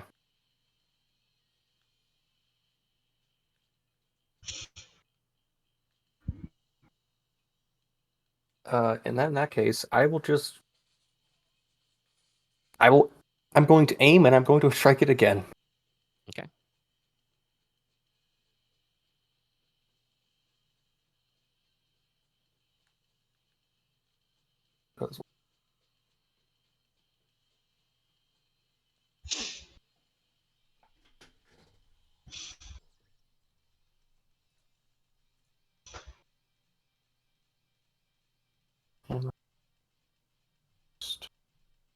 It's heavily short of me, so it would just be red and a purple. Yeah. I sat back. Yes. Defense. Wow. It's one of those checks. All right, what order do you want to do this in? I think we resolve positive results first. Okay, then. Interpreting the pool. First things first, then that would be 15 Pierce 2. Okay. So let's see. I would then. 9. I would like to use the triumph to crit. How many crits does the Tedley have on it now? 3. Okay. So it'd be plus 10 for me. Yes, because you Positive have vicious numbers. one on this.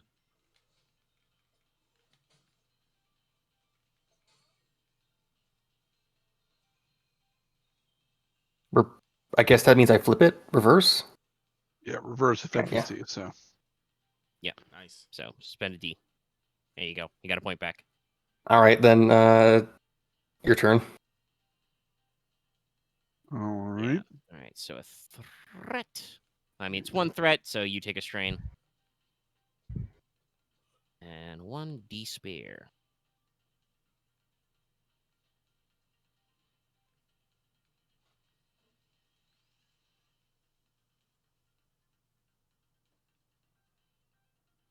This result. Where is? Sorry, I have like 4 super tabs in this thing open. There we go. Okay.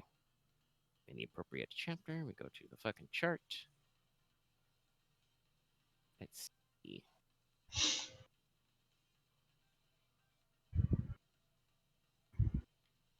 Yeah, no, it works. You've been shooting a lot. You're out of ammo. I have an ammo pouch. Yeah, but you don't have any maneuvers to use it right now, so. I'll have to spend that later then. You realize you let fly with your last arrow as it clangs off its skull again. Bounce haven't is been- probably the wrong word.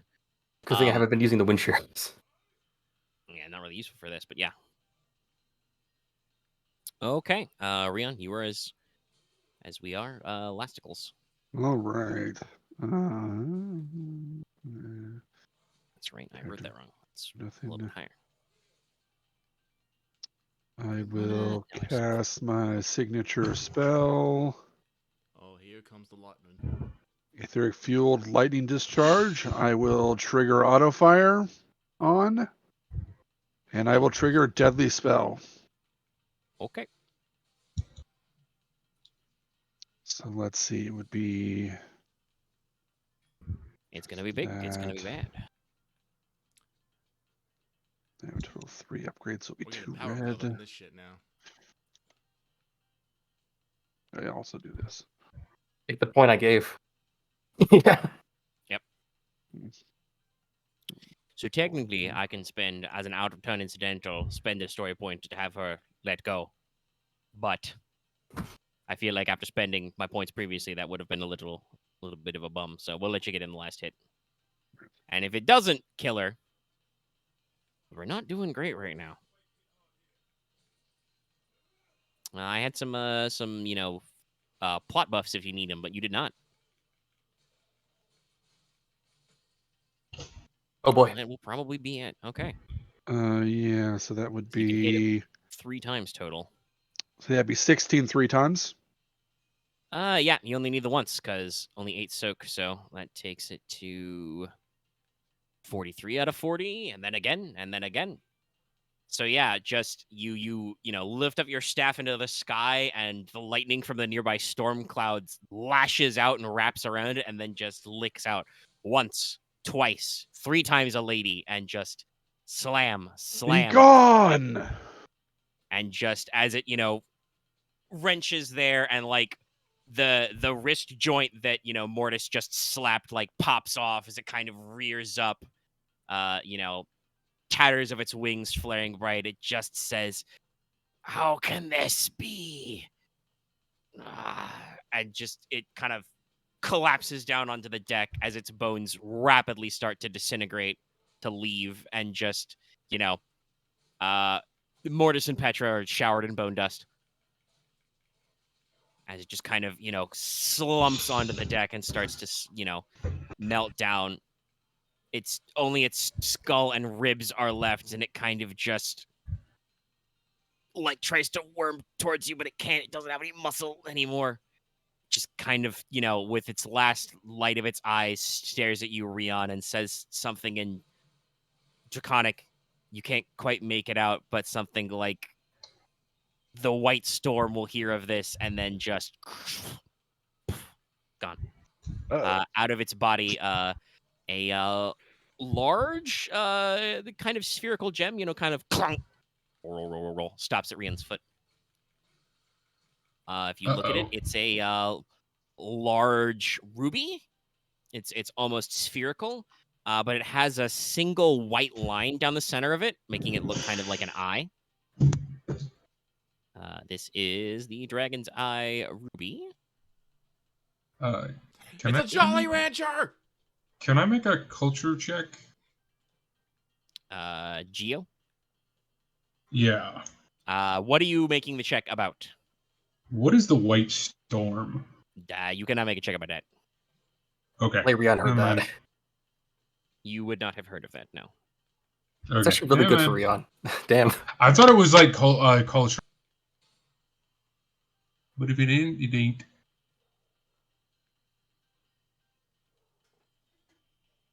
To die, but yes. All right, everybody, roll to heal, and we've been going for over 4 hours, and the next bit is just the thing. So Yeah, no. at the very least, we should take a break. Action. But I'm also going to say we should probably stop it because the next one's just going to be another big bunkless boss fight. Roll. I did the same thing twice. Roll. I know. You got it. Okay, I'm fully healed. There it is. Oh, there's those triumphs on my recovery check. Jeez. Jesus Christ. Yeah, okay, all right. Alrighty. Did collect my arrows. I took 0 damage that entire fight. I'm going to drink a energy potion quickly also. All right. Because even after recovery, I was still at half strain. Yeah, Actually- that recovery healed my strain.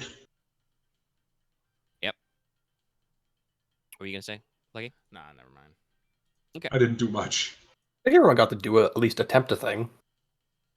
You know, I think you all succeeded at least something. I hit it once on the shin.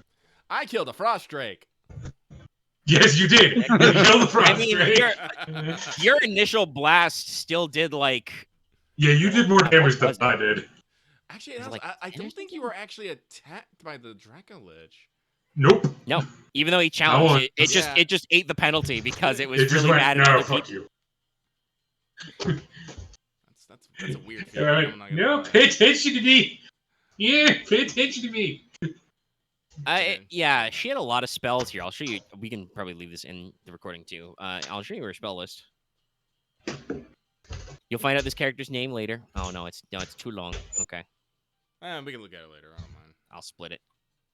But yeah, good sesh, everybody. You killed a Dracolich, an Dracolich. We'll call that the 20. Sick. So you're having a good time, all right? Everybody having fun still? You back into the swing? I know we were a little slower on that combat because, you know, we got to remember all of our buttons and knobs. I was not remembering my buttons and knobs. I'm not gonna lie, I was forgetting a lot of shit. I was like, wait a minute, how does this work again? Yeah. Hey, you still did big heals and big damage. I think everybody managed to get their shit together for a couple of checks in the fight. I'm actually really surprised. I was like I said, there were potential plot buffs in the wings if this was too tough. I'm actually quite surprised you took this one pretty robustly. That means I we somehow can pulled include off some my more buff, higher and challenges. I rode that wind the whole time. Yeah, you. I was actually quite surprised when I saw the 4 difficulty. I was like, "Ooh, that's a little bit of a chunky buff." But no, you got some successes. Yeah, you made that one spell per round work. Okay, but you know, as usual, because you go where you guys pick to put yourselves, like if like Mortis and Ryahn had been clustered, I probably could have started with an Addle. I probably should have dropped that on Porter and Mortis both to start. But I was thinking we would start with damage, not debuffs. Excuse me. But yeah, no, I think Yawny and sleepy, so yeah. let's call it a night. Have everybody a good time. See you back here for next. Alrighty. Shit, I have to come up with titles for these. Oh no. Good night, everybody.